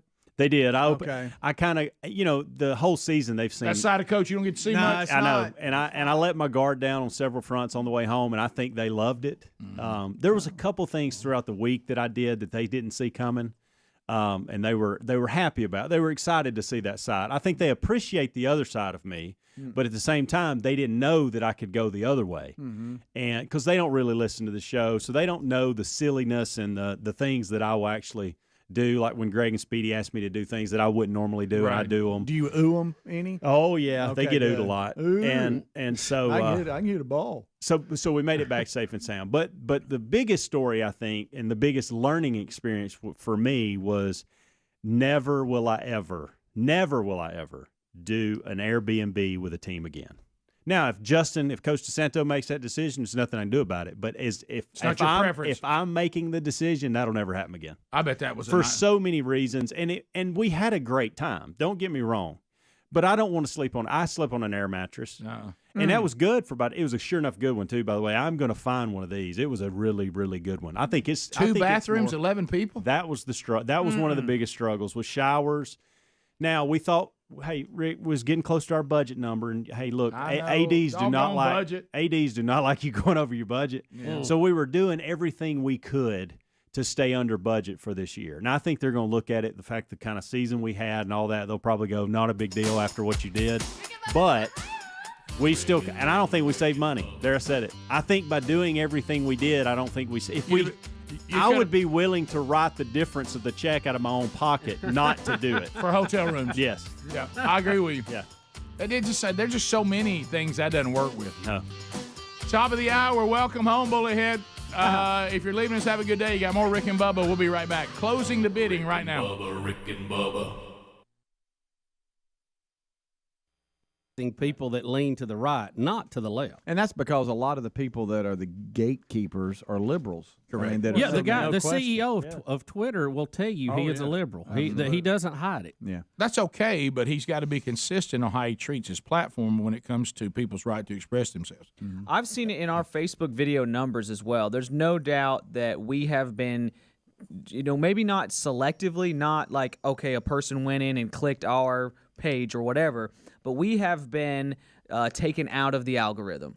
If you look at some of our videos, we were maybe averaging around 100,000 views a year and a half ago.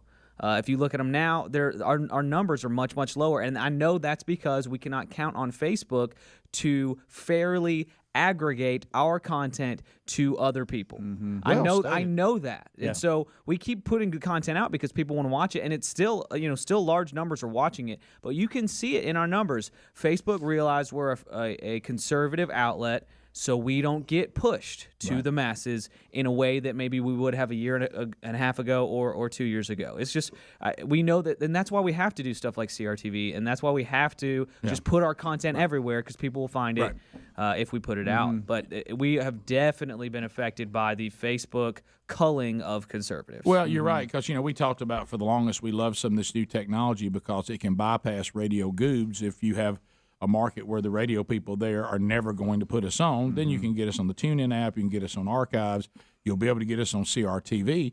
And now you're looking at even some of these social media platforms. We can't depend on them to give you access to us because they may screen us too because they don't agree with our worldview. Right. Which that, by the way, is as un-American as it can be. But now they think that they should have a right to give their worldview and nobody should encumber it at all. And I would agree with that as long as it's done responsibly.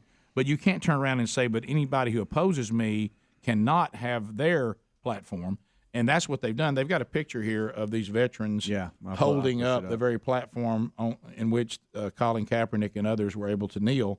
And that's considered to be hate speech that they said they were overpaid, and then they used that word. And Helmsley, you probably can speak to this, you and Adam, you both just did. Is this mild compared to the things that are said about us? Oh, it's not even close. Like it would blow your. I can't believe people would actually go on and type something like that up, much less say it. Right. I mean, they put it out there for everybody to see. This is how I feel about you. This is the filth I'm going to use. I'm going to drop the F-bomb. Right. I'm going to do all these things. But that's fine. Just sorry, we can't find anything that. Yeah. But now the veterans in the Navy SEALs and Army Special Forces, they can't call them overpaid and say we're offended as veterans. Right. Yeah, it goes back to people's personal opinion and professionals. Yeah. They can't separate the two. So you have a liberal worker from a metro city that's going into work, and he's responsible for culling certain content. And so he sees certain things, and he goes, yeah, I agree with it or I disagree with it. And so he's making that decision. That's also called thought police, the very thing they claim to hate. Yep. And that's what's hilarious about it. They are a thought police while hating thought police. Rick and Bubba. So we think we have an update. Who steals a cheese grater? I know. This is the guy that out of Floyd County, Kentucky. He stole my soap. Who steals soap? And so he had so good. Had a cousin steal from him all these products. He stole my soap.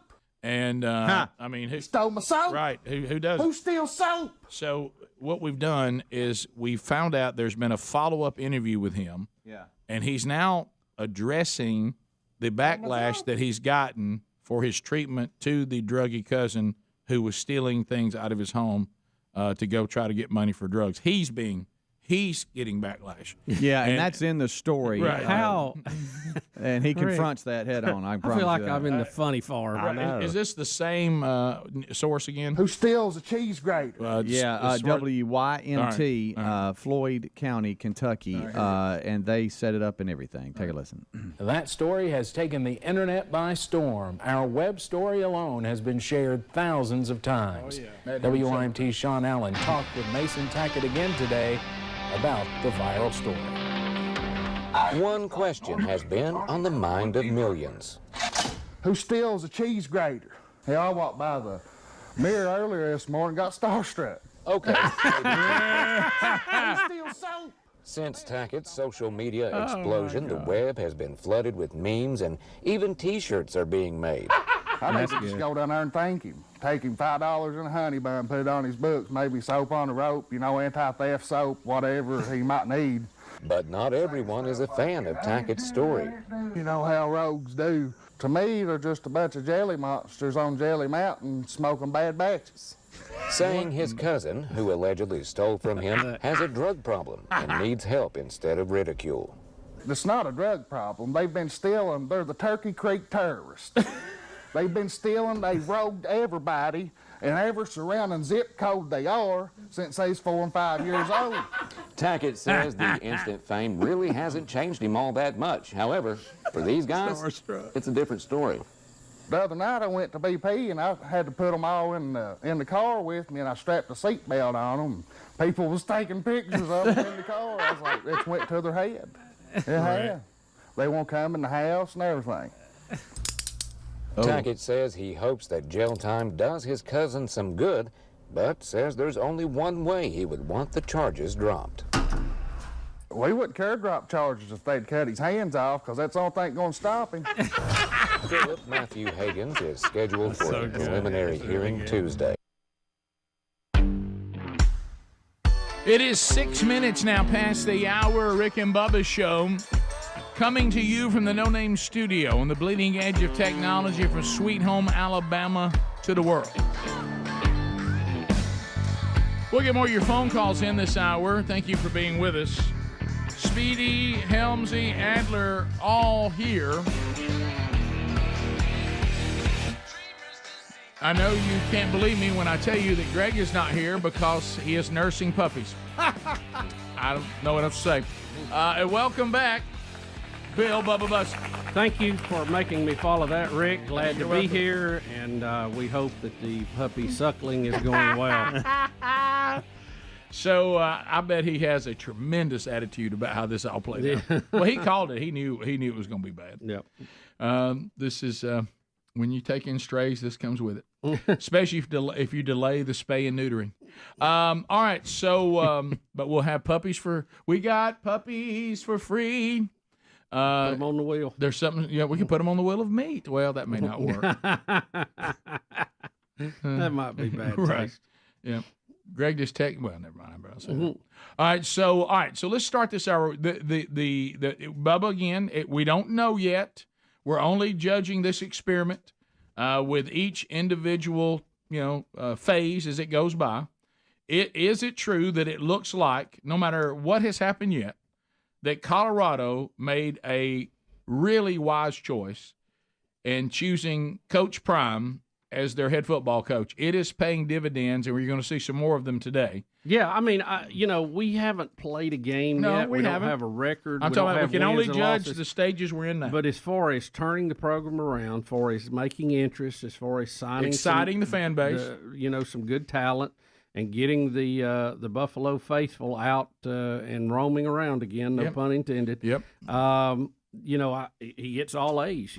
So here is their spring game. Okay, This is last year. Here's That's the the crowd. Here's the spring game last year. Those of you that cannot see it, that stadium probably holds. What do y'all think it holds? Anybody know? Here, I can look it up. Rick, that's barely a section or two. Yeah, I'm going to say 55. You think it holds 55,000? I don't know. I'm just making that up. I I'm would just say saying. that crowd right there. Would y'all say maybe 4,000? I was going to say best, 3. At best. 3 to 4,000. 50,000 capacity. Nice, Speedy. Nice. All right, so that looks like 3,000 to 4,000 people. 22. Now look at the stadium after Coach Prime. We're going to see the 22. Good night. Oh my gracious! It's full. It is all but completely full. They got one end zone. Yeah, with a band. Yeah. So you would say that they went from 3,000 to 4,000 to 40 to 45,000? Easy. Sure. Yeah, 40 to 45,000. So you see what somebody who knows how to market and bring some excitement to the program, what they can do. And again, they still have to win football games in the regular season. Got it. But right now, we say that Coach Prime has brought in high-quality players better than they had before. Is that check? Yes, that's a check. Season ticket sales sold out. Yeah, at the earliest ever. Check. Yep. Spring game went from 3,000 to 4,000 to 40,000 to 45,000. Yes. Check. So we see that it's headed in the right direction. Now, there's also, he was mic'd up. Now, do I start with on the field with the old lady first? Yeah, this is kind of cool. She Okay. came out for the kick, and bless her heart. Does she kick it? She has a little pom-pom. She tries. She does. And he's having a good old time. Oh, my goodness. And notice Prime's got his cowboy hat on because he's in Colorado. And it looks to be snowing a little bit during the game. And she's going up to the kid. Yeah, look at that. So well, God love her. I just love her. And he's giving her a big old hug. I'm not familiar with this tradition. Is this like a first pitch? Yeah, same thing. First I've never kick? heard of the first kick. Yeah. Okay, I hadn't either. We got players coming around her. She's just having a blast. Now, how do you How think about your spring game and it's just snowing like crazy? do you think Prime is thinking to himself, so wow, it's snowing in spring? Yeah. It's snowing different. in late April. Yeah. So he's got him a spring game, but she kicks it and gets it started. Now we have Prime mic'd up too. Let's work. So he's mic'd up, and I think the mic keeps hitting his jacket, so there's a little bit of a rub. Right. He gets on one of his players for how he's dressed. That's where this starts, and He's real big on that. After that, he just kind of is hanging out, and you can come out of it whenever you want. Okay, but all right. here's him addressing the player on the field. When you go back in, you better have on both sleeves. We don't do that. We don't do that in practice. Why you do that today? That cat gonna come out here with one sleeve. I said, no, we don't do that in practice. Why would you do that in the game? One linebacker, one leg up, one leg down. I said, what is wrong with you? Why you do that? Now he's just dancing. Now he's prime time. With his cowboy hat his on. cowboy hat on out there at the spring game, ready to go. Notice on his jacket it just says prime. It's time. It's time. It's time. It's time. It's time. It's time. It's time. It's time.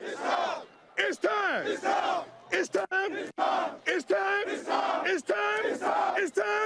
It's time. It's time. It's time. It's time. It's time. Hey guys, let's go out there and play. Give it your best. Give it your all. Give it your all. Exhaust yourself. I want you to have to be carried off this damn field because of exhaustion. That's how hard I want you to go. It's time. It's time. Let's go.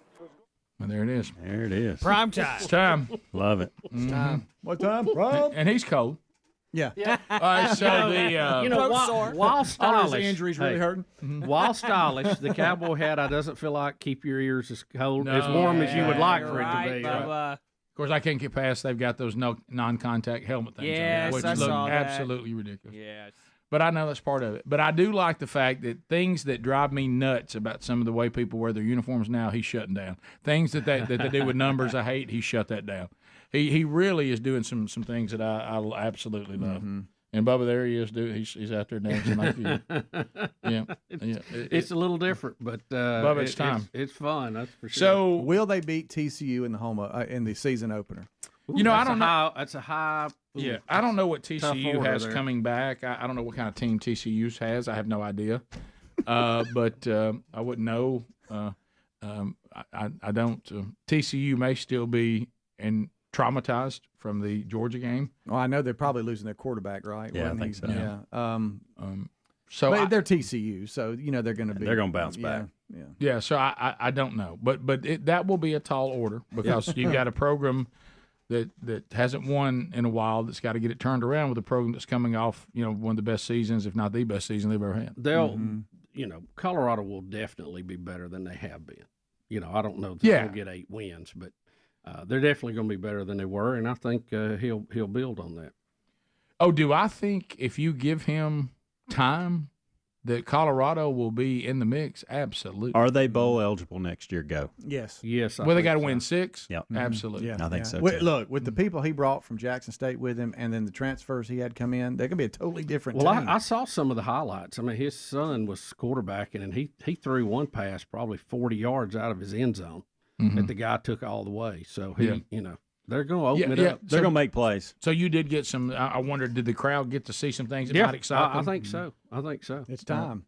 Right. You know what? I would have loved that woman that just now, again, it would have dated us a little bit, and these youngsters wouldn't have understood it. Was she a cheerleader or She's something? a Colorado super fan that Deion Sanders picked out. She's 98 years old, and more evidence that Deion knows what he's doing. They were actually supposed to eat lunch together, and he changed it to doing the kick instead. That's funny. That's a good one. That is so good. But you know what I would do with her? She needs to become the mascot. And here's what I would do every game. Every game. I would bring her out. Look how she looks. Now, this is going to date me a little bit, and the youngsters aren't going to get it. But I would walk her out right where she was, right up there to the middle of the field, and look at my opposing team. I would mic her and have her go, "Where's the beef?" Oh, yeah, that's good. That's good. Not impressed. Where's the beef? But then what if you start going, it's time. It's time. That would be pretty good. Mm-hmm. That'd be great. And then she pounded her chest and went, It's time. And she blew like baby powder in the air. Right. Yeah, that would be awesome. And then she had amazing athletic ability and started jumping around. You're like, wow. Yeah. I'm telling you, for her age, she got out there pretty good. 15 minutes past the hour. 866 We Be Big is our number. More Rick and Bubba coming up right after this. Rick and Bubba, Rick and Bubba. In Turkey Creek, Sean Allen, WIMT Mountain News. Walk past the mayor today, got starstruck. Oh, my God. I love that the TV station is called Mountain News. I love it. They the Turkey Creek Terrorists. They've been stealing since they was 4 and 5 years old. Who steals a cheese grater? That is so good.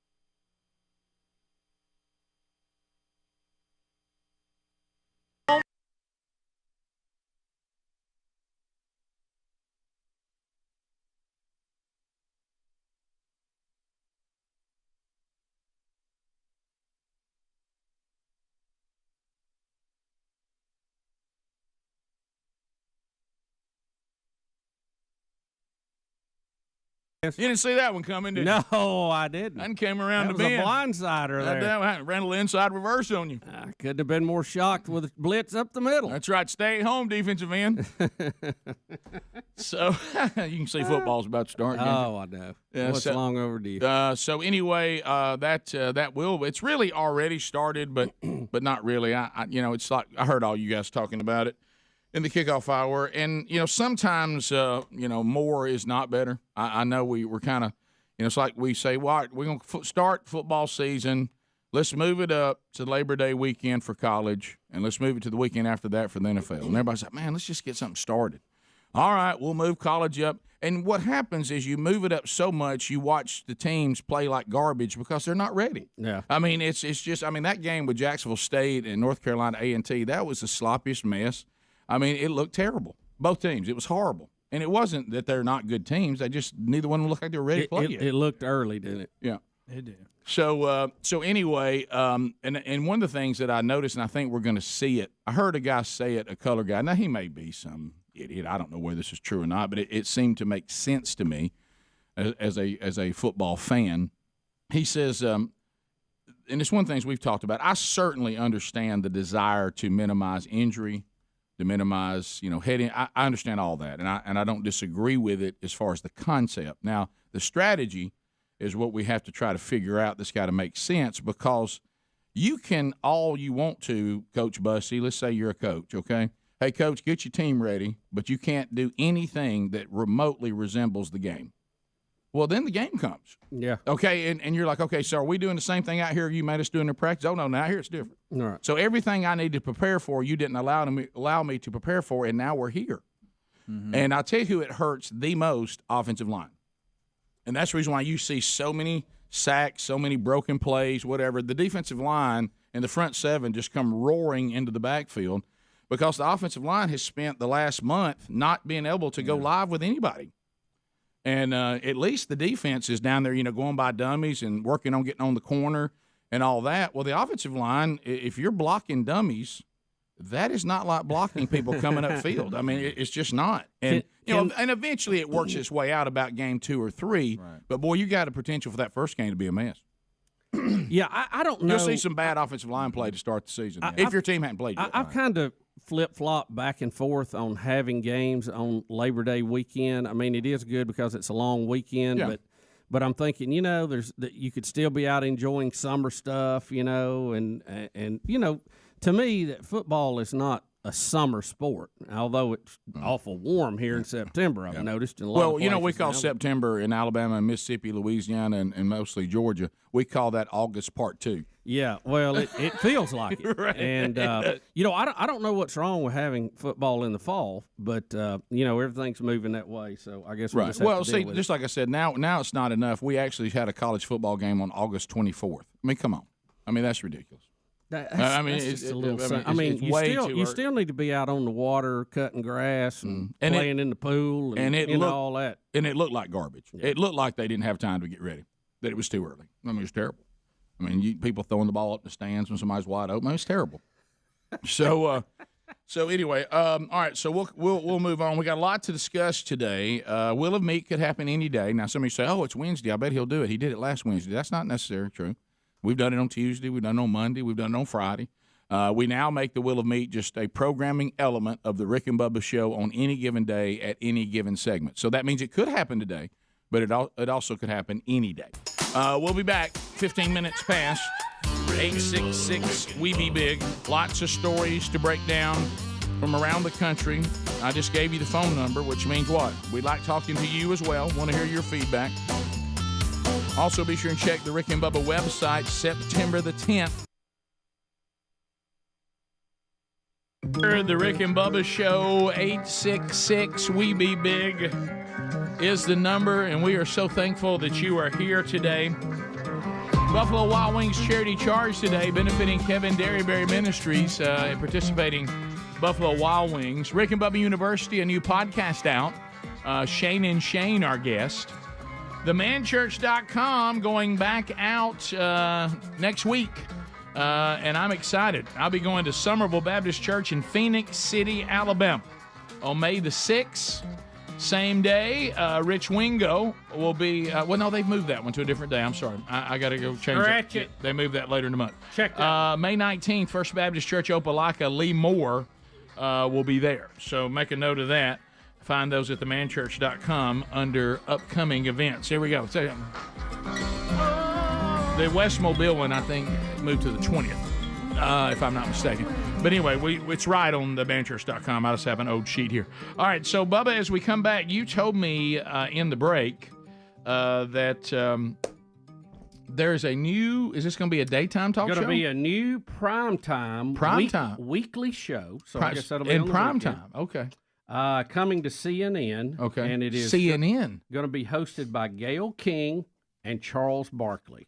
And the name of it, King Charles. Wait a minute. So Charles gets top billing. Well, but Gayle's on there with him? Gayle is Gayle King. Right. He is Charles Barkley. So it is King Charles. Saying, That is little double entendre. That's kind of cool. That's good. When you first hear it, you don't think of that, but you're right. Yeah, that is good. So how do you think? What are they going? What are they going to do? Is she prepared? This ain't like working with Oprah. Okay, Barkley says, I want the show to be non-political, adding that the show would touch on politics. You know, Gayle King is going to be the straight shooter. I'm going to be a straight shooter. I know she's going to be fair and honest, and you know I'm going to do the same thing. From Charles. Well, what Charles should have said. So what does that mean exactly? What Charles should have said, and Greg, who, of course, is a friend of puppies everywhere.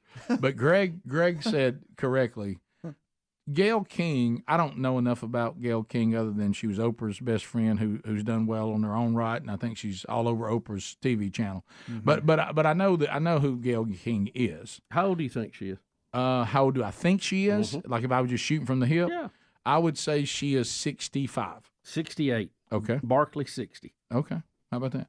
So anyway, and the only reason why I know that is because that's how old they have to be, because I know you and I are 58 and 59. They can't be much younger than that. They ain't younger than us. You know it. And so anyway, but Charles is a walking, talking contradiction. Yes. Charles just pops off with no thought of consistency, and he's liable to say anything at any time that was completely contradicting what he said yesterday. And Gayle doesn't seem to be, and she seems to be a little more well thought out, ready to go. She's more from the news department, right? You know, yeah. Barkley's more from the entertainment division. Yeah, so, but I find myself wanting to watch the show. But will they be a good complement to each other, like the guys on the TNT broadcast are for Barkley? Well, I don't know. I never worked with Gayle before. I don't know. I think she's a good woman. She'll do fine, and you know, I'm gonna just say what's on my mind. I mean, that's what I've always done, and that's what we're all concerned about. Yeah. It's almost like us hearing, you know, honestly, and it's almost like us hearing right now. I'm trying to think of someone that would be a serious, you know, news anchor type person that we might know. I'll tell you what it is. It's like us hearing right now that Pam Huff is going to do a show with Greg Burgess. Yeah. I mean, we would be like, Pam, what are you doing? Or Sherri doing a show with you. Yes. Pam, are you serious? Everybody in Tampa, Florida says they're kind of like when we saw you and your wife together. But this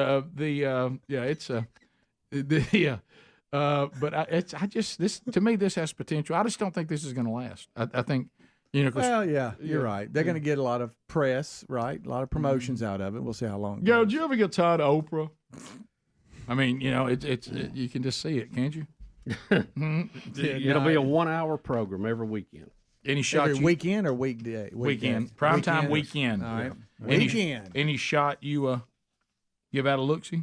Well, yeah, I think you have to look at it. I mean, that's like somebody saying there's a giraffe in your garden. You got to go look. He's going to be so controversial that we're going to have plenty of highlights from this, and it'll draw us to what's going on week to week. Yeah, it will help us tremendously. And the good news is, and you just hit it, Helmsy, we don't have to watch it. No. We're going to get everything we need from it. Yep. I know this sounds crazy, but does it look like Charles has lost weight in the face there? Did y'all see that? Huh? It does. Yeah, I thought so too. We're showing some. I got some B-roll of them promoting it. He just looks like he has. Charles is a lot like us. He loses it, he puts it back on. He loses it, he puts it back on. He really does. But he looks like he's lost weight to me. He's in a good Charles run right now. Thank you, Rick. Yeah. I mean, you and Bubba. I mean, y'all so fat. I mean, well, they're saying on that it's on Wednesday. What? I thought you said weekends. That's what the story Host said. a new Wednesday show. Yeah. Once a week. Yeah, once weekend. a week show. Won't you text you buddy? Just text Charles like you did your buddy Skinwalker, and ask him when it is. Yes. She said, Chuck, I don't want to do TV anymore. I'm only going to do it if you want to do it. I just told them the same thing. Exact same thing. We had a great conversation, and that's how the whole thing came about. So what do you want the show about? I want it to be non-political. Just two but people. we'll talk about politics. We will. Yeah. But we don't want to say we're a liberal, conservative, Republican, Democrat. That's one of the things that's already ruined television in general. And I know she's going to be a straight shooter. You know I'm going to be a straight shooter.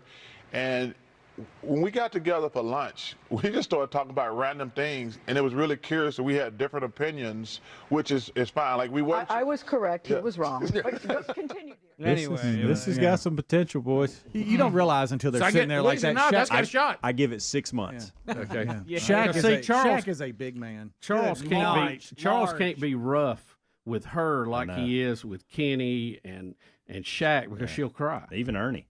Yeah, I mean that's going to be a different dynamic for sure. So, well, good luck to them. Hope they do good. So, so there we go. It is, and it's going to be on Wednesdays. That's what that graphic says. Okay. Well, how about this? I'll take Wednesday's got a shot. You know, I don't know the other. If it's not a sporting live event that I'm interested in, I rarely watch TV on the weekend. But during the week, I got a shot to say, hey, I'll tell you what, I can flip that over and look at that. That depends how late it is. Right.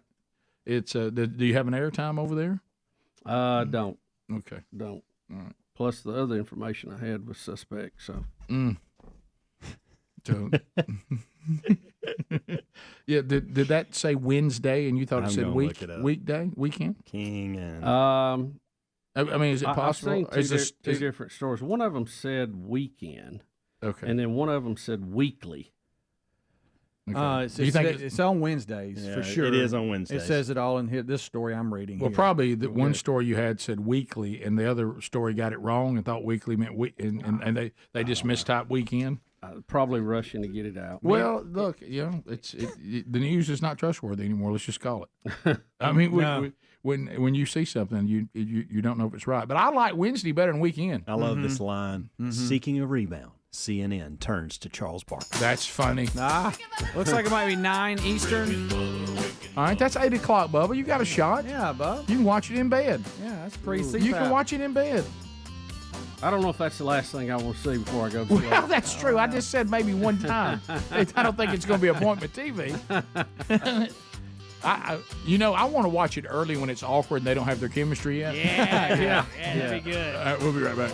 Rick and Bubba. The TV option for the Rick and Bubba show will go to CRT.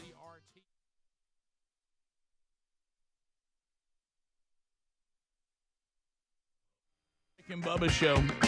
866 We Be Big is our number. I got a question. Hey, back here. Hey, earmuffs.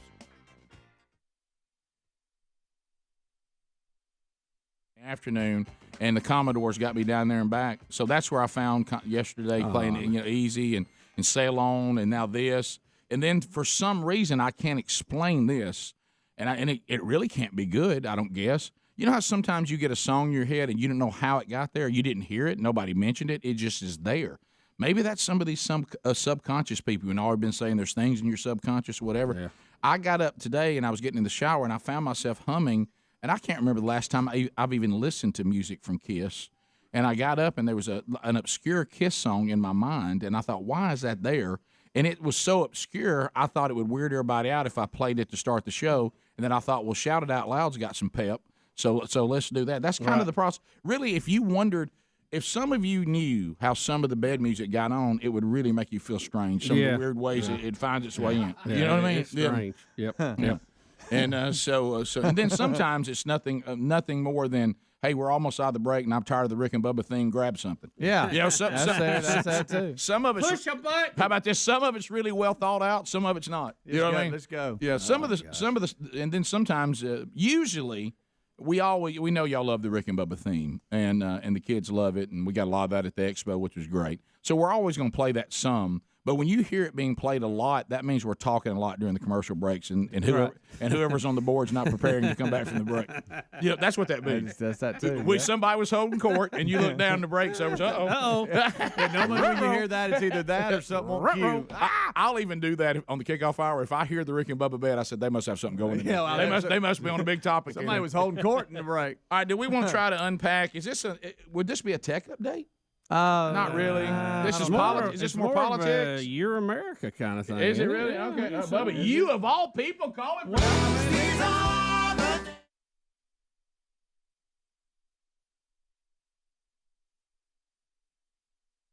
Tremendous. We have literally thousands and thousands of complaints coming in, and you just can't do that. So I think that Google and Twitter and Facebook, they're really treading on very, very troubled territory, and they have to be careful. It's not fair to large portions of the population. Okay?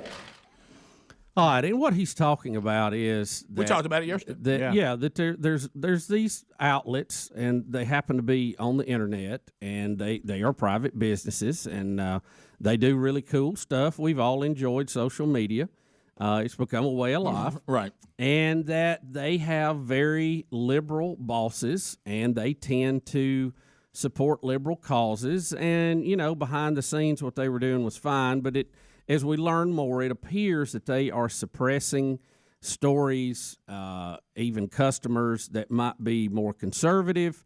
And a lot of people are unhappy about that. They think that they ought to stay out of that and just be kind of neutral. Now, that's not what you call net neutrality. I heard Rush around that yesterday. That's not. No. I know the name sounds like that, but that's not what it has to do with. Yeah, so that's back when Rush first came on the scene, and then the liberals got upset saying they needed equal time. Yeah. And he's like, no, I am equal time. Y'all had it's 90-10 the other way now. Right. So, and it is concerning when you think that news feeds and stories that are forwarded by you that might be more to do with traditional values or what we would call conservative values, that it's, being tampered with out there in the world of algorithms and all that kind of stuff. And, there's even some talk of antitrust laws that may be being violated. I don't know. That will be for people a lot smarter than me to figure out. And we do have those kind of laws in this country to protect consumers. And sometimes the way we apply those are very strange, like we broke up the bells and then we put them right back together a little time later. I don't know. That was strange. But anyway, the thing that I think is being left out of this that I'm really surprised has not been more of the conversation. And I don't always feel like when there's a problem from a political standpoint that we need to run to make laws to fix it. I'm not big on that. We got enough government. But and while these companies are big, why not have a conservative outlet or version of them?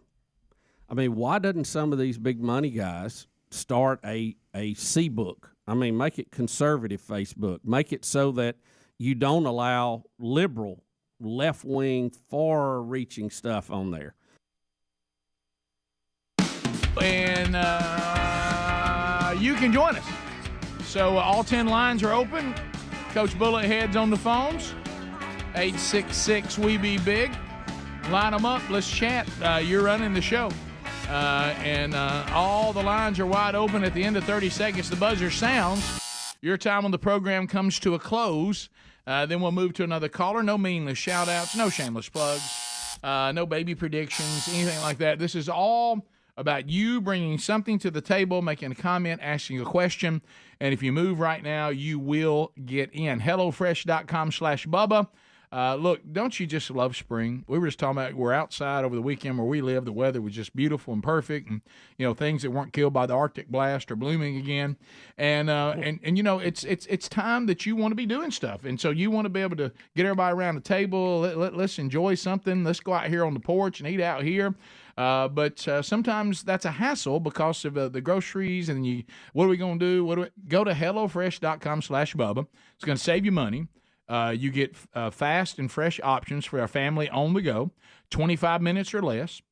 And you don't have to make the same dinners week after week. There's so much variety now. You get 40 different mouth-watering recipes every single week to look at, and it's got everything: snacks, sides, desserts, you name it, it's there.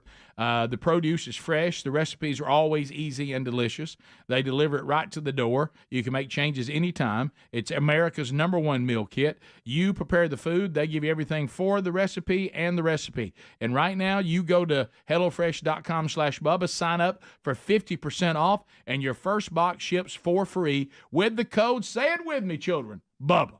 Bubba. HelloFresh.com/Bubba, code Bubba, or go to rickandbubba.com under the sponsors button and put them to work for you. To the phones we go, 30 seconds a pop. Mike is in Huntsville, Alabama. Mike, you got 30 seconds, buddy. Go ahead.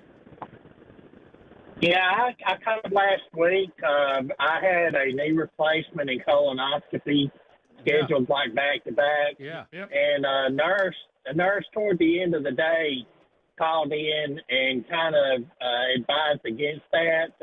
So did our audience. She basically scared the crap out of me. Thought I'd get a little more on that, but anyway, so I called my. So Mike, they turned you down. The audience was screaming, "It cannot happen! No way you can do that, Mike." So, but yeah, we missed your one-liner. That was a good one. Jimmy is in Tennessee. Lines are available for you if you want to join us at 866-WE-BE-BIG. Jimmy, go ahead. 30 seconds. How are you? Yeah, Rick, doing fine. Just wanted to get y'all's input on something. I watched a documentary not too long ago about the Amish community and was very unfortunately, there were some things in it that I was afraid was going to be in it, which kind of leaned a little bit more toward polygamy or, inbreeding or whatnot. And I just didn't know if you did any research on the Amish. I have done no research on the Amish. I'm sorry, I'm not an expert on the Amish. I know very little about the Amish. I will tell you this. Remember when documentaries are done? If I wanted to do a documentary that presented the Amish in a positive light, when I was done with it, you would wonder why you weren't with them. Yeah. Okay? Yeah. If I want to go after the Amish and I want to cast them in a bad light, then I can make that documentary look like that every Amish community everywhere is just an evil place. Yep. So I would keep that in mind. I'm not defending them or against them because I don't know enough about them. Just know the documentaries are not necessarily meant to inform; they're meant to sway a lot of times. Right, and you can take bad people in any group and try to portray them as representing the whole group. And we can run down a lot of places, including the church that you may attend. So I have respect for their work ethic. I have respect for their simplicity, and in most cases, their devotion to God. But I do not know enough about their theology and the things they do to make a comment one way or the other. So, that you asked, have we ever studied the Amish? And the answer is no. Have we discussed the Amish? We have. Are we experts on the Amish? We are not. To the phones we go, 866-WE-BE-BIG. Let's go to Landon in Sweet Home, Alabama. Landon, go ahead, 30 seconds. What's going on, fellas? Buddy. I think Coach Prime's going to have an 8-win season. I mean, they got a 4-star running back from Wetumpka, Alabama, Cavassier Smoke. They stole him from Kentucky. So they got a good running back along with the rest of the players he got from Jacksonville. So I think he'll have an 8-win season, if not more. A little lofty, I think. Remember, there's some pretty good teams in their conference too. So. But it'd be. I don't think more, but I think when you 6 to 8. Yes, some of you. I think some of the times we get caught up in the hype. I think we got to understand that's the problem, though. That is the problem with that's the downside to a primetime. He brings so much hype and so much excitement. You start having unrealistic expectations. You get caught up in the hype. And the best time I saw a documentary on Muhammad Ali's last fight when there was no way he could beat Larry Holmes. And talking to the people that were training him, they said he was so good at hype. he had us believing he was going to win. Yeah. And he goes, and then looking back at it, we realized there's no way he would win that fight. And, of course, it was real bad. He just butchered And he said, but he was so good at it, we started thinking, hey, I think he can do it. And so watch the unrealistic expectations. Yeah. Hops doesn't have to play it down. If they make a bowl this first year, that's a huge success Sure is. of a brand new coach that has not had a lot of experience in the highest level of football in college as a coach. It'll be his first game, Division I. Yeah. So we'll see. But I do think that they've made the right choice. Don't hear me saying otherwise. But 8 wins or more, I don't know about that. But maybe. We'll see. Let's go to Philip, Montgomery, Alabama, I-92. Philip, go ahead. Well, good morning, gentlemen. How you doing, buddy?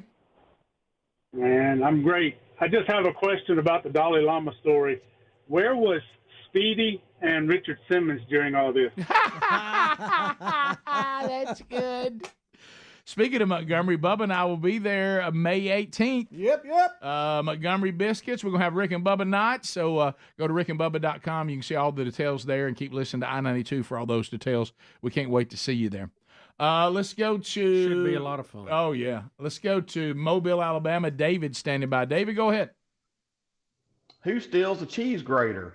Have you guys seen the documentary with that Mason Tackett in it, The Big Con? Greatest phone we've ever had right now. I think so. I don't know what you're. How are you calling in, sir? What is the deal here? Smoke signals. That's fantastic. Are you in here right now and I don't know it? That sounds like a comrade. Are you in Speedy's office? Yeah. Is it really the best phone you ever heard? It's really good. Yeah. I mean, now keep in mind how bad the phones have been lately. Was that a landline or what? I don't know. Was it an internet call? I don't was know that a what bathroom that phone? I mean, it's it sounded really good. Yeah. It sounded real good. But I've seen the sound clip, who steals a cheese grater and all that, the news story, but I've never seen that. That was playing during the YouTube flashback today. Oh, okay. Who steals a cheese grater? Let's go to Chester and Huntsville, 100.3 The River. Chester, go ahead. Hey, did you hear why that girl got kicked out of the Army? Why, who did? Who did?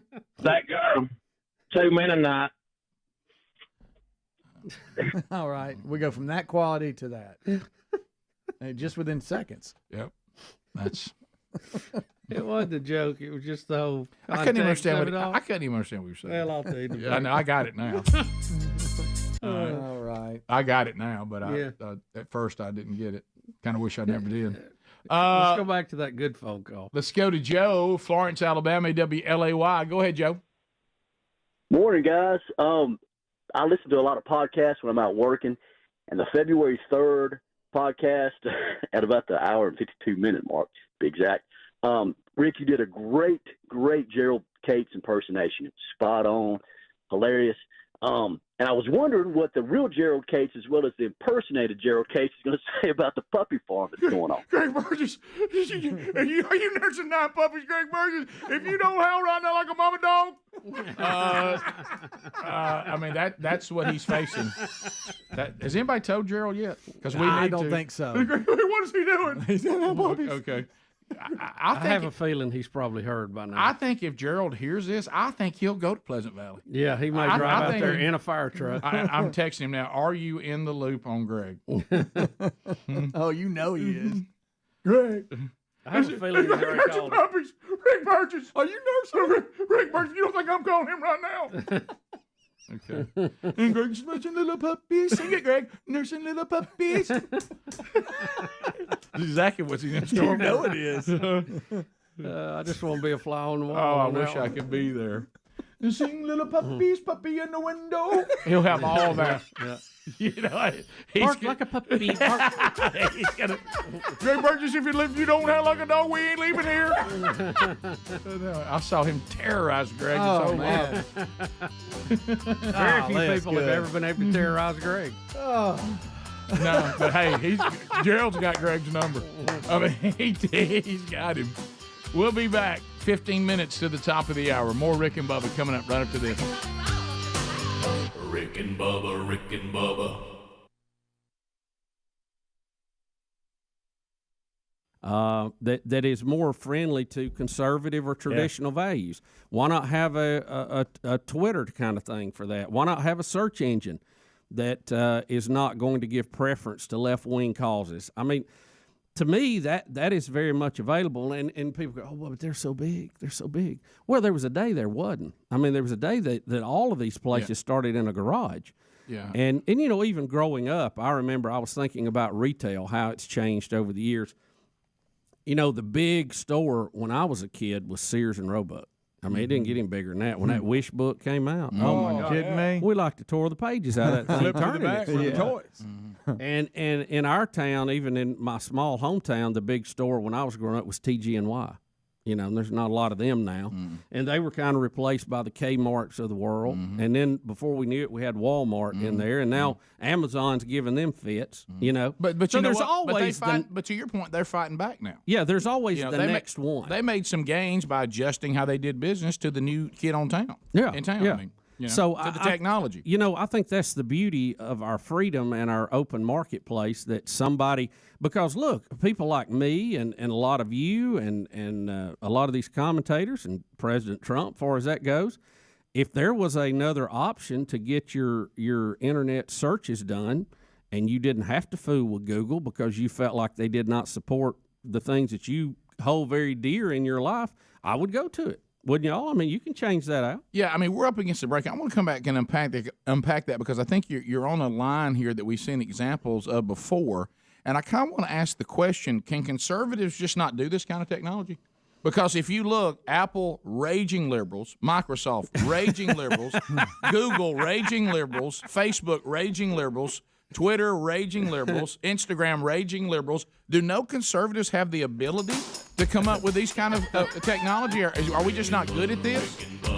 It's a good question. I mean, because can't we hire it, Doug? You know why? Because we had media that was liberal, and then conservatives started media sources that have been ragingly successful. Right, and that's my point. Why can't we do it with this? Look what Rush did to talk radio. Exactly. Look what Fox News did to cable news. Why can't we do the same thing in the tech world? I don't know. Are we not good at it? Rick and Bubba, Rick and Bubba.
the gravy piece. 9 minutes to the top. Don't forget, Buffalo Wild Wings Charity Charge Day today, benefiting Kevin Derryberry Ministries.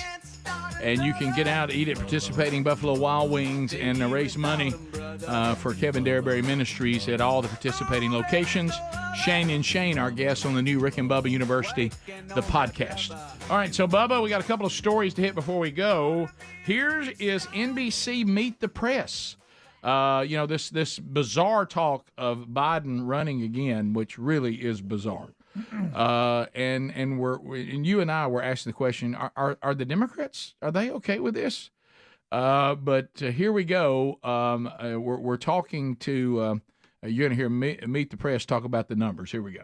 53% of 2020 Biden voters say he shouldn't run. 64% of Democrats who voted for Sanders or Warren in the 2020 primaries think he shouldn't run. And 76% of voters under 35 think he shouldn't run. And what's the top concern for that? We asked voters. We didn't prompt them. We said, why don't you think he should run? Well, these were the responses. It almost is all about his age and his ability to do the job. Again, these are among Democratic primary voters.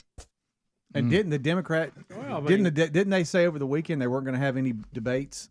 I'm sure at all on the Democratic side. Well, is anybody even challenging him at this point? Yeah. Right. What's his name? The Kennedy guy. Yeah. Thank you. I couldn't remember his name. Robert RFK Jr. Yeah.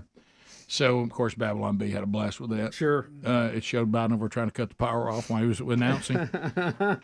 So, 2020 voters, 53% say he shouldn't run. Sanders, Warren, Democrat, 64%, and any Democrat, 18 to 34, 76%. Well, here's a broader breakout by NBC News. 70% of Americans, including 51% Democrats, do not think Biden should run for re-election. Wow. 70%. With half Democrat, half other. Well, you know what 70%. You know what I'm thankful for? Because I think our country's completely lost their mind. At least that shows me there's somebody that's got some ounce of guys. Joe Biden running in 2024, that's absurd. I know, absurd. Rick, but sadly they say he shouldn't run, but they'd probably still vote for him. Well, maybe, I don't know. They might vote against somebody, but I think all of us would like the president to be coherent. The governor of California will announce he's out there ready to go. All right. He's laying in the grass. What else is out there? Rick, Bed Bath & Beyond has filed for Chapter 11 bankruptcy protection Saturday after last-minute attempts to keep the company afloat have failed. And we've known since January there were issues there. It looked like it was going to be bad. I don't see how in the world this company is going under, especially with just the amount the bussies have bought from. I was about to say, they die with some Burgess bussy money. I'll tell you that. Yep. They'll have. I can't believe that we alone could not save them. Yeah. I know the overhead is high. Didn't they have a real bad Christmas season too? Wasn't that one of the things that kind of kicked them over? Right. Poor sales during the 2022 holiday season. Right. I used to call it BBB, Bed Bath Bad. Bad to be a man in Bed Bath & Beyond. It's one of the most miserable places a man could ever be. And Rick, you'll never guess who's making a comeback. Charlie Sheen. What? Who has had a turbulent life and career, but appears to be set for a comeback. He is now partnering with creator Chuck Lorre, who he had this huge feud with, who was the creator of 2.5 Men. But now they are working together again on another project. And so I thought he and Chuck Lorre had this big falling out, like you said, big war. They hated each other. And think about this. He when you talk about Chuck Lorre, he has had connections with Charlie Sheen in the movie Red Dawn, Ferris Bueller's Day Off, and Oliver Stone's war movie Platoon. Okay. So what he's saying is, even though I would get in fights, he's the only one. He believes in me. I saw where he got his blue check mark from Elon and Twitter. He sent something out. I guess that got reestablished, or he got his little blue check mark. Right, you have to pay for it. You got to pay for it. Right, but I think. But Elon was paying for some people who said they wasn't going to get it. He goes, yeah. Well, look at here, surprise! I got a blue check mark.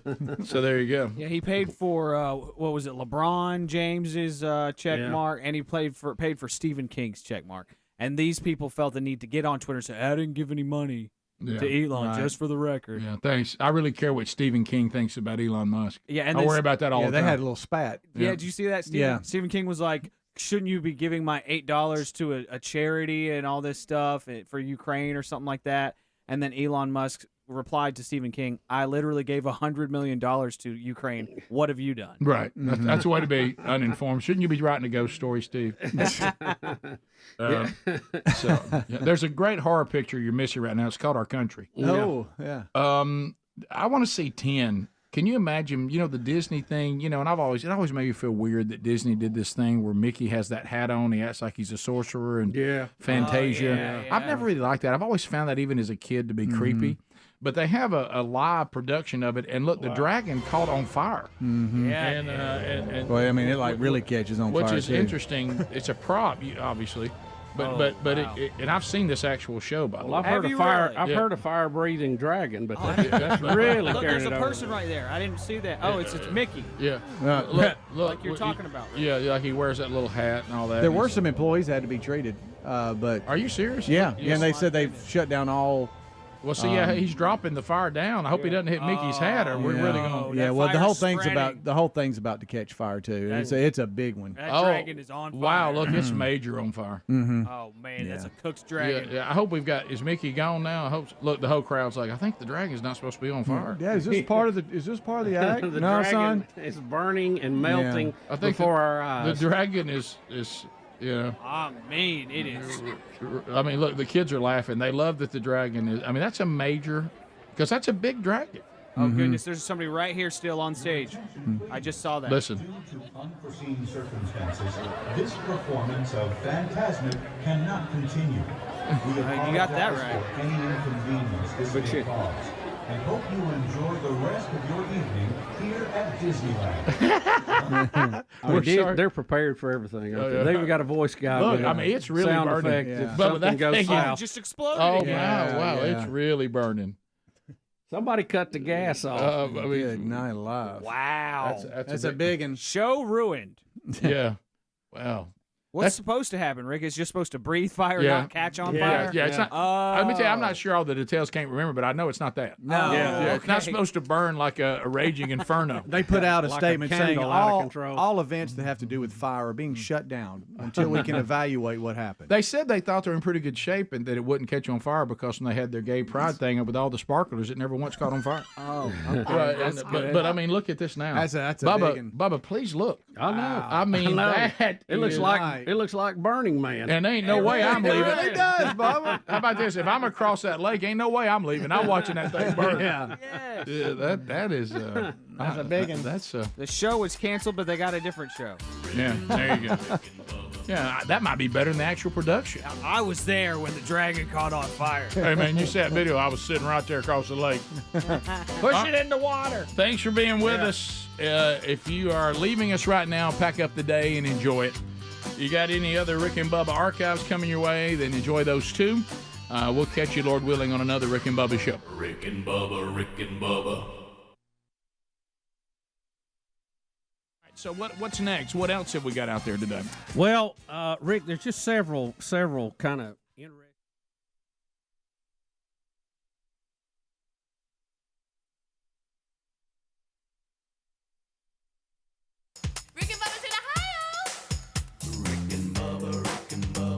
Pass the gravy, please. Rick and Bubba, Rick and Bubba. Ooh, it brings me to my knees.